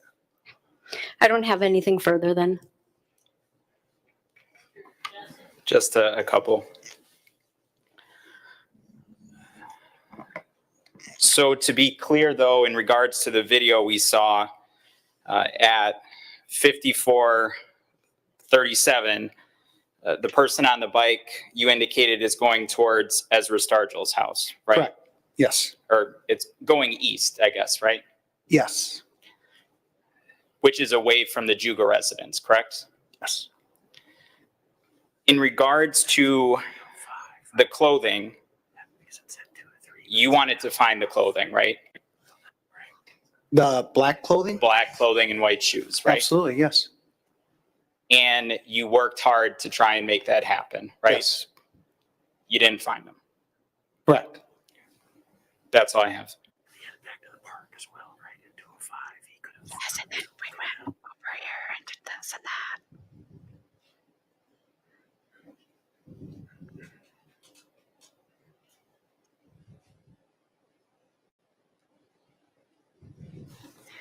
I don't have any further questions. And there we go, folks. Thank you.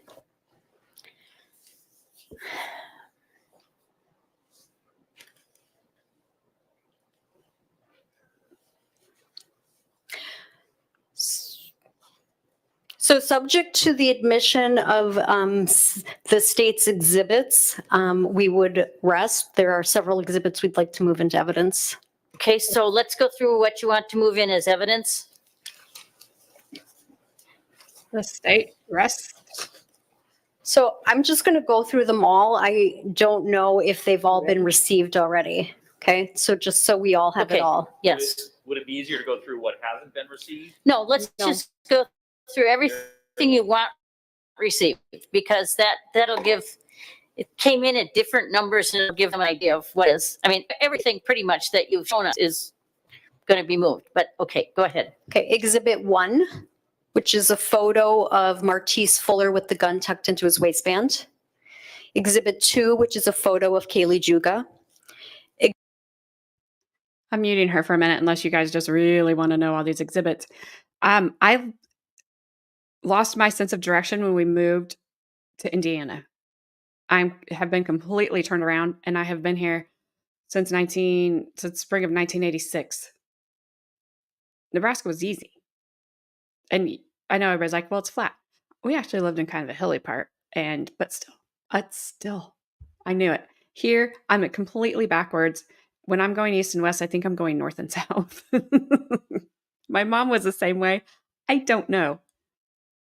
Once I get out of here, I would say I'm okay, but I'm not, because when we go to Minnesota to see my sister, and then I don't know. I think we're going, it feels like when we hit Wisconsin that we come around and go backwards. It's weird. My sense of direction is gone. I blame the state of Indiana for taking it. Now, when I go back out to Nebraska and I can see, I'm good. But yeah, don't tell me here to go south on 2nd Street, east on 1st Street, southeast on another street. Well, it was a mixed year because that's when I moved here. I would have rather stayed there, but I was a minor and I did not have a choice in the matter. Was that the year you were born?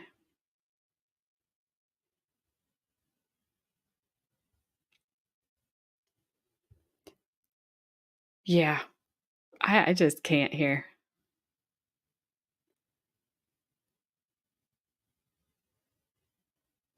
Just tell me right, left, then street names. How many driveways do I need to look for?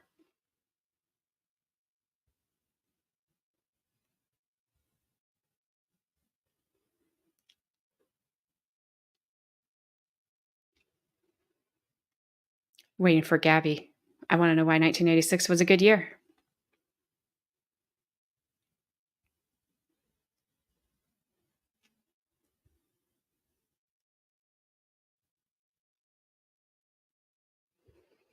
All right, she's still reading an exhibit. Martice Fuller inside Stein. 65 and 66, which were the diagrams of the Juga house, 1st floor and 2nd floor. 67, the note written to Brian Martinez by Kaylie Juga. Exhibit 69, which is the abeyance agreement. Exhibit 71, which is the map of the Juga neighborhood.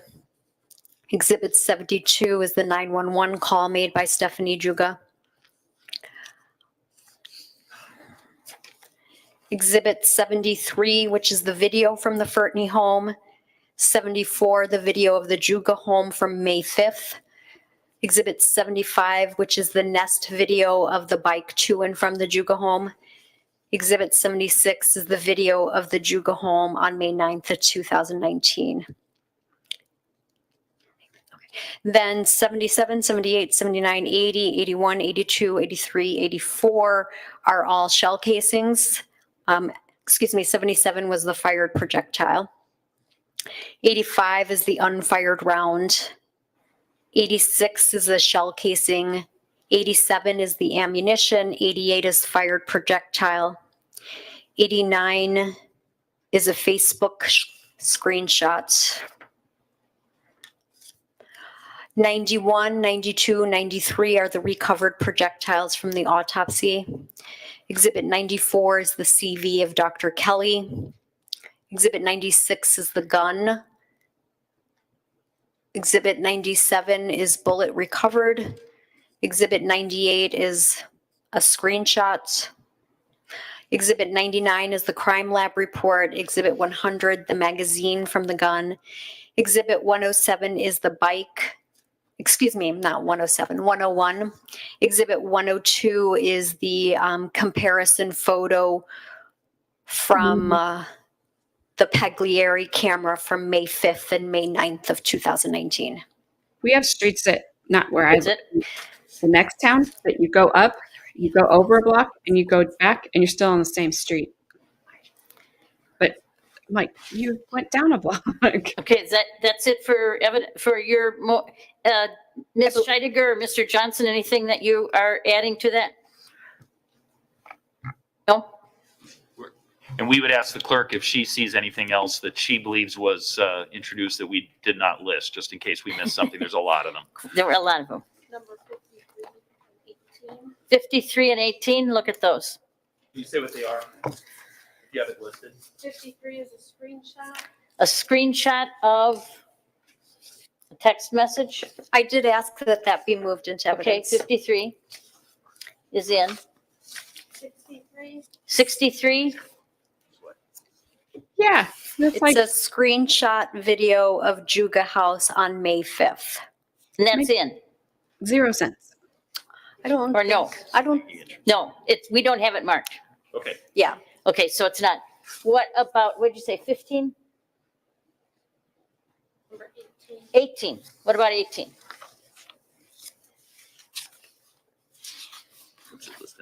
It's not. You or finding you don't want to get lost. 18.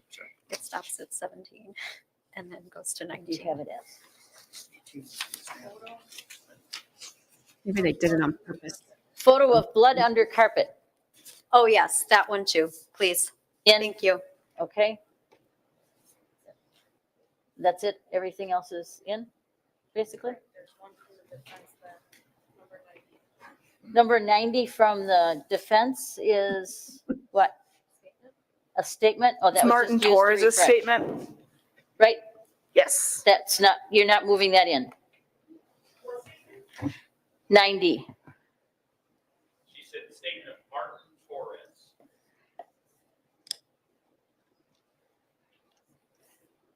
No, we're not moving that It was in. just used to refresh. Right, Yes. okay. That's it, right, everybody? Okay. So we have to take a little break here. So go back to your room and stretch your legs and we'll be Go to back your with you room. when we can. All right, so the state has rested. I've been to Arizona. I like Arizona too. It'd be way too hot for my husband, but all right, so the state's rested. They're probably, my guess is, as soon as the jury gets out, they'll come back and probably see if this guy's going to testify. He's been taking notes this entire time. It's kind of like him and Jesse Kraszewski. Like, what are you guys writing about?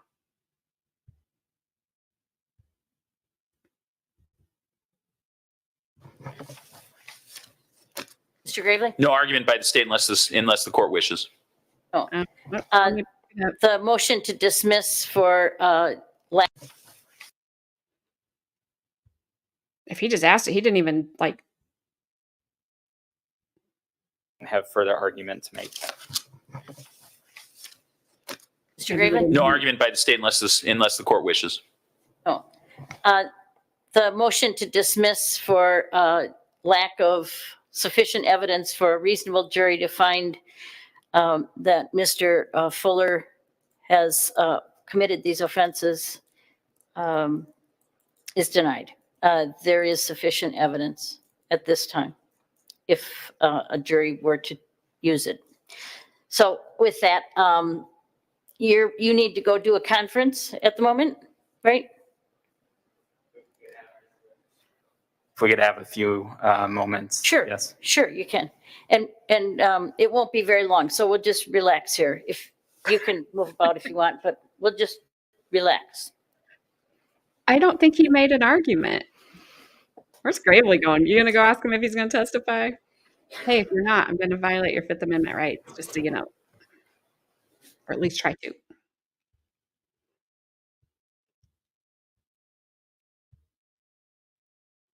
I'm pretty sure I think that's the guy that has to take his mask down to listen. That could be Gabby.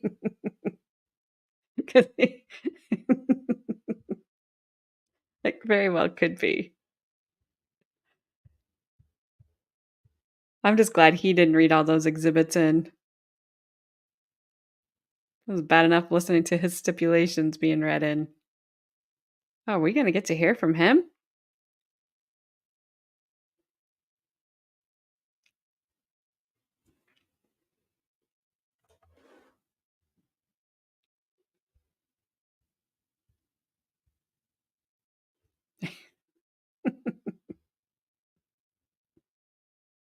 Yes, I do mean yell them in. Oh my goodness. He does one of two things. He makes people pay attention, and then my viewers drop. Like, oh no, we don't want to see him. We're back on the record. Mr. Johnson. Thank you. Your Honor, we did have an opportunity to speak with Mr. Fuller regarding his right to testify or to remain silent in this matter. And at this point, Mr. Fuller has indicated that he will exercise his right to remain silent. He does not intend to testify. He is aware that the court is going to have some questions for him about making that decision and whether it's been freely, voluntarily, and knowingly made. So he is ready for those questions. Okay. You are Martice Fuller, correct? Yes. You have the absolute right to remain silent. Do you understand that? Yes, ma'am. And you understand that there is an instruction which is given to the jury by the court indicating that you have that right and they're not to use it in any manner against you. Do you understand that? Yes, ma'am. Okay. You also have the right to testify. Do you understand that? Yes, ma'am. And do you understand that when you testify, not only will your counsel ask you questions, but the state will also ask you questions. You understand that? Yes, ma'am. And you're under the obligation to answer all questions. Do you understand that? Yes, ma'am. Now, are you thinking clearly today? Yes, ma'am. Do you understand that the decision to testify or not testify is yours and yours alone? Yes, ma'am. Do you understand that neither Mr. Johnson or Ms. Scheidegger they can give you their advice, they can counsel you, that you can ask them questions, they can ask you questions, but you understand that when the decision is made, it is yours. Do you understand that? Yes, ma'am. So are you indicating to the court that you have decided that you would like to remain silent? Yes, ma'am. Okay. And have you discussed it with your attorneys? Yes, ma'am. And do you have any further questions for them about that? No, Your Honor. Okay. You're not confused in any manner? No, ma'am. Okay. Mr. Johnson, have you had adequate time to thoroughly discuss the right to testify and the right to remain silent with your client? Your Honor, yes. Attorney Scheidegger and I both have had that opportunity.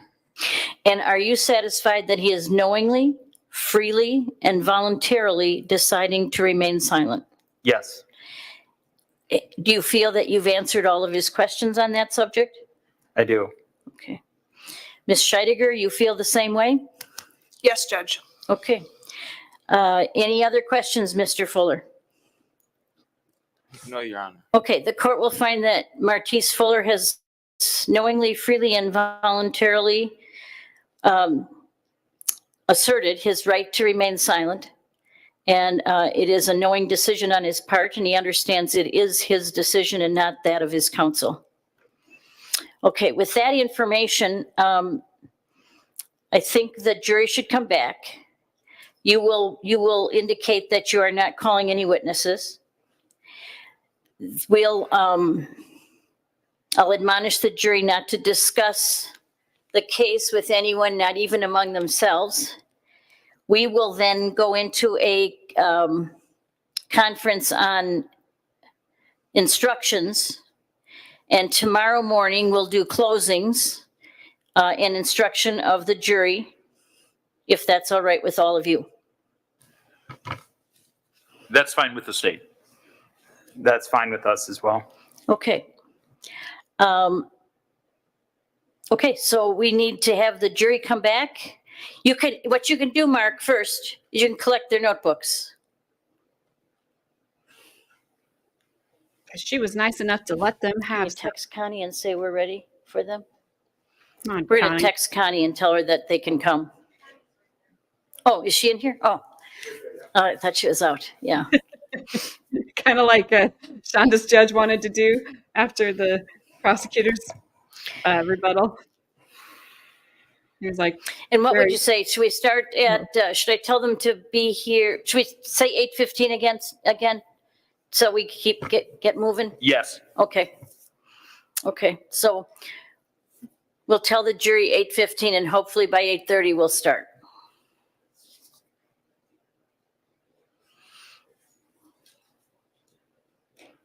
all right, so that's pretty much it. I don't want to do jury instructions. I know you guys don't want to do jury instructions or listen to them hammer out jury instructions because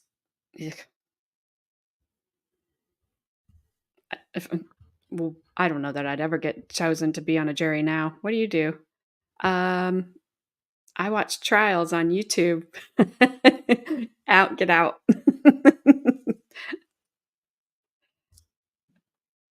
Oh, you lie. Roseanne told the truth and you told a lie because she said she doesn't want to listen to them. And I know you don't. So I will go through and do timestamps for day 5 so that we get closings, but no jury instructions. Because sometimes they do them before, sometimes they do them after. You never know. I know you didn't tell the truth. I'm thinking Tooth Capone needs a gold chain.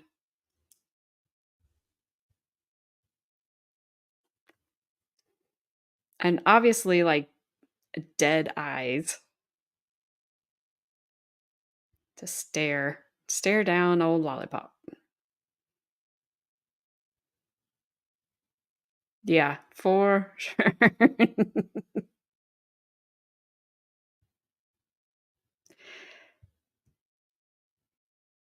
They are all different, and you get them.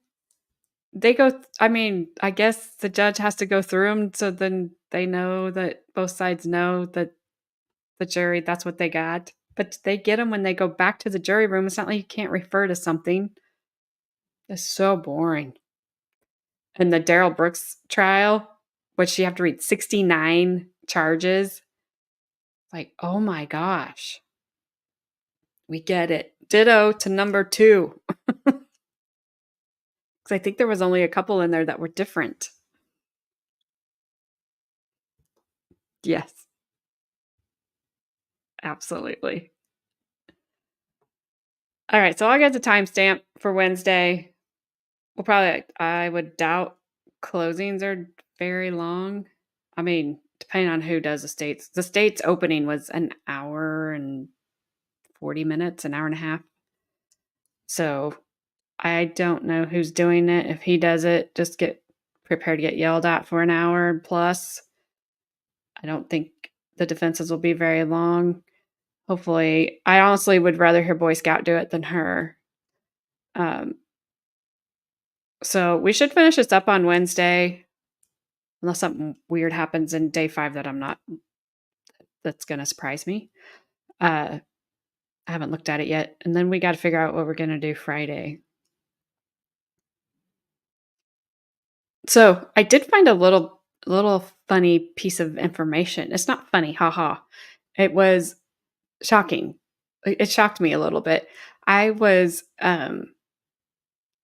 making my thumbnail yesterday for, I don't know, Gabby. Well, today's the 4th. The 8th. But I was making my thumbnail for the Tucker retrial, and I wanted a picture of the prosecutor to put on there. And so that brings up like the whole area down there with their prosecutors and stuff. And I know there's issues. I know there was issues with the prosecutor with him and his case. And I think that prosecutor got in trouble. But the prosecutor so this guy that came in, he used to be a judge.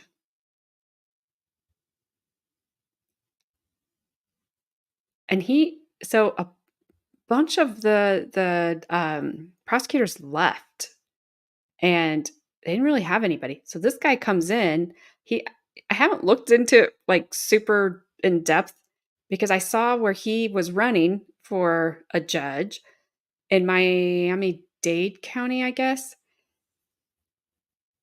So I don't know if he was I think he was a judge there and then had to run for re-election. I don't know what happened. I just was shocked that this guy was a judge because I don't think this prosecutor in this case should ever be a judge. He obviously has it out for Mr. Tucker, and you can't fairly do anything if you are going to have vendettas against people. And he clearly does. So I was kind of shocked by that. But I did find a picture of him. I kept seeing pictures of him as a judge, and I thought, what is going on? And I knew it looked like him, but I thought that cannot be him because he's not a judge. No, he was a judge.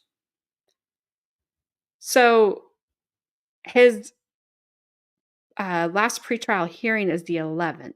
I don't know if they're going to stream that live because I think he filed a motion to appear by Zoom. So I have no idea.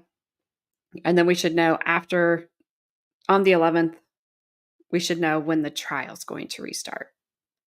So Monday, a week from today, would be the pretrial hearing if they stream it. And then we should have a date so we can plan going forward what we're going to do. Also, a week from yesterday, we get to spring forward on Sunday, this coming Sunday. I'm so not excited. I hate the time change. I hate it with passion. But okie dokie. I think that's all I have. Do you all have anything else?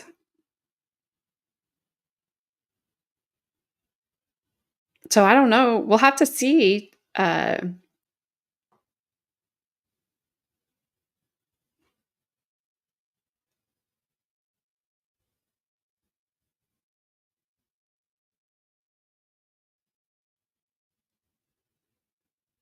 Wait, Rosanna, I don't know what you mean.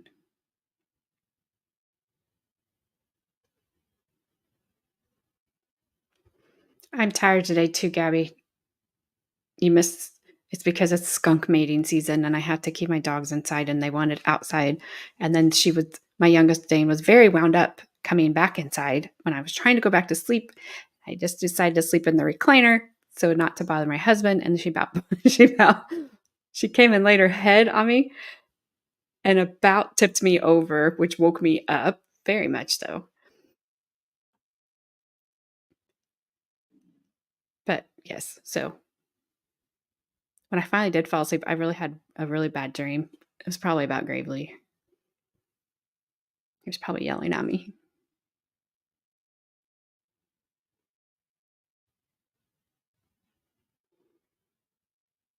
Yeah. No, I don't. I'm not saying he shouldn't. He should not be a judge. Period. Because I don't think he is his bias, not his bias, his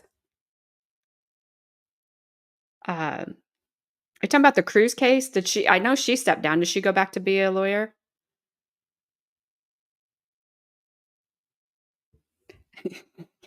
Yes. It did.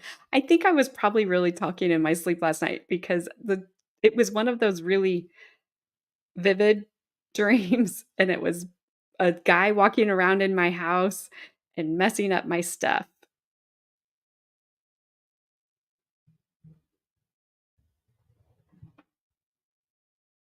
The last Hamilton. Oops. I was just wondering if it was the Cruz judge, the Parkland thingy, school. Hamilton, we are kind of wrapping up, just kind of hanging out. Stormy and Joy, I was thinking about you. It is 75 degrees here today, so I got to be close to you. Have to be close to your weather. Yeah, I think though,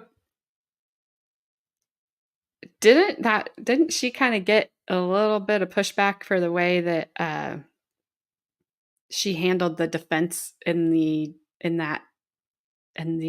penalty phase?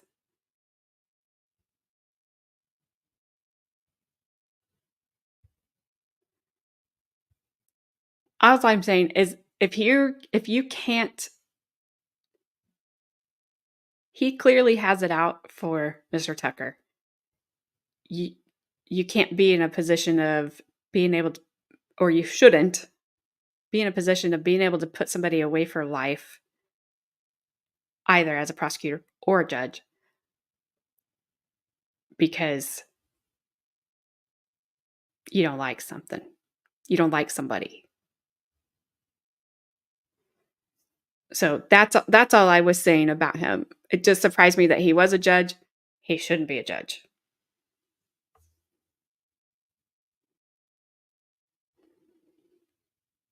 So I don't know if you guys would be interested in this or not. When I was going Hamilton, when I was looking for just to see if there was any other trials out there that weren't on the Court TV or Law and Crime feed or coming up on there that they just weren't covering, I found a station in California, probably Southern California if I was guessing. They have a whole page of car chases.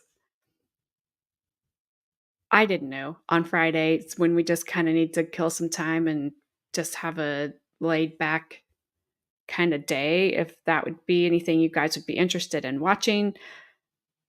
I know you guys like body cam footage. I can see if I can find some of that. You guys can let me know if you have any. Are you in California?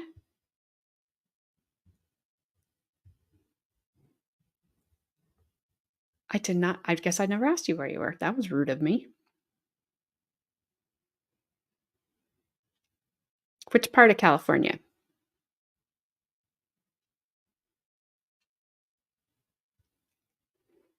Hamilton, you're just too easy. Don't tell me that's what your husband said too.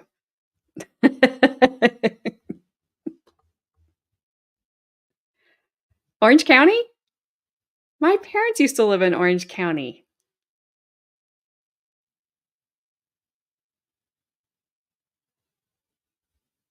My parents lived in, Gabby likes this name, Rancho Santa Margarita. It's been a long time since they were there. But yep, they lived out there for a while. My dad loved the weather. It was too many people for my mom.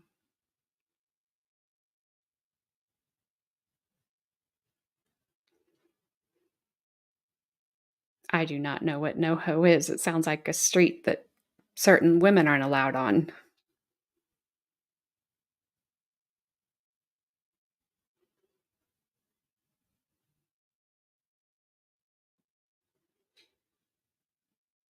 Oh. See? Well, there probably is a street out there certain women aren't allowed on.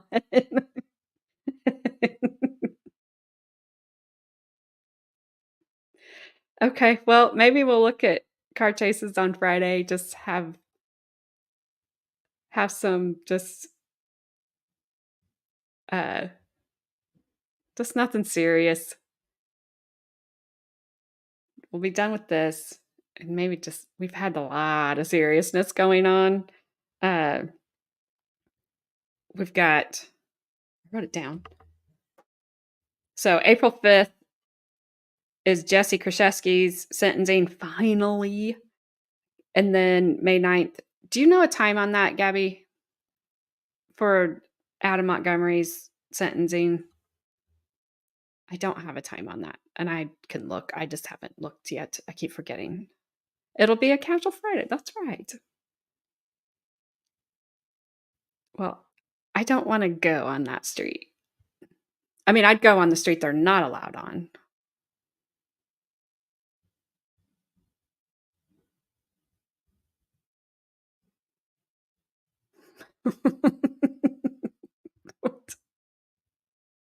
I was like, you're going to look after my life.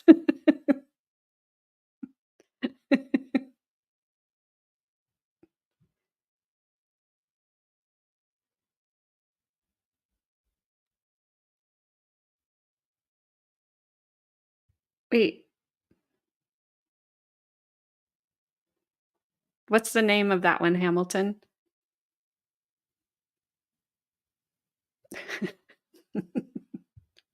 I appreciate it.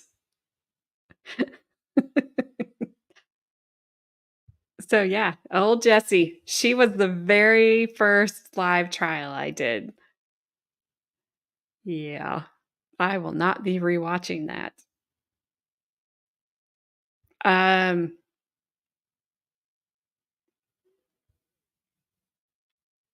Wait, I thought they were done. Wait, Ruby and Jody. Yeah, I thought those guys were done.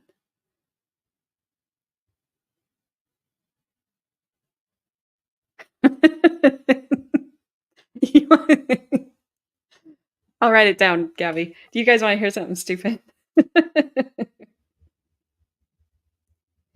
So and I still suck at it really bad. It's whatever. Because I had all this advice coming at me starting this, and it was like, make sure you have an intro and make sure you do this. I was literally, I'll just hold this one up. I would start and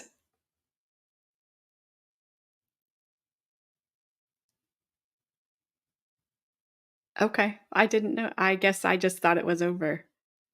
All right, we can keep an eye on that one too. But I would literally start with like this in front of me where you guys couldn't see it and reading like, hi, I'm alternate juror. And I had a whole little thing written out. And now I'm just going, that was so stupid. Where we watch trials based on the facts and not the media and all the stupid stuff. I would read that off because I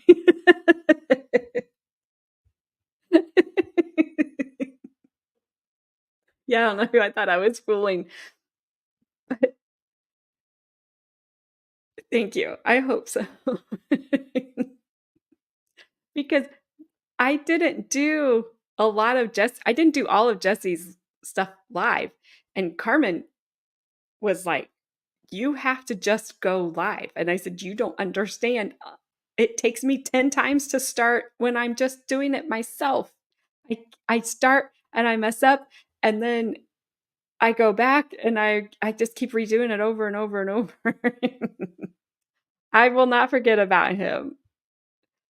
I will not forget about him. You did? I figured you all were Shonda's. Shonda. That's awesome.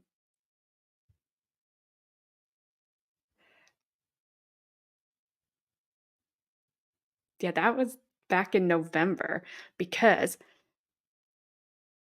or no, October or November. because the day that her verdict came in, I ran home. I was at my dad's. So I come rushing home. I had taken my computer and stuff over to his house, and I left there early because I had an appointment. So I'm hearing that like the verdict's in. I'm rushing home. I run upstairs, get everything set up, and go live, like catch the verdict live. I think it's the only one I have caught live. And the sucky thing is my appointment is my cat was 13 and she was sick. So I did that verdict and I'm like, all like, yay, you know, and then I had to go put my cat down. So her verdict will always remind me that, and actually it was Carmen's cat that she brought home after I told her not to bring it home. But so yeah, that day sucked. And I'm trying to like, I'm good. I'm good. That trial, Hamilton, was weird. Because until her police interrogation, until she just wouldn't shut up and kept talking to the police, I'm like, you guys don't really necessarily have her because you guys screwed up and you investigated this as a self-delete.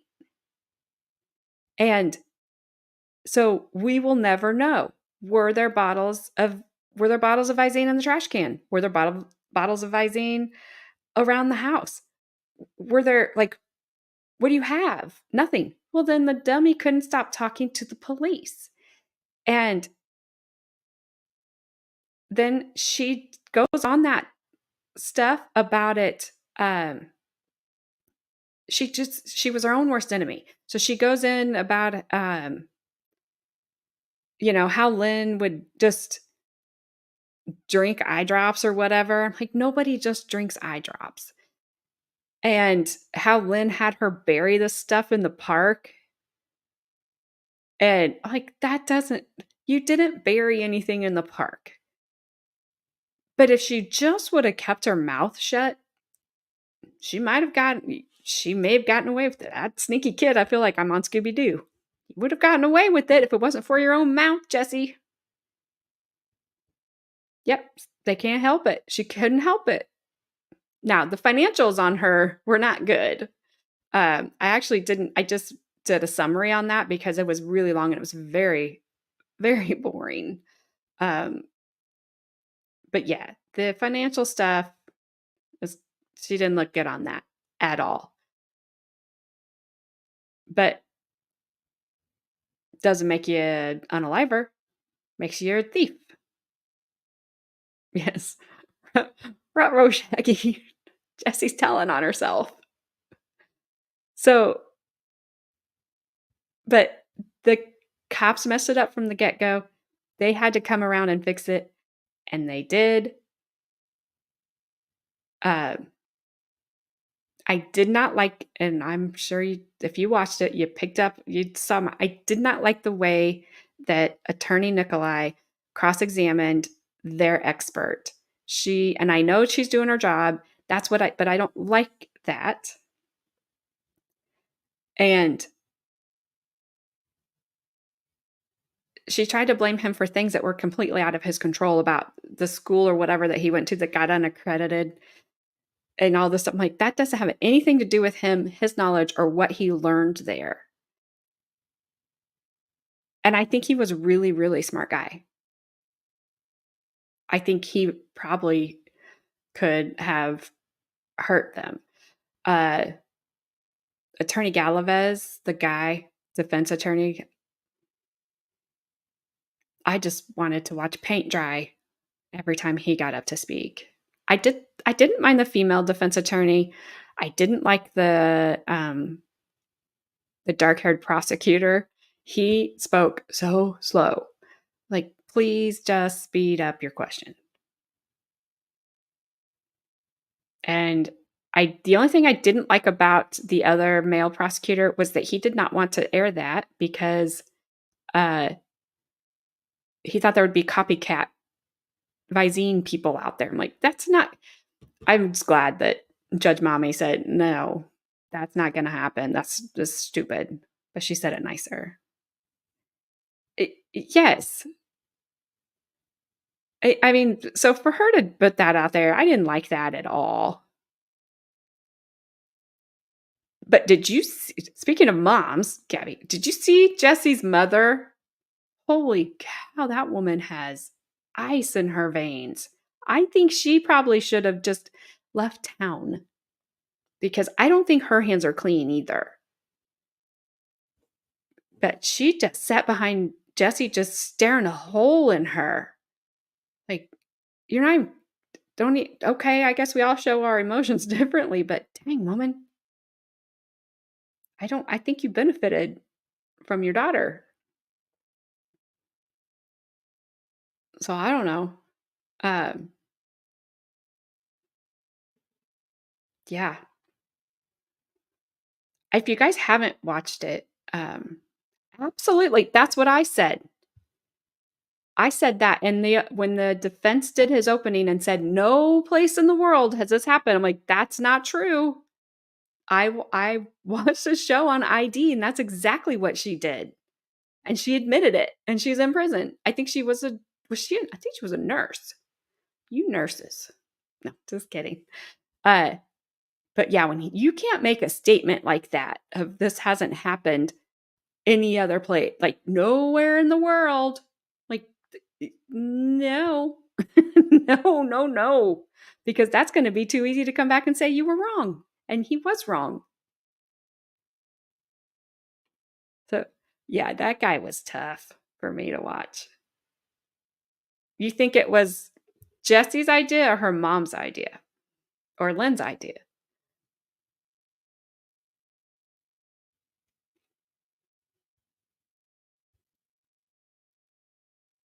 But if you guys haven't watched the Matthew Moore trial, that's a really good trial. I talk about it all the time. Oh yeah, I don't know. That mom, man, she's sus, as you youngins say. Matthew Moore should never have gone to trial, in my opinion. But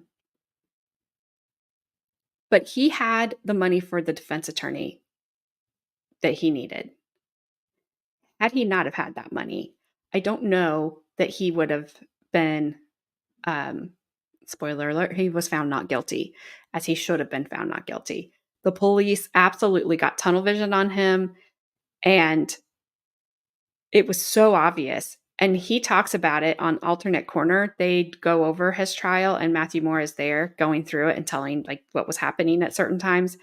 And he says the detective and his attorney were laughing about it before they went to trial because the lead detective was telling his attorney, you're going to just tear me apart on the stand. Like, if that's what you think, why are we here? It just was, it was so bad. The tunnel vision they got on that guy was awful. Ew. Why would you do that? Do not take Visine, people. Unless you're putting it in your eyes, don't drink it. Yeah, you need to watch that.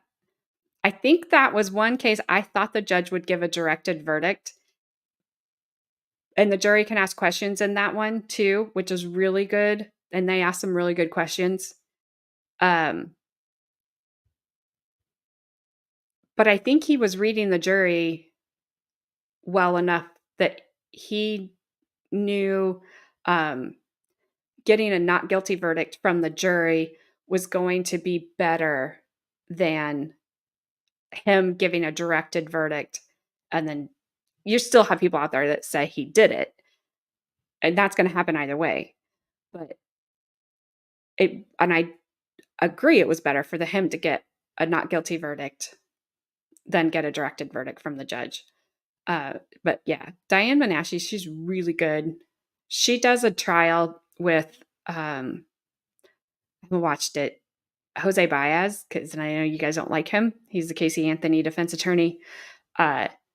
Those two do a case where a doctor is accused of unaliving 14 people, I think. And I would not want to face off with those two in a courtroom. I can just tell you. They're smart. Like him or no, he's a really smart guy. She's a very smart woman. And probably really expensive for both of them. That trial, so because they took him to trial, took Matthew Moore to trial, he was retired at 46 or 49. I don't remember what it was. And he's broke now because he had to pay for his attorney. He had spent, I don't know how many, 2 years in jail, I think.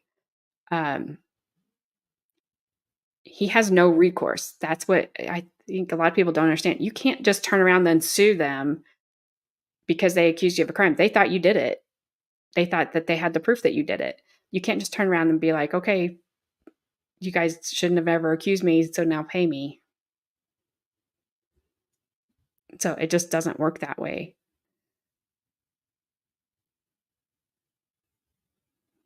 The lead detective's ex-wife actually called Matthew Moore after their divorce and was like, that's how he was at home too.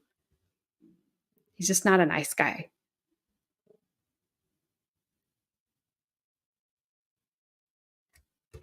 Is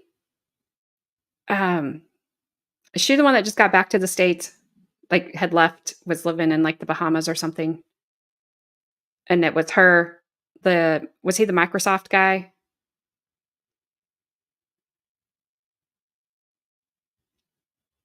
And then they paid somebody else to do it. It was her and another guy paid somebody else to do it.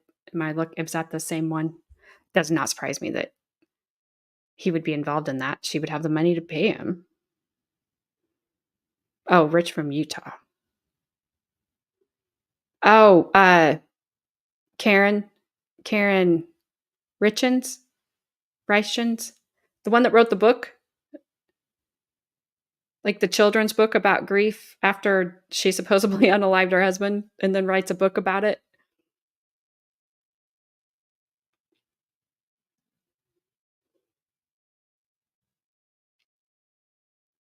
I don't know.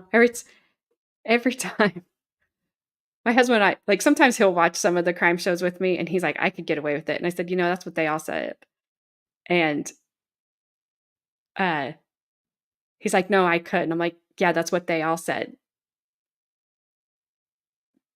There's just too hard. There's like we were talking about cameras earlier. That kid never even thought he was going to be on a camera anywhere. He was on several, just going through a neighborhood. I was like, you just don't know what's watching you, who's watching you. I watched one where the guy he left his cell phone at home and had somebody at his house on his cell phone to make it look like he was home. He takes off and travels, I don't know where he went, to a different state, does his unaliving there, comes back. I think his mistake was he either got caught on camera or he had filled up gas cans so he didn't have to stop. He either got caught on camera or he made a stop and got caught with a receipt. I don't remember what it was, but it's just stupid stuff that you don't think about. I think he even rented a car. Like, he really kind of did think of it all and he still got caught. So it just doesn't happen. It does happen. There are unsolved crimes out there and I hate it because I don't like it for the families, especially when the people are missing. But man, I wouldn't bet my life on it. Yeah, she don't write a book about all your grief. Be like, oopsies, I think I caused it. And then I made money off of it. And the other thing is, if you tell anyone, people can't keep their mouth shut. There's just so many ways. So many ways. Just don't do it. That's what I just don't do it. Yep. Absolutely. And the funny thing is, Chrissy, was it you or Roseanne? One of you said something about you felt funny about cameras when they kind of first started coming out. And I was the same way. And my husband definitely was the same way. Like, he did not want cameras. We finally put cameras on the outside of our house. Maybe last fall, because we had it.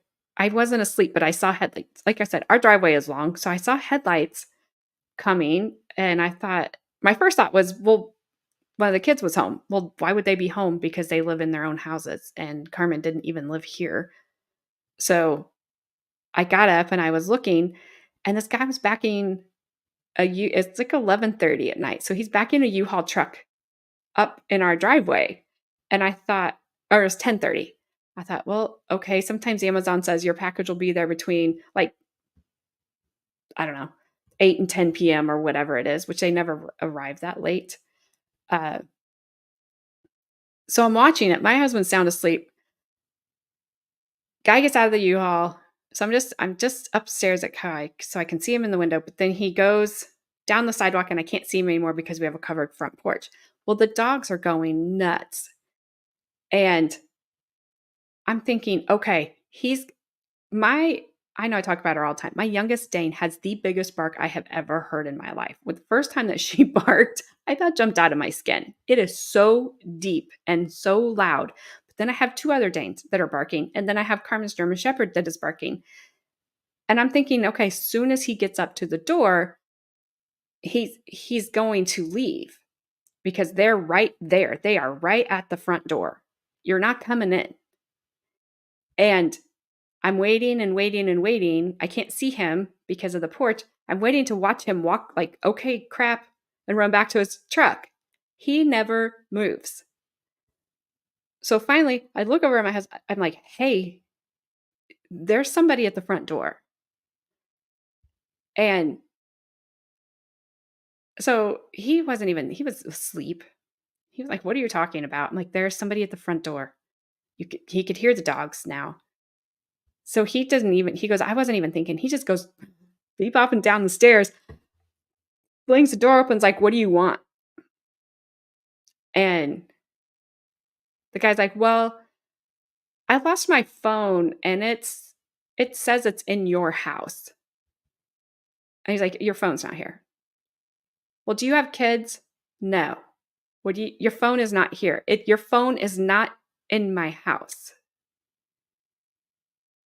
Okay. Do you have $5 for gas? No. Well, I see, like, you've got some property here. Do you ever need help? No. Go away. And the guy just would not leave.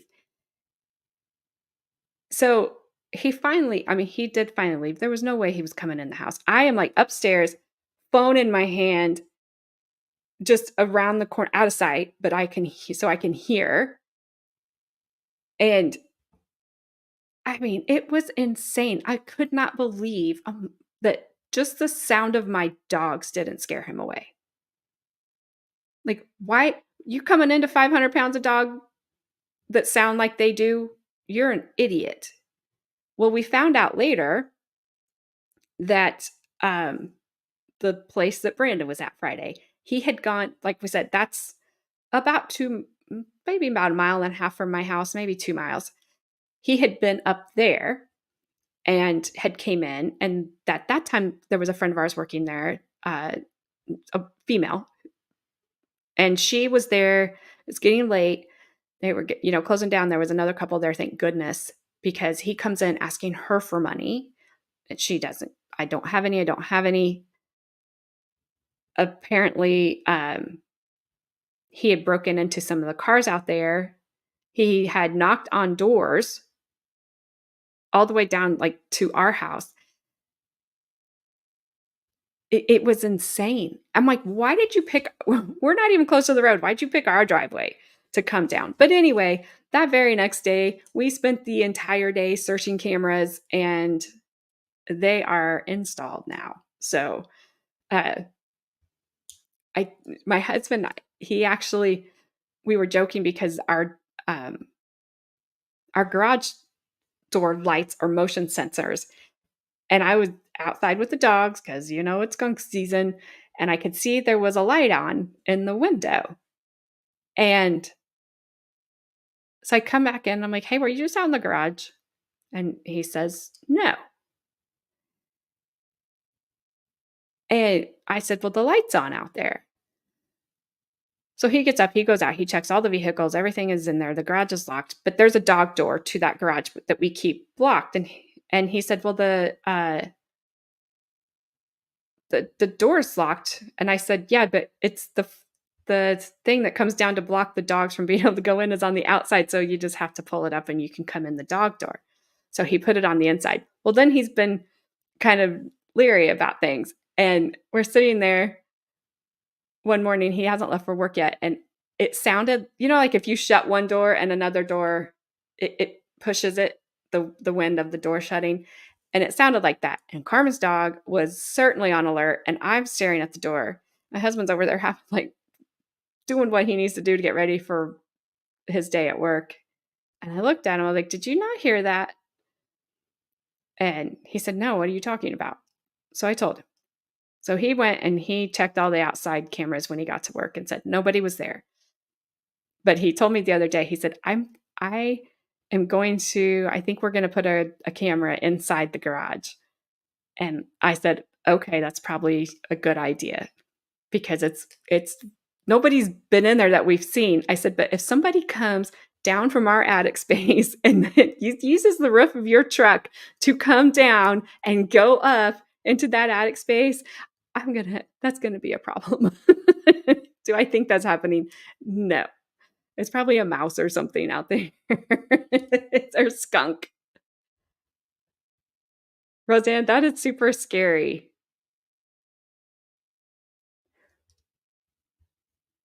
We have a guy here. I don't remember this in the state. I don't remember where he lives. I think it's south.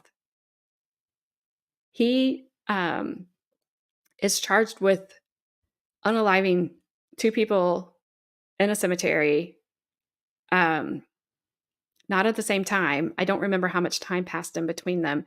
And then possibly 2 more people. I think he's maybe has confessed to 4.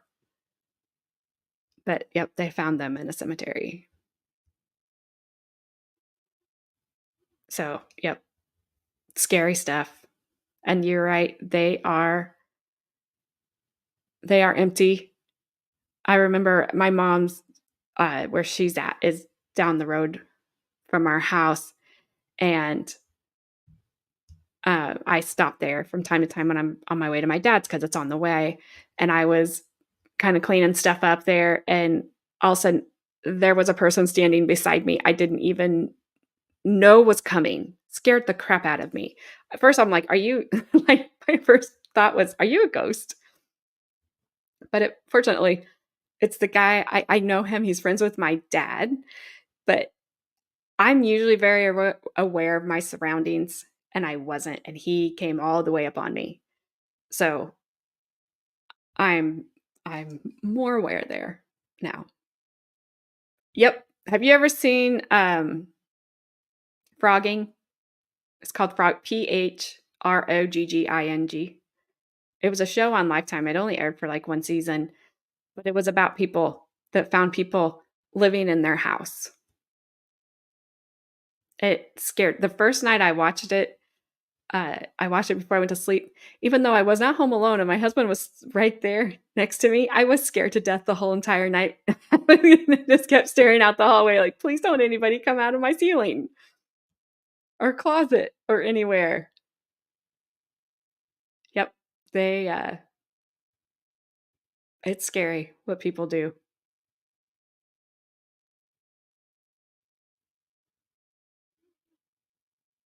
So yep, that's why I told him if I see feet coming out of that attic space, they can't get in the house from it. It's not super big, but I better not see feet coming down on top of your truck.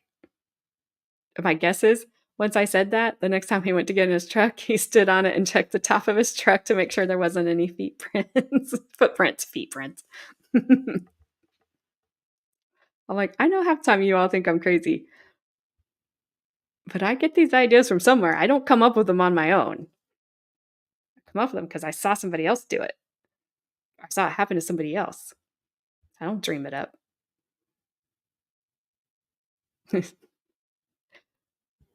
Yeah. Little alien, little skunk prints. All right, you guys. I probably talked your ears off. So we'll finish this up Wednesday, as far as I know. And then I guess we'll do footprints. I guess we'll do police chases or something like that on Friday. Unless I got to take a look at that thing that name that Hamilton just left me. So maybe we'll have time to do that in between this one ending and the next and Tucker's retrial starting, because I have no idea how long they're going to push that out. Stormy, have a great time with your son and your family. Hope you have great weather down there for it. Thank you all, as usual, for being here. Thank you to all the members. Thank you to the mods. I appreciate all of you. I don't know how long Wednesday will be, Stormy. Or Hamilton. Sorry. You Florida people. I don't know how. I have no idea. We'll just have to see. But I'm glad you stopped in today, and I'm glad we were still on so that you could, and whatever's keeping you busy, let them know we got to work into your schedule. So, all right, you guys, enjoy the rest of your Monday. It is 75 here. I'm going to go enjoy some outside weather before it gets cold again. So I'm in the spring, warm this day, freeze this day, whatever. So, all right. I think I'm out of here. I'm not even reading off a card this time. All right. See you guys Wednesday. Oh, 10:30 a.m. Eastern time. I almost forgot that part. See ya.